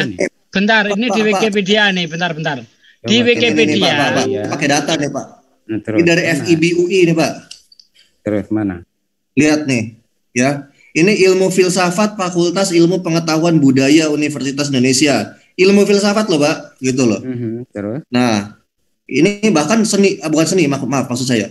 Ilmu pengetahuan sosial budaya ya maksudnya ini. Kalau zaman dulu sosial budaya namanya zaman dulu. Sekarang udah nggak pakai sosial ternyata. Nah, ini ada ilmu filsafatnya Pak. Itu program ilmu filsafat. Iya. Yang kamu bilang tadi apa? Semua strata 3. Lah memang ada Pak. Bukan, coba lihat semua strata 3. Ini program doktor filsafat dalam bidang filsafat. Ya memang subjeknya filsafat. Oke. Saya mau tanya gini sama Pak Yusuf. Pak Yusuf tahu gelar PhD, Pak? PhD itu filsafat. Tahu gelar PhD enggak? Saya cukup jawab Bapak tahu gelar PhD apa enggak? Tahu gelar PhD kan? Filsafat lah itu. Iya, dokter filsafat. Tapi itu digunakan hanya di beberapa tempat, bukan di keseluruhan. Lah iya, tapi kenapa kok itu bisa diterapkan jadi filosof doktoral, Pak? Itu kesalahan, kita bisa rujuk bahwa itu adalah kesalahan-kesalahan yang digunakan. Itu kata Pak Yusuf apa kata seorang cendekiawan filsafat? Iya, itu seharusnya gelar bagi seorang filsafat, dokter filsafat. Tetapi itu juga digunakan di beberapa negara untuk yang bergelar doktor. Bingung dari permen jadi filsafat ini. Bukan, iya makanya ini mengenai filsafat bahasa. Kalau saya sih saya ikutin terus. Pak Yusuf mau lari kemana saya ikutin gitu loh. Gini. Pak Yusuf saya nanya Pak Yusuf. Bidang tertentu. Pak Yusuf, apakah filsafat hukum ada? Adalah. Nah mungkin Pak Yan bisa jelasin filsafat hukum tuh Pak Yan. Silakan Pak Yan. Ya filsafat hukum bahasa bagaimana ada. Moral. Ya? Jadi filsafat bahasa nggak ada Pak Yusuf. Bukan dalam saat pembelajaran filsafat. Ini filsafat bahasa ini biasa digunakan ketika macam bagaimana? Katanya tadi nggak ada filsafat bahasa. Tidak ada. Oke, di Wikipedia coba dibuka itu. Filsafat bahasa adalah ilmu gabungan antara linguistik dan filsafat. Ilmu ini menyelidiki kodrat dan kedudukan bahasa sebagai kegiatan manusia serta dasar-dasar konseptual dan teoritis linguistik. Filsafat bahasa dibagi menjadi filsafat bahasa ideal dan filsafat bahasa sehari-hari. Ada filsafat bahasa Pak? Kata siapa? Ada. Iya, tapi diajarkan di subjek yang mana? Coba saya tanya Anda ketika mengajar itu. Murai Rizky, silakan. Diajarkan di fakultas apa? Di fakultas bahasa Pak, diajarkan di fakultas sastra Pak. Gimana sih Pak Yusuf ini? Aduh. Jadi semua Pak, kayak hukum ini. Jadi fakultas gini, hukum pun sama Pak. Saya paham nih. Saya paham nih Pak Yan. Filsafat itu ada, itu jadi, moralitas, etika. Jadi paham saya gini nih. Pak Yusuf ini mengatakan yang namanya ilmu filsafat itu harus dipelajari di dalam fakultas filsafat gitu loh. Ini nalarnya pendek sekali gitu kalau seperti itu. Bukan, yang ketika berbicara subjek Anda mengatakan bahwa di fakultas, kita bicara tadi ketika Anda menanyakan saya di fakultas mana? Filsafat. Dan ketika mengatakan itu, Anda mengatakan filsafat bahasa. Tidak ada filsafat bahasa di fakultas filsafat. Saya nggak suka muter-muter, apalagi Bapak nggak mampu bawa data secuil pun gitu lah. Berarti ini filsafat ilmu bahasa di wiki ini salah Pak? Bukan di Wikipedia. Bukan. Ini Pak Yusuf ngeles. Tadi Pak Yusuf banyak menyangkal tidak ada filsafat bahasa. Iya, karena di fakultas filsafat itu tidak ada. Saya nggak ngomong fakultas bahasa, saya ngomong secara keilmuan, apapun ilmunya itu ada filsafatnya Pak di dalamnya Pak. Termasuk ilmu bahasa sastra ini. Ini ada filsafat ilmu bahasa. Kalau Bapak menolak ini, maka saya tanya ke Bapak, berarti ini salah dong? Silakan dijawab. Iya apa enggak salahnya? Aduh, saya lihat begini Bang Rizky. Ketika Anda sudah mengatakan tadi ya, kita bicara hal-hal pendidikan ini. Bapak ini pintar memutar-mutar kata doang gitu. Iya, betul. Orang filsafat memang jelas begitu. Tadi waktu bentar Mareh. Enggak simpel lu Pak Desugi, dulu. Saya pengen kejelasan dia dulu gitu. Kejelasan Pak Yusuf dulu. Filsafat ilmu bahasa ini salah apa enggak? Udah, itu aja. Salah apa enggak? Pembicaraan kita di mana? Loh, tadi kan Rizky mengatakan salah ada, begini, ada saya koreksi. Katanya tidak ada, gimana sih? Memang begini. Coba dengar Ustadz Sugi begini. Ketika saya mengatakan di fakultas filsafat tidak ada subjek itu. Saya ulang lagi pertanyaan. Dengar dulu. Gak apa-apa ya, saya dengar. Selesai Bapak berbicara, saya tanya lagi pertanyaan ini. Oke. Ketika pembicaraan tadi tentang pengajaran di fakultas filsafat. Saya nggak ngomong pengajaran fakultas filsafat, Pak. Awalnya tidak ngomong itu awalnya. Boleh direply, tidak. Coba replay. Coba Rizky tidak ngomong itu awalnya. Rizky mengatakan filsafat bahasa, Pak Yusuf langsung menyangkalnya tidak ada filsafat bahasa. Iya, saya nggak ngomong fakultas bahasa, fakultas filsafat. Coba DLC, betul enggak itu yang saya katakan? Coba Bapak cek di menit keberapa saya ngomong kayak gitu. Saya berani malah tidak ada. Enggak gitu, betul. Iya, enggak ngomong kayak gitu saya Pak Yusuf. Itulah Pak Yusuf ini banyak fitnah saya dari tadi. Ini Pak Yusuf ini tolalit sepertinya tadi ngomong ngibulin terus ngomong oh enggak, saya enggak ngomong seperti itu, padahal jelas ngomong. Simpel sebenarnya. Filsafat ini sering digunakan paling banyak itu di dalam buku karena celah sedikit, tapi tidak merubah hal yang awal Pak dalam hukum. Ya, misalkan 362 penerapan. Nah, tapi bukan berarti penerapan itu harus menghilangkan hal-hal yang benar Pak. Dalam filsafat hukum. Ini filsafat. Saya nanya ke Bapak. Yang mudah, apa artinya filsafat sih Pak? Tindakan kebijaksanaan, tetapi itu. Oh bukan, filsafat adalah ilmu. Wah, nggak ngerti filsafat dia Pak. Nanti saya ambil buku filsafat dulu Pak Yan. Saya serahkan dulu ke Pak Yan. Bapak ngomong soal saya pribadi tidak punya kapasitas hal itu. Tapi filsafat dasar dalam artian di fakultas hukum, fakultas bahasa itu ada. Dan beberapa fakultas termasuk ekonomi pun ada kalau nggak salah. Tapi pertanyaannya, dasar filsafat itu apa? Itu 2 kata ya itu sebenarnya. Tapi dalam pembelajaran filsafat. Jangan pembelajaran, saya nanya filsafat dasar. Filsafat adalah dari kata itu. Jangan itu kenapa menanyakan hal-hal itu? Kita kebijaksanaan. Bang Yan. Oke, nggak apa-apa. Bapak bicara dengan filsafat, saya akan muter lagi bahwa Bapak pengacara, saya hakim, Pak. Bukan begini, iya. Filsafat itu kan sebenarnya cinta akan kebijaksanaan. Itu pengertian dasarnya, makanya dari katanya itu etimologi katanya seperti itu. Tetapi dalam pembelajaran filsafat bukan itu yang mau dirujuk, tidak. Jangan Pak Yusuf, jangan pakai etimologi. Etimologi itu masuk ke filsafat bahasa, Pak. Karena filsafat bahasanya nggak ada. Kan saya nanya apa sih filsafat itu? Filsafat adalah ilmu apa titik itu, Pak. Saya kan nanya pokoknya gini Pak Yans ya, dan Bang Arsalna, Bang Dedi, sorry maksud saya. Bang Dedi dan Pak Yan. Saya akan melarang nanti kalau misalkan Pak Yusuf ini, sahabat saya ini, pakai kata etimologi, terminologi. Nah itu akan saya larang. Karena kenapa? Itu konteksnya itu adalah filsafat bahasa. Kata dia filsafat bahasa nggak ada. Saya larang nanti. Karena nggak ada filsafat bahasa katanya. Asing dia dengan filsafat bahasa. Di dalam subjek pengajaran itu memang tidak ada filsafat bahasa. Di fakultas filsafat mana yang mengajarkan filsafat bahasa? Kan di menit keberapa Bapak saya ngomong fakultas filsafat, Pak? Coba buktikan. Saya tantang Bapak buktikan saya mengatakan fakultas filsafat. Saya tidak ada rekaman. Ya coba dicek dulu. Kasih waktu lah 10 menit nih Pak. Pak Yusuf untuk nyari. Jadi biar enak kita ngomongnya gitu loh. Jangan pakai fitnah dulu. Bukan, saya tidak merekam itu. Karena enggak ada kok Pak live-nya Pak. Saya kasih linknya. Nanti silakan cari di menit berapa. Oke, gini Pak. Kalau misalkan filsafat ini tidak mencangkup segala masalah, Bapak salah. Karena filsafat adalah ilmu tentang mencari makna dari berbagai macam hal, Pak. Ini filsafat loh, Pak. Filsafat. Ini kamu hanya baca dari mungkin dari Wikipedia, mungkin dari situ dan Wikipedia enak aja, Pak. Saya punya bukunya, Pak. Bukunya apa? Aduh, Bapak nih. Coba kasih Pak Yan bukunya, kasih Pak Yan. Buku itu apakah menunjukkan bahwa Anda seorang pembelajar di bidang filsafat? Saya di Fakultas Hukum, Pak. Saya belajar filsafat hukum.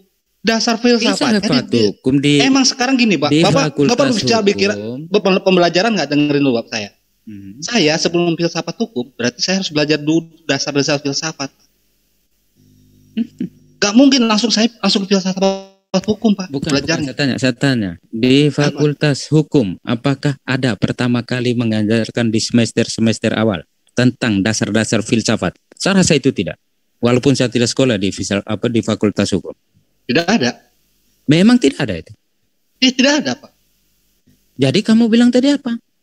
Apa? Semester 2, Pak, itu, Pak.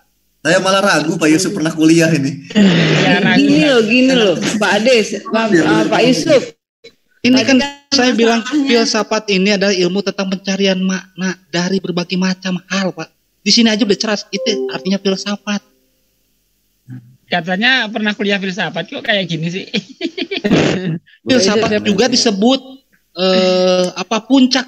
puncak dari segala pengetahuan, Pak. Dari berbagai ilmu tuh dia ibu. Saya standby lah, mungkin saya filsafat saya bukan puncak. Dasar filsafat saya mungkin salah.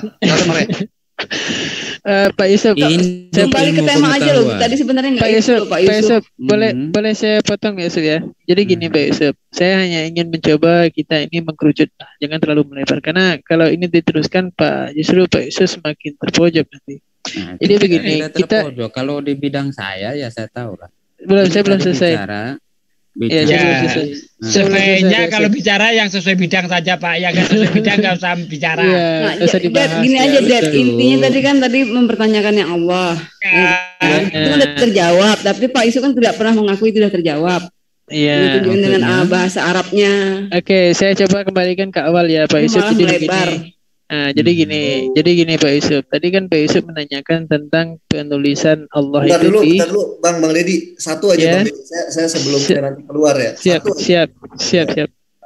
Jadi gini Pak Yusuf yang anggap saya nggak ngerti filsafat, Pak yang ngerti filsafat. Saya pernah ngisi kuliah filsafat loh Pak, lihat Pak ini Pak.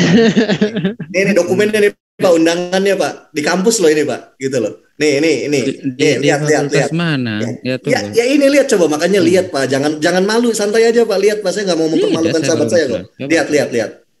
Dari mana ini? Fakultas mana? Ya. Coba lihat, fakultas mana? Kecil banget. Digedein lah Pak. Ini tadarus pemikiran Pak. Ini acaranya mahasiswa filsafat dan tafsir Pak. Saya kasih tahu. Filsafat dan tafsir? Iya. Jangan ngomong nggak ada Pak. Ada prodinya ini Pak. Bukan filsafat dan tafsir. Ini di fakultas di Fakultas Usulul Institut Agama Islam. Tuh kelompok. Bukan. Saya pernah ngisi kuliah filsafat loh Pak. Gitu loh. Jadi apa subjek yang Anda bawakan? Saya tanya, filsafat apa yang Anda bawakan di filsafat dan religion dan teologi yang saya bawa terkait membahas filsafat. Dengerin dulu. Seumum ini filsafat apa yang mau dengerin dulu Pak Yusuf. Terus? Santai Pak Yusuf, gak usah panik, santai. Terus tidak panik. Santai, makanya santai. Saya belum selesai bicara. Topik yang saya bahas di sini, kuliah yang saya kasih membahas topik kesesatan atau logical fallacy dalam membaca pikiran Tuhan, Pak. Itu di IAIN Purwokerto Pak, gitu loh. Iya. Nah sekarang saya mau tanya, Bapak jelasin filsafat panjang lebar. Tunggu dulu. Kita biar apple to apple. Tunggu dulu, santai Pak, jangan panik Pak, santai Pak. Tenangkan dulu Roh Kudusnya. Sekarang saya mau tanya, Bapak pernah ngisi kuliah di kampus mana tentang filsafat? Atau saya perlu tunjukin lagi dokumen saya ketika diundang lagi? Itu begini, contoh undangan Anda ini pembicara lepas dalam ini sudah berapa pembicara lepas Pak, saya dosen tamu Pak. Dosen tamu, oke. Dosen tamu subjek apa yang Anda ajarkan? Subjek filsafat teologia. Filsafat teologia. Jangan bilang nggak ada. Pembelajar kuliahnya bukan. Ada, Pak. Kuliahnya bukan. ada. Ini terlalu umum. Jadi bagaimana ini?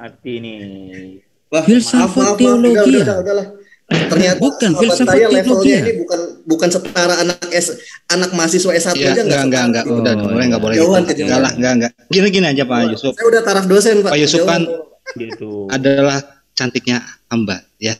Oke Pak Yusuf. Jadi gini Pak Yusuf, saya kan kenapa menaikkan dasar filsafat aja, dasar filsafat supaya umum nih. Malam Pak Yusuf. Saya kalau sama ini saya standby. Ini masalah betul. Ini karena apa? Sepertinya ini kalau hal-hal seperti ini, apalagi mempunyai kapasitas yang seperti dikatakan pengajar di fakultas atau apa. Pertanyaan saya itu mudah. Jika menguasai itu mudah. Tetapi kenapa sampai macam seperti ini, macam jadinya seperti ini? Ya karena yang dikasih keterangan ini tolalit. Bukan tolalit. Selamat betul Pak Yusuf. Ya, selamat. Nah ini Opung Rambe nih, kayaknya nih Opung Rambe nih harus kasih kuliah filsafat nih, biar ngerti. Silakan nih, ini dosen filsafat hukum ini. Ini begini. Makanya saya mundur. Begini Opung Rambe, begini. Ya, ketika membicarakan tentang hal-hal perkuliahan ini. Pak Yusuf. Jadi sesuatu ya, terus. Sebentar, saya potong ya. Daripada ini melebar kemana-mana, jadi coba kita kerucutkan lagi ya ke topik awalnya. Itu kan kita bicarakan masalah proper name itu tadi ya. Nah tadi Pak Yusuf mengatakan di KBBI itu ada kejanggalan, kan gitu ya? Nah ya. Tentang Allah itu tadi kan? Nah kemudian saya menanyakan kepada Pak Yusuf supaya tidak terjadi kejanggalan seperti apa, saya katakan begitu kan. Pak Yusuf menjawab ada solusi. Oke. Tidak ada itu. Kemudian juga artinya tidak ada solusi ya dari Pak Yusuf ya. Kemudian juga Ustadz Sugi juga memaparkan data gitu loh dari KBBI tentang YHWH, betul ya tadi Ustadz Sugi ya? Ya, Yahweh. Ya, Yahweh. Ya, tapi tidak ada ini, tidak jelas apa dia punya apa itu, saya belum baca, hanya kerangka besar di depan, jadi saya mau tanya mana tadi. Oke, sebentar. Kita jangan terlalu ini. Kita fokuskan aja dulu itu. Itu sebenarnya kalau kita merujuk itu, apa yang kami sampaikan, apa yang kami paparkan itu memang real gitu loh. Penjelasan kami itu bukan asumsi dan kami juga bisa menunjukkan data gitu loh. Kita nggak tahu gimana tadi, semakin semakin melebar gitu loh. Akhirnya bukannya kita mendapatkan edukasi, malah mutar-mutar gitu loh. Iya, itu ya. Karena itu saya juga terpancing ketika ini kuliah kuliah di mana pernah kuliah nggak tuh, saya lihat begini sampai macam diinterogasi bahwa ini enggak, ini sebenarnya gini, menguji ketajaman. Enggak, gini Pak Yusuf, sebenarnya itu hanya kesalahpahaman saja. Sebenarnya Bang Mori itu hanya ingin mempertegas saja, bukan bermaksud untuk menjatuhkan ataupun melecehkan Pak Yusuf gitu loh. Karena tadi Pak Yusuf duluan bilang dikibulin iya, gitu loh Pak Yusuf yang ganteng. Hanya salah padahal paham sebenarnya aja. baik loh. Jadi kalau kita kembali ke topik awal, sebenarnya apa yang Pak Yusuf tanya itu Bang sudah kami jawab. Kita aja Bang Dedi. Ya, Pak Yusuf saya tanya gitu nggak terima, emang Pak Yusuf pernah ngisi kuliah di mana Pak Yusuf? Kalau saya banyak ngisi kuliah Pak Yusuf. Ini udah gini More. Dalam artian gini. Kenapa saya bilang begitu? Karena gini, orang yang mengatakan bahwa Pak Yusuf tadi ya, Mas Ari kibulin, saya bilang coba jelaskan mana yang dikibulin. Begitu ya. Terus Pak Yusuf bicara filsafat. Nah, filsafat yang mana yang kami kibulin, kan begitu? Bukan itu maksud tadi. Oh, bukan. Jadi dikibulin yang mana Pak Yusuf? Coba. Ya jangan sampai saya bikin laporan pemfitnahan loh. Bukan begini. Santai begini yang saya ingatnya tuh begini. Ketika dijelaskan tentang ini, saya bilang begini. Jangan berselindung di balik penguasaan bahasa Arab, sehingga yang saya tidak tahu bahasa Arab ini mungkin penggunaan kata belakangnya itu tapi saya rasa bahwa saya hanya mau mengemukakan bahwa di balik bahasa asli yang saya tidak tahu ini jangan sampai membuat saya rasa macam ini. Mungkin bahasanya mungkin kedengaran dikibulin, mungkin saya tidak tahu, tapi sejauh yang saya bisa ada Pak Yusuf dikibulin udah saya simpen kok. Kalau saya sakit hati saya bikin laporan loh. Pak Yusuf fitnah saya. Fitnah apa? Fitnah dengan saya ngibulin. Bapak tertuju kepada saya, frasanya Bapak mengibul itu tertujunya pada saya. Dunia diskusi dan perkataan ngibulin itu fitnah, kecuali Bapak bisa tunjukin saya ngibulinnya yang mana gitu loh. Debatnya di kantor polisi. Ntar dulu, Rizky dulu. Pak Yusuf, dari tadi aku monitor terus. Rasanya pengen nimbrung juga, tapi jangan kabur. Biasanya Pak Yusuf ini kalau aku masuk bisa ikut bicara langsung masuk pamit deh. Tidak. Sudah berkali-kali, sudah kayak 40 kali Pak Yusuf ini ke setiap aku udah ikut bicara. Ada kesempatan ini mau kabur dulu gitu Pak Yusuf. Tidak, kebetulan masih di karantina nih, jadi ada waktu. Iya, di karantina makanya saya ada waktu. Nah, apa Yusuf pernah apa di karantina? Biasa. Nanti alasan ngantuk lagi ya, tidur. Semoga cepat sembuh aja ya. Bukan karena sakit. Di karantina karena COVID inilah. Ya iya. Semoga cepat sembuh kan, benar kan? Kan COVID kan? Bukan kena COVID, bukan kena COVID. Bang Yan, kenapa? Bang Yan, nanti melebar lagi loh. Oh, saya tahu, saya di karantina sama yang sebelah ya, Pak Yusuf ya. Bang Yan, nanti melebar lagi loh. Lanjut. Melebar lagi nanti. Bagaimana, Bung? Oke, baik Pak Yusuf, Bapak Dokter ya, Bapak Dokter Yusuf. Enggak lah. Saya Rambe nulis buku filsafat, sudah 3 judul buku. Ya. Prolog filsafat hukum Islam, dan itu sudah saya presentasikan di USA sana itu. Hanya saja tidak bisa beredar di Republik ini karena terlalu fantastik isinya. Nah, yang diperbincangkan tadi itu mengenai tulisan Allah. Nah, sebenarnya pada intinya saya sendiri belum paham, keberatan, kebingungan, apapun nggak mengerti lagi saya, Pak Dr. Yusuf ini di mananya. Pemakaian kata itu sudah jelas berbahasa Arab. Ya, baik di KBBI mau di kamus manapun. Mungkin insya Allah kalau ada waktunya Pak Dr. Yusuf silakan ke kantor saya. Di kantor saya itu ada 20 kamus di situ bahasa. Itu sudah jelas bahasa Arab yang diambil dipakai oleh Bapak Yusuf Oten ini gitu loh. Begini Opung, coba sebentar pertama belum saya bicara, belum saya. Nah, di mananya yang membingungkan Bapak Yusuf, biar kami yang ada Muslim di sini mendengar Oten ini supaya paham. Silakan. Oke, begini Opung ya. Beranjak dari pembicaraan kami tadi, mereka membuka kamus yang waktu itu pernah kami bicarakan tanggal 2 mungkin dengan Bang Yans. Dari situ saya melihat arti kata Allah dalam KBBI. Di situ saya sudah mulai melihat, ini ada macam suatu keganjilan atau sesuatu yang mengganjal. Gitu. Ketika saya membaca Allah adalah nama Tuhan dalam bahasa Arab, saya melihat ini macam ada sesuatu yang tidak sinkron. Kenapa? Saya bilang begitu. Dalam nama Tuhan dalam bahasa Arab.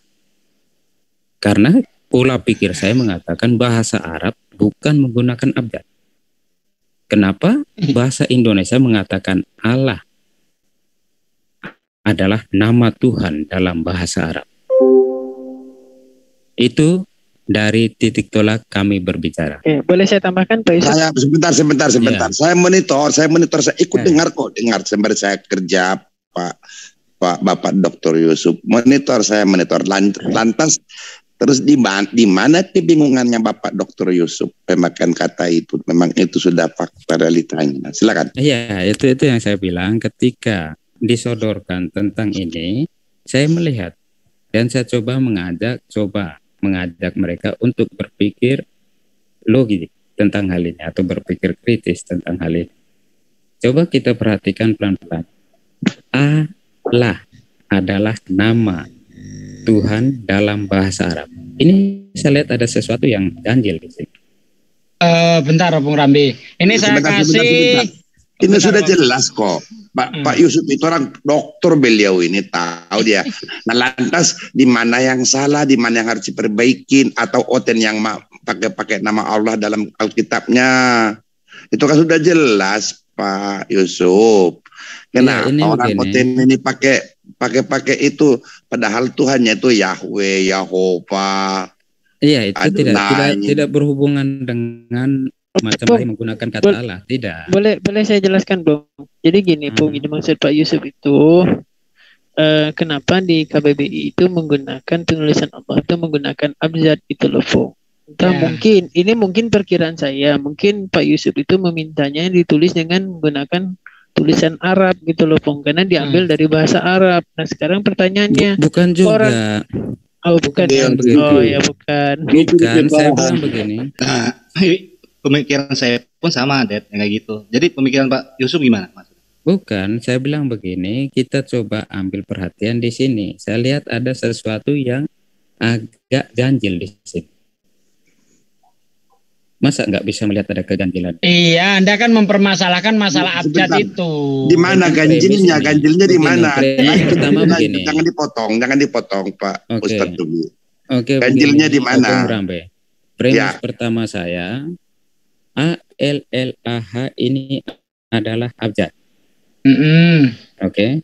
Yang kedua, nama Tuhan dalam bahasa Arab. Yang saya tahu bahasa Arab bukan menggunakan abjad, tapi tulisan apa namanya itu?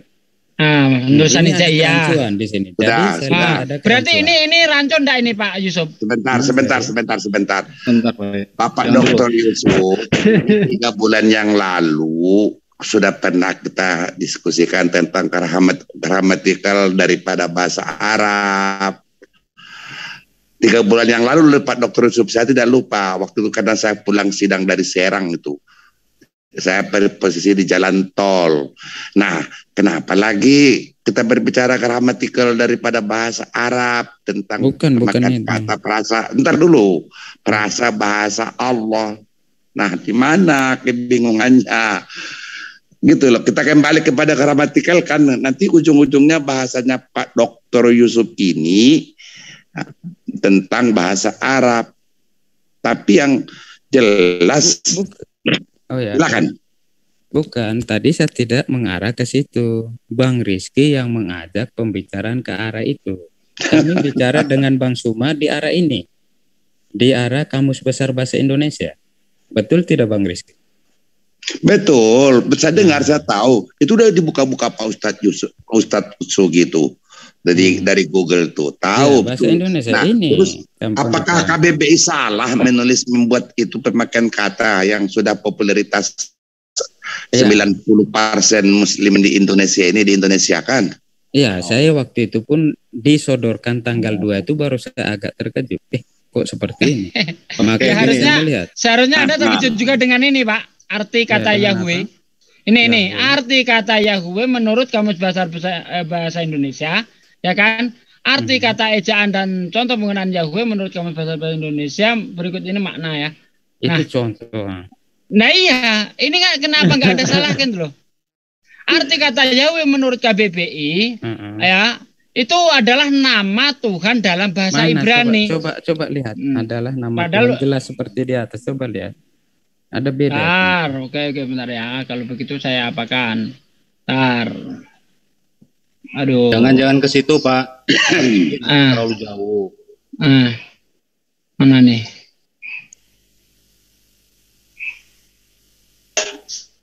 Ada. Nah, itu Yahweh. Aduh, yang barusan, yang kuning. Udah balik lagi. Balik lagi? Ya. Iya, ini Tuhan bahasa Ibrani. Ini harusnya ditulis Ibrani atau Indonesia ini, Pak? Yahweh. Nah, coba. Kalau bahasa Ibrani itu Yotevave. Iya, ini harusnya itu dong. Iya. Ini kalau ditulis seperti ini berarti salah juga ini Pak ya? Iya, itu coba Yahweh tulisan gitu habis apa arti ke belakang, coba lihat. Ini Tuhan bahasa Ibrani. Bahasa Ibrani. Allah Tuhan dalam bahasa Arab. Ini aja lah. Tuhan dalam bahasa Arab. Gampang aja. Itu salahnya di mana? Itu Tuhan kan, Tuhan nama di atas Pak, nama. Itu mana ada dia tulis Tuhan. Beda itu loh. Oke, gini Pak Yusuf. Mitos bahasa mana? Ini bentar Bang. Bentar, sebenarnya gampang, sangat simpel Pak. Bentar Bang Yan. Nih, arti kata ejaan dan contoh penggunaan kata Yahweh menurut Kamus Besar Bahasa Indonesia KBBI berikut ini makna dan tulisan nama Yahweh. Ya, bentar. Itu yang kuning, kotak kuning atas itu. Nah ini Yahweh ya, Tuhan bahasa Ibrani. Tuhan, dia bukan nama Tuhan. Oke. Tadi padahal nama Tuhan aja. Oke, gini Pak Yusuf. Kalau Pak Yusuf nggak ke situ, mitos dari bahasa mana? Ya, saya nggak tahu lagi itu mitos dari bahasa begini. Nah, kan katanya serapan. Oke, mitos bahasa mana? Iya, bukan yang saya cermati. Mitos adalah dari bahasa Yunani, Pak. Kenapa nggak tulisan Yunani? Muthos tulisannya. Bang Yan, saya udah bisa. Terus gampang, demokrasi. Dari bahasa mana? Entah, saya bukan tahu itu. Dari bahasa Yunani juga Pak. Ini saya bahasa Yunani semua. Bang Yan, saya udah bisa. Stadion. Kenapa tulisannya nggak pakai bahasa Yunani? Coba Bang Dedi bagaimana mengerti. Saya perjelas ya. Jadi gini, maksud Pak Yusuf itu Bang Yan, Allah itu harus ditranslate dalam kata bahasa Indonesia gitu loh maksudnya Pak Yusuf. Ya, sama dengan mitos. Coba translate mitos ke bahasa Indonesia yuk. Makanya di situ. Iya, coba mitos ini bahasa Yunani loh, Pak. Yahweh, karena itu mitos ini kan tidak berhubungan dengan apa ya, dengan hal-hal yang kita bicarakan. Lah, itu kok bisa ngebalik, kok bisa maaf yang lain di mute dulu sebentar. Kok bisa ngebedain ini nama, ini bukan, gimana sih, Pak? Iya, kan kita bicara sekarang kata Allah dalam diterjemahkan ke Indonesia apa? Kamus besarnya itu lihatlah. Ya enggak. Makanya saya bilang. Iya, itu Allah tulisannya A-L-L-A-H. Iya. Nah, sekarang mitos, coba mitos dari bahasa Yunani terjemahkan pada bahasa Indonesia apa? Jadi yang saya permasalahkan ini iya, permasalahan sama, Pak. Permasalahannya sama. Kalau Bapak minta terjemahkan dibalikan atau abjadnya atau huruf, Pak. Oke, jadi ijaiyah dalam bahasa Arab, dalam bahasa Indonesia ijaiyah itu huruf-huruf, Pak. Alif, ba, ta, sa, zim itu huruf, Pak. Iya, tapi bukan. Sebentar, Pak Yusuf. Gini, Pak Yusuf. Pak Yusuf kan bilang tadi kan kalau itu tuh harusnya ditranslate ke bahasa Indonesia kan gitu. Jadi gini Pak Yusuf, untuk bahasa-bahasa serapan itu nggak perlu lagi harus ditranslate Pak Yusuf untuk bahasa serapan. Jadi sebenarnya nggak ada permasalahan di sini Pak Yusuf. Bukan, saya tidak mempermasalahkan tentang serapan bahasa atau apa, tidak. Saya mengajak tadi, coba dengar baik-baik. Saya mengajak coba kita berpikir kritis tentang ini. Allah adalah nama Tuhan dalam bahasa Arab. Ini saja yang saya ajak untuk kita berpikir kritis, bukan ke arah perbandingan nama ini atau saya memaksakan untuk mengubah nama, tidak. Boleh saya menjelaskan kalimat itu? Apa mengatakan itu juga, saya bilang saya tidak ada solusi, hanya saya melihat ada macam kejanggalan. Sebenarnya gini Pak Yusuf, kalau Pak Yusuf coba, Pak Yusuf jangan pernah kata Allah itu dipergunakan di Kristenan. Bapak secara umum aja, global, kata Allah, A-L-L-A-H dalam ejaan KBBI itu nama Tuhan dari bahasa Arab. Alif, lam, ha kalau tulisannya. Tulisan di Arabnya. Dengerin dulu Bapak, dengerin dulu. Kalau di ejaan bukan diartikan. Tapi kalau disebutkan dalam bahasa Indonesia, alif, a, lam, l, h. Karena konsonan vokal tidak ada Pak dalam bahasa Arab Pak. Konsonan semua, termasuk Hebrew. Konsonan ya itulah tanda baca Pak dalam Arab. Nah, berbeda dengan bahasa Indonesia. Bapak, B-A-B-P-A-K, bapak tulisannya kan? Bacanya apa? Bapak. Tidak T-I-D-A-K. Kalau bahasa Arab tidak apa? Kalau ditulis to, D, K, paling gitu. Kop. Nah, ini Bapak yang nggak ngerti atau gimana? Inilah penjelasan yang simpel kok Pak. Menambahkan Bang Yan, menambahkan sedikit. Monggo. Ya. Jadi tadi kan di dalam KBBI itu kan tulisannya apa tadi? Allah, nama, sebutan apa tadi ya? Nama Tuhan dalam bahasa Arab. Nah, itu maksud penjelasannya begini. Orang Arab menyebut Tuhannya itu dengan sebutan Allah gitu loh. Gitu maksudnya Pak Yusuf. Jadi saya rasa tidak ada kejanggalan di situ, sangat gamblang sekali itu. Begini yang dalam pikiran saya seperti ini. Ini ada macam tidak sinkronnya di mana penggunaan kata ini dengan bahasa ini karena saya lihatnya begini. Bukan berarti bahwa harus mengkritik KBBI. Kita jadi bahan pembicaraan. Pak Yusuf, pertanyaannya dari tadi tidak sinkron. Bapak kan ngomong dari tadi tidak sinkron. Mohon maaf ini sekali lagi supaya kita pembelajaran lebih edukasi, Pak. Iya, betul. Sinkron ini berarti tidak persesuaian antara. Persesuaian, iya. Ya, apa yang tidak sesuainya di mana, Pak? Tidak sesuainya begini, saya sudah kasih tahu premis awal. A-L-L-A-H ini abjad. Bahasa Arab ini dia tidak menggunakan abjad. Itu tidak sinkron. Kata siapa, Bapak? Tidak kata Arab itu tidak. Bang Yan, boleh dikit gak sebentar? Saya bisa nambahin gini. Jadi yang dipermasalahkan Pak Yusuf ini harusnya memakai huruf hijaiyah untuk penjelasannya gitu. Nah, apakah semua kita di Indonesia ini mengerti bahasa hijaiyah? Apa huruf hijaiyah? Saya rasa tidak. Karena kenapa? Ada juga teman-teman kita dari Hindu, Buddha, ya kan? Juga teman-teman dari Kristen. Makanya dipakai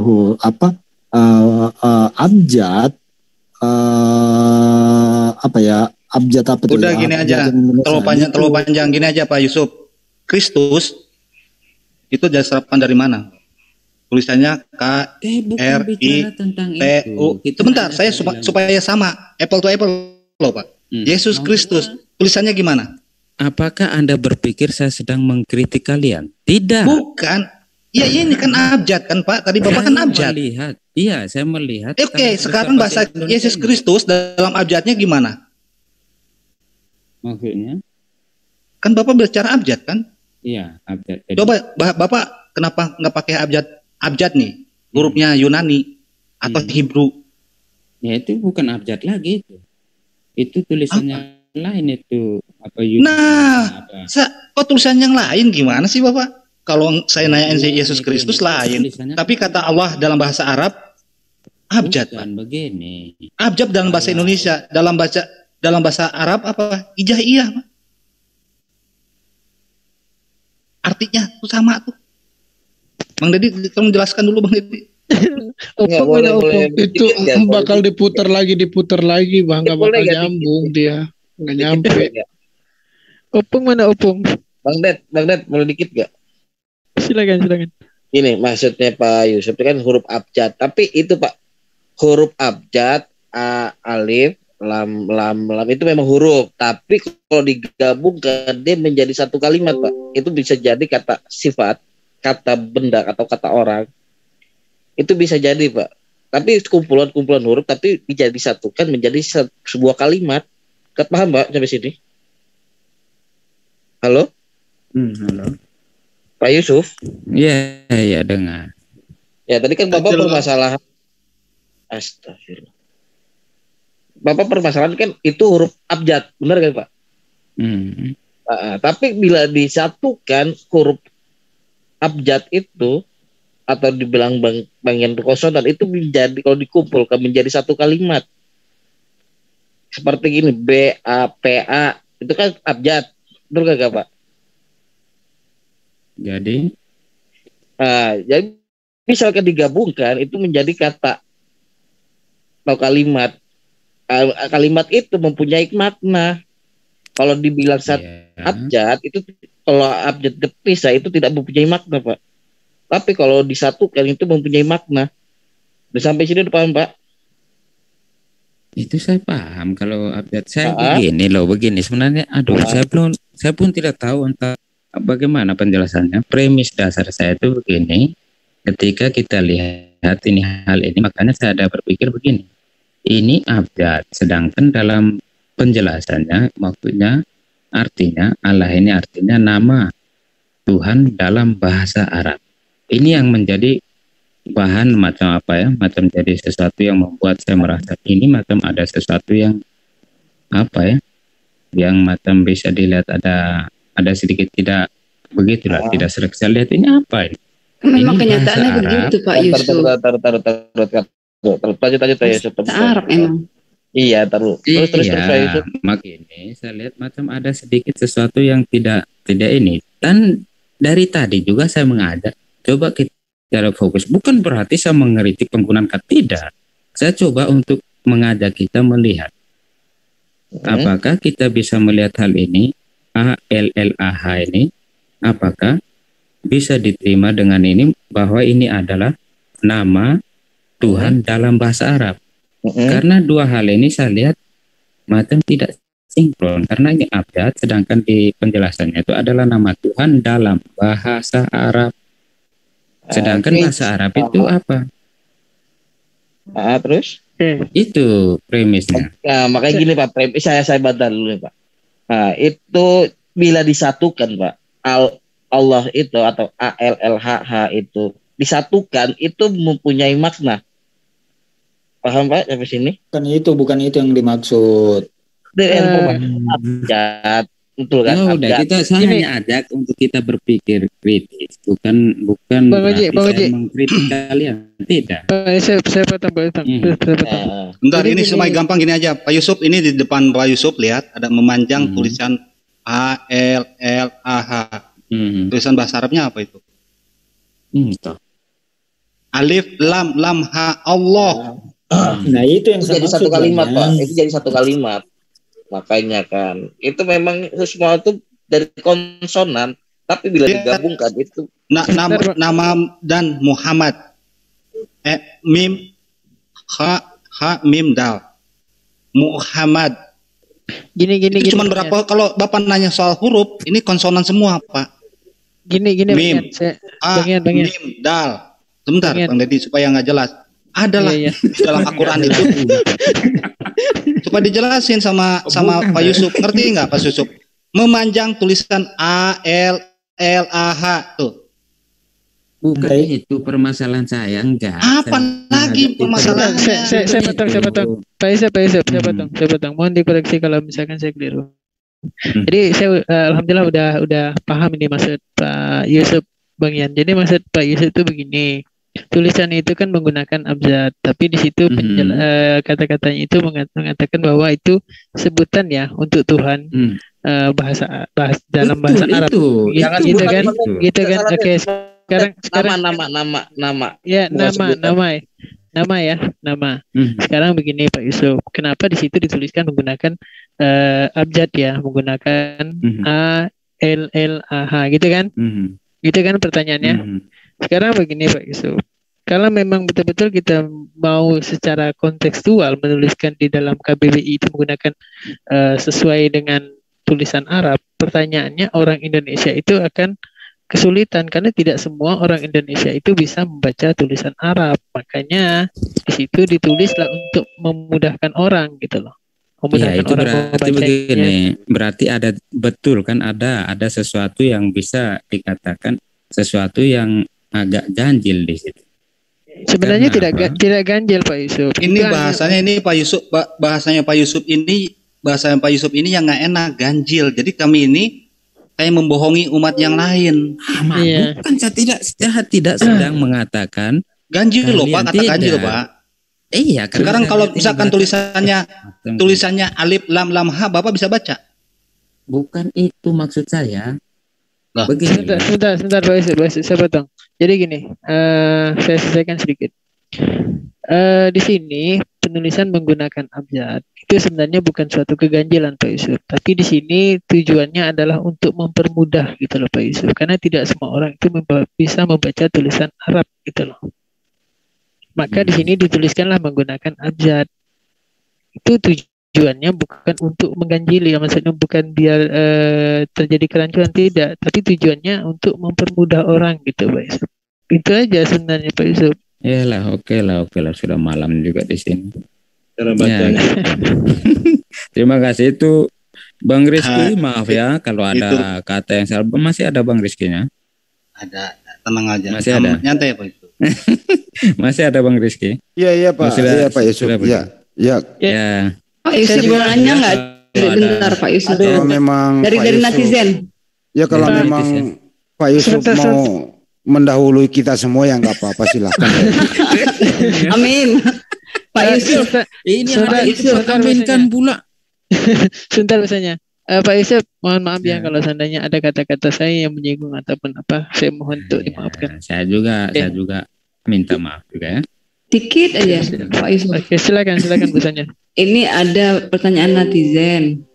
Dia dari tadi ngikutin terus. Kok nggak paham Pak Yusuf? Ditanya ini bukan. Jangan salah, Pak Yusuf itu paham, cuma nggak memahami. Jadi padahal itu loh, yang 1 tambah 1 tambah 1 aja itu kita bingung, 3 dibilang 1 dia paham. Udah. Yang ini aja terakhir dari saya. Ya terima kasih Pak Yusuf. Semoga telah mendahului kita gitu ya. Segala amal ibadah Pak Yusuf kan ya, bisa diterima lah di sana begitu. Bisa diaminkan. Aduh. Pak Yusuf, saya pertanyaannya gini, Pak Yusuf. Pertanyaan saya simpel ke Pak Yusuf. Pertanyaan saya simpel, kenapa Pak Yusuf sekarang mau pulang? Kan lagi karantina Pak Yusuf. Tidak, bukan maksudnya saya pamit udah jam 1. Biasanya Pak Yusuf ini malam-malam udah subuh-subuh malah ngobrol sama kita. Lagi di karantina. Pernah juga. Karantina. Kebetulan di karantina saja jadi. Tuh kan, bener kan? Karantina kan berarti nggak kemana-mana. Jadi. Semoga malam ini bukan malam terakhir buat kita Pak Yusuf. Amin. Karantina mandiri. Ya. Sama yang sebelah. Cuma saya harapkan sih semoga segala amal ibadahnya diterima lah. Amin. Ini Bang Ade. Bisa titip pesan satu nggak, Pak Yusuf? Obat bodrek saya udah sampai habis nih dari tadi. Tanggung jawab Pak Yusuf. Iya, kadang-kadang kan perlu gitu. Ya kan kita juga ini nanti ditanya itu kan bisa jadi oh ya begini kan. Cuma persoalannya nanti Pak Yusuf kalau di kuburan nanti Pak Yusuf itu ditanya siapa Tuhanmu, jangan jawab Yesus ya. Oh tetap dong, itu paling pertama itu. Wah digebuk sama malaikat lu. Malaikatnya kan takut dengan Yesus. Oh iya panjang lagi urusannya. Pak Yusuf udah. Terima kasih atas. Terima kasih. Kan tadi Pak Yusuf sama Opung.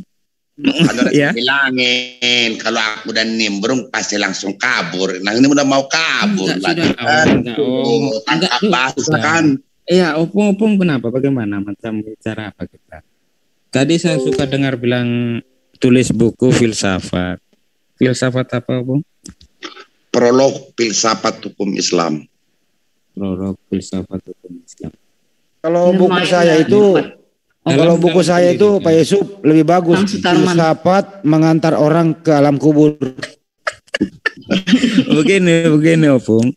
Yang saya tanyakan juga, apakah di dalam macam pesantren atau pendidikan Islam dalam formasi untuk membentuk pengajar-pengajar atau pendakwah diajarkan dasar-dasar filsafat Yunani ya saya bilang, apakah ini diajarkan atau tidak?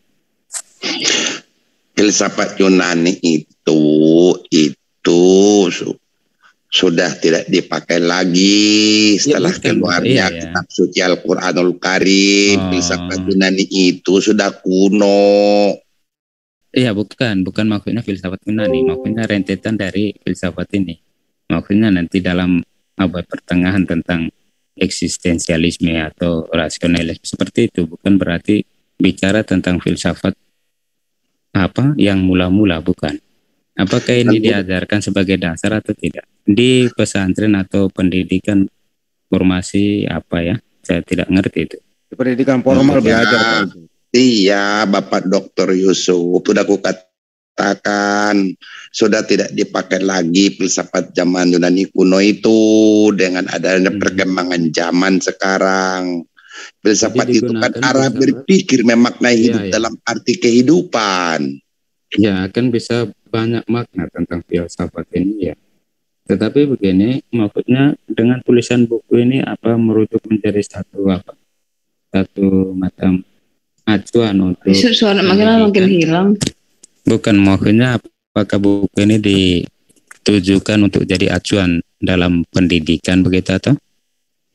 Ya, semua dalam dunia pendidikan kan ilmu paling tertua, ilmu pertama ditemukan di dunia kan filsafat. Ya, itu betul.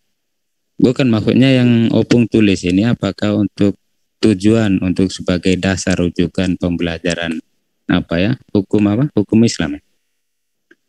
Prolog filsafat hukum Islam. Ah, iyalah. Yang mengislamkan di Harvard University lebih daripada 500 orang jadi mualaf dari buku itu. Nah itu karena mereka di situ intinya dalam tulisan buku yang saya tulis itu, Dr. Yusuf Oten ini menyembah manusia, bukan menyembah Allah. Dari tadi diperbincangkan pemakaian kata Allah. Nah di buku saya itu saya bahas seperti demikian itu, sehingga profesor-profesor di Harvard itu menjadi mualaf. Kejadiannya itu 30 tahun yang lalu, Bapak Dr. Yusuf. Ya, Harvard. Nah, intinya hanya itu kata-kata kuncinya itu, bahwa apapun itu kita tidak mengingkari, dan semua siapapun muslim di muka bumi ini sepanjang dia syahadat wajib dan harus percaya bahwa Yesus yang enggak pakai Kristus ya, Yesus itu adalah Nabi Isa alaihi salam. Wajib dia percaya itu ajaran-ajarannya. Nah, boleh. Jadi epilognya seperti itu, Bang. Iya, wajib. Di situ mereka tercengang. Wah, kok bisa begitu Islam ya? Iya, memang. Saya bilang Islam itu, Muslim itu wajib dan harus yakin bahwa Yesus itu adalah Nabi Isa alaihi salam yang memberikan pengajaran dan ajaran tuntunan dengan segala argumentasi. Itu inti katanya, episodenya di situ. Baru mereka tercengang, lebih jauh saya jelaskan. Nah, ada pertanyaan saya ingat betul waktu sampai mati pun saya nggak lupa itu. Jadi berarti yang disembah oleh oten-oten itu manusia? Ya iya itu. Karena Allah itu cuma satu, nggak ada duanya. Ya itu kan macam contoh dalam konsep apa ya, prolog itu dalam buku itu. Iya tetapi itu. Kan, ya tetapi kan macam bicara tentang prolog ya memang karena untuk memperkuat akidah Islam. Nah, nanti nantinya akan berbenturan dengan apa ya, paling dengan pengajaran kekristenan karena akan sangat bertolak belakang. Nah itu jadi manusia hanya bisa merekayasa, harus bisa merekayasa, kalau nggak begitu bukan orang pintar. Jadi kita ini dibodoh-bodohin orang pintar. Maaf Bapak Dr. Yusuf seperti itu, termasuk saya masih dibodoh-bodohin sama Pak Dr. Yusuf ini. Saya kan sering bilang opung saya bukan dokter. Itu satu. Kedua karena saya masih pakai ilmu. Begini ya, itu kadang-kadang kata-kata itu yang kadang-kadang ini ya. Begini, tapi memang ketika menuliskan sesuatu, apalagi itu berhubungan dengan prolog, filsafat, hukum agama, hukum Islam, hukum Islam. Oleh karena itu sebenarnya filsafat apa yang mau dikembangkan dalam mencermati hukum Islam ini, atau apakah hukum Islam mempunyai pandangan filsafatnya tersendiri? Iya, karena di dalam kitab Injil Bible yang Bapak Dr. Yusuf itu tidak ada lagi berhukum di situ. Bukan maksudnya saya tanya begini, dalam buku itu apakah penjelasannya ke arah filsafat mencermati, itu apa maksudnya filsafat pendukung hukum Islam, ataukah hukum Islam mempunyai pandangan filsafatnya sendiri? Intinya di dalam buku saya itu, kalau masih ada berbahasa Indonesia nanti ku kirim ke Pak Dr. Yusuf, tapi semua yang ada saya simpan di gudang saya itu berbahasa Inggris. Saya carikan nanti. Nah, pada intinya bahwa yang seperti yang saya katakan tadi, di Bible itu tidak ditemukan satu ayat pun, jangankan satu surat, satu ayat pun tidak ada hukumnya, tidak berhukum lagi. Nah, kemudian dari keadaan-keadaan yang demikian itu Allah menurunkan kitab suci Al-Quranul Karim. Di situ jelas ada syar'i dan syariah, ketentraman, ketenangan jiwa, hablum minallah, hablum minan nas, diatur di dalamnya. Itu Bapak Dr. Yusuf. Sehingga apa yang kukatakan itu telah dilakukan penelitian, dipresentasikan, bukan sehari dua hari, itu dipresentasikan berbulan-bulan. Ternyata memang betul di Bibelnya Bapak Dr. Yusuf Oten ini tidak ada lagi berhukum di situ, gitu loh. Silakan Bapak Yusuf. Ya, itu karena memang kajian buku, mungkin kajian buku pun seperti itu ya. Tapi ya kalau berhubungan dengan iman Kristen, ya berarti bukan prolog filsafat filsafat hukum Islam. Prolog filsafat perbandingan. Iya. Ya karena sudah melibatkan dua. Kan kajiannya bukan hanya tulisannya yang saya tulis, saya bahas di situ itu bukan hanya Bible, semua kitab. Veda pun saya bahas. Semua saya bahas, Bapak Dr. Yusuf. Gitu. Jadi sehingga kembali saya katakan tadi bahwa filsafat itu mengajar seseorang untuk berpikir. Gitu loh. Ya, prolog ya, tadi perbandingan apapun semua sudah saya lakukan sedemikian. Demikian Bapak Dr. Yusuf. Sepertinya kalau sampai pagi ini kayaknya Dr. Yusuf masih dalam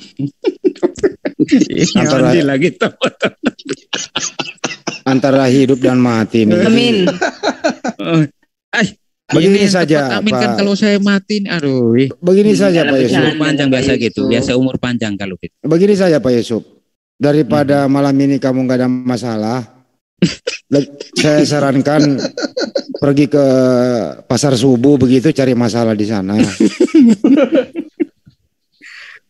Iya itu kan kita ngobrol santai, apalagi ada ini kan judulnya ini mengatasi masalah tanpa solusi toh. Ya karena saya tadi pun ditanya solusinya apa, saya pun nggak tahu. Karena biasa begitu. Orang ketika kita tidak tahu bahwa kita tidak tahu, itu lebih baik daripada merasa betul. Tahu. Gimana kalau sarung udah dicuci belum sarung? Ini mana ada sarung di karantina ini. Makanya Pak Dr. Yusuf pulang dari karantina sahadat, itu solusi terakhir. Begini apa ya itu kan mau disenal sama Bang Handi. Tadi seputar pembicaraan itu tadi. Saya bukan ini sebenarnya. Saya udah belikan sarung loh Pak Yusuf, sarung cap gajah bengkak. Gajah duduk. Oh gajah duduk ya, salah ya. Iya. Pakai apa Bang? Pakai kapal apa gergaji? Ini nih.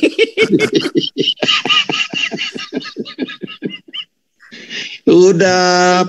Tak kirim sarung juga dari Bali kalau gitu, Bapak Yusuf, kalau dari Sunan Abang Handi. Langsung sahadat, tenang, tentram. Tinggal pilih ya, opung mau kapak apa gergaji? Atau pakai palu.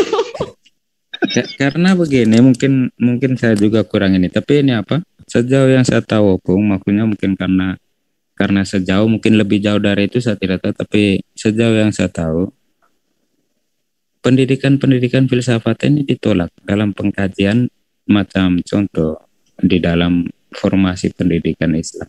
Betul atau tidak? Enggak, justru kebalikannya. Justru pengamatan saya, maaf. Justru saya mau pengen ngobrol bicara dengan Ustadz Yahya Waloni itu. Kalau dia mengatakan bahwa Bible itu adalah filsafat, falsafah dalam kehidupan pada zaman Romawi, itu dalam ceramahnya. Sebenarnya pengetahuan yang saya miliki, ilmu yang saya dapatkan mendekati kebenaran, tapi saya ingin mendalami lebih jauh tentang hal itu. Oleh karena itu, apa yang katakan Dr. Yusuf tadi itu enggak lah Bapak, tanpa filsafat orang nggak bisa berpikir. Bukan itu, maksudnya begini, tahu itu dalam pengertian umum tentang ini, tapi begini subjek-subjek ini. Karena apa saya lihat begini ya, macam formasi dari dalam kekatolikan. Ini juga bukan ada di dalam Protestan, tidak ya. Di dalam kekatolikan biasanya filsafat itu menjadi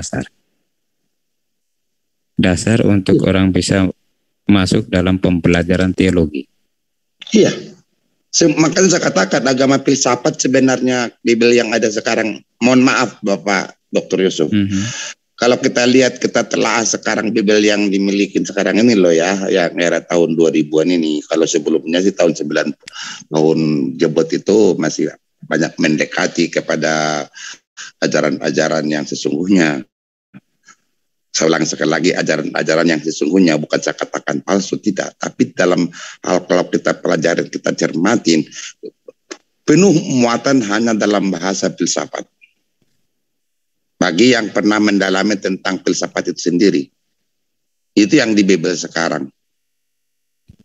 Tidak, Gitu, Bible ini mungkin pengaruhnya ini mungkin karena terjemahan dianggap Bible sekarang tidak. Ini apa yang aslinya kan itu apa yang macam kodeks apa itu kan masih ada rujukan terjemahan dari situ ya, mungkin ada kesalahan jadi direvisi atau di apa, itu memang usaha mereka untuk menerjemahkan itu, tetapi isinya itu tetap pada itu, pada hal yang sama, bukan sesuatu yang itulah baru. Bapak sebentar itulah Bapak Dr. Yusuf, yang dikatakan kitab suci tidak akan pernah berubah dalam bentuk apapun naskahnya. Ya, literasi yang ada sekarang ini semua boleh kita lihat, kita pelajarin, bahasanya itu sudah bahasa filsafat. Coba deh Bapak Dr. Yusuf dengan tenang, pikiran yang sehat, bukan pikiran yang sehat, pikiran yang tenang, akal yang sehat. Pinjam dulu bahasanya Ustadz Sugi dulu, akal sehat. Itu muatan-muatannya semua bahasanya bahasa filsafat. Makanya kalau kita debat seperti yang katakan Ustadz Jumai itu, banyak dikatakan tentang kitab terjemahan. Di situ kekeliruannya. Kalau dikembalikan lagi kepada bahasa originalnya, jauh sekali Bapak Dr. Yusuf. Kembali maksudnya kepada bahasa jauh tadi. Karena lebih dekat ke filsafat, begitu maksudnya? Bahasa filsafat bukan lagi dekat ke filsafat. Bahasanya sudah bahasa filsafat. Enggak semua juga, karena contoh di Perjanjian Baru itu tentang Injil itu banyak cerita perumpamaan tentang bahasa-bahasa biasa. Sebenarnya bahasa-bahasa biasa, tetapi mengungkapkan makna yang ini digali oleh mereka yang meneliti. Itu satu. Yang kedua tentang macam begini Pak Yusuf. Filsafat itu Pak Yusuf, sarana yang dipakai baik untuk menyatukan pendapat maupun berbeda pendapat. Jadi filsafat itu jangan dipergunakan ke hal-hal yang bisa membuat pikiran Anda itu ruang dan waktu di sana begitu. Jadi untuk itu, karena ini sudah malam, lebih baik beli buku filsafat dibaca sampai pagi gitu. Iyalah. Oke lah, saya permisi dulu Opung ya. Terima kasih semuanya. Jika ada salah kata, sebentar. Kalau aku udah masuk, ini Dr. Yusuf nggak lama akan kabur, benar. Udah selamat malam, Pak. Kan kami mau jawab ini, Bang Handi sudah musirin. Oke sudah. Ini nanti kalau ada salah kata apa terkasar kata, mohon maaf ya. Iya. Malam ini agak sedikit ngegas, tapi baik juga kadang untuk mengurus ini yang ke-23 kali Anda pamit nggak jadi-jadi. Oke. Jadi jangan lupa beli buku filsafat, itu ada bukunya Tatang Sutarman itu ya. Jadi begini. Jadi begini.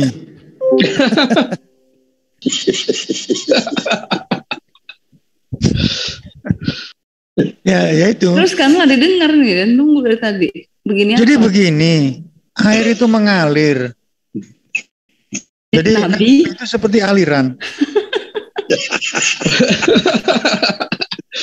Bodrek 4 biji masih nggak sembuh juga pusing. Sonya, ada nyari aku nggak ya? Itulah Pung. Yang nyari opung juga nyari opung juga tadi. Jadi kayaknya cari-carian Pung. Belum ditutup nih. Bang Hani belum ditutup dulu. Oh, orang saya baru mati lampu tadi, baru nongol lagi. Aku nggak live dari tadi sama Pak Jul, udah dari tadi matiin. Ya demikianlah Wakmila yang ada di live chat ya. Terima kasih atas atensinya. Kalau tadi di ujung acara ada sedikit nyeleneh, itu hanya sekedar buat kita supaya nggak ngantuk.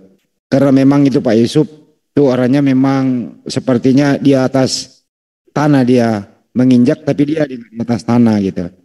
Jadi Pak Yusuf ini adalah teman JCC, tapi kalau memang ada kata yang salah dari dia ya nggak usah dimaafkan.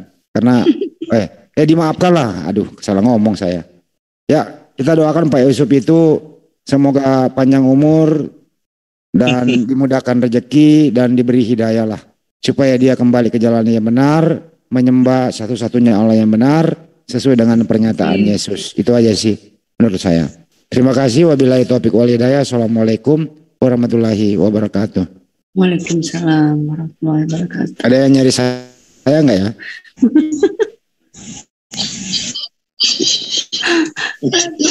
Udah ngomong gitu sakit perut rasanya.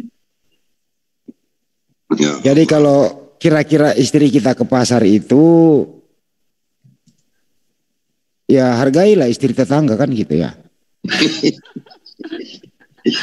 Jangan ntar ngompol opung. Itu 3 bulan yang lalu udah pernah diskusi itu pagi masih sore lah Pak, antara jam 7 sampai jam 8. Begitu saya datang mau pamit dia. Begitu saya masuk, saya bilang Dokter Yusuf nggak lama pamit. Nggak, biasanya dia datangnya subuh-subuh tuh. Opung jam 3 jam 4 baru bangun tidur ya kan sampai pagi tuh. Itu tadi mau pamit yang ke-23 kali loh. Kalau saya nggak usir halus nggak jadi. Ini masih ada yang live nggak nih? Ntar dulu. Nggak apa-apa, bercanda Pak Yusuf. Pak Yusuf orangnya nggak tersinggung itu. Iya. Dia itu sifat amarahnya udah dicabut. Tadi tumben dia marah gitu. Kan di karantina dia. Sama siapa marahnya? Sama Mulai Rizky. Ketemu dia itu.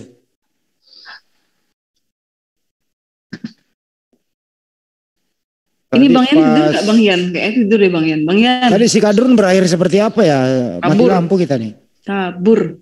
Itu ngechat saya, dia bilang katanya ayo gantian dong masuk grup jam gua. Saya kalau nggak ada si Kadrun galak gitu, tapi kalau saya nggak berani tuh. Mana sih siapa Yusuf? Udah dipanggil Pak Dewi udah dipanggil. Oh, malam ini kok mendadak pekok sih ya? Udah mendahului kita. Itu berapa orang yang jelasin? Dia tuh pura-pura tuh Pak. Dia tuh udah kalah malu, diputer-puter sama dia. Bukan itu. Assalamualaikum Bang Faisal. Udah nyampe Ngawi nih Bang Faisal nih. Waalaikumsalam warahmatullahi wabarakatuh, Ustaz Sugi. Iya, gimana di rest area situ? Alhamdulillah aman, saya buka camp. Ya. Oh, mantap. Mantap. Jadi saya sarankan untuk di situ aja. Nanti kalau kesini kesasar-sasar malam-malam nggak ada yang ditanya begitu. Ya Ustaz. Nah, ini kalau udah nampak wajahnya besok saya ketemu nggak bingung mana orangnya ini kan gitu. Ya Ustaz. Insyaallah ketemu kita. Amin. Nah, nambah lagi saudara saya. Alhamdulillah kita semuanya bersaudara. Ya, jadi begitu ceritanya Pak Faisal. Ya, Cerita apa Bang Andi? Ceritanya ini Faisal ini ponakan saya Bang Andi. Iya, ceritanya sebenarnya ini panjang. Jadi begini ceritanya itu. Jadi begini. Maksudnya Bengawan Solo dengan semua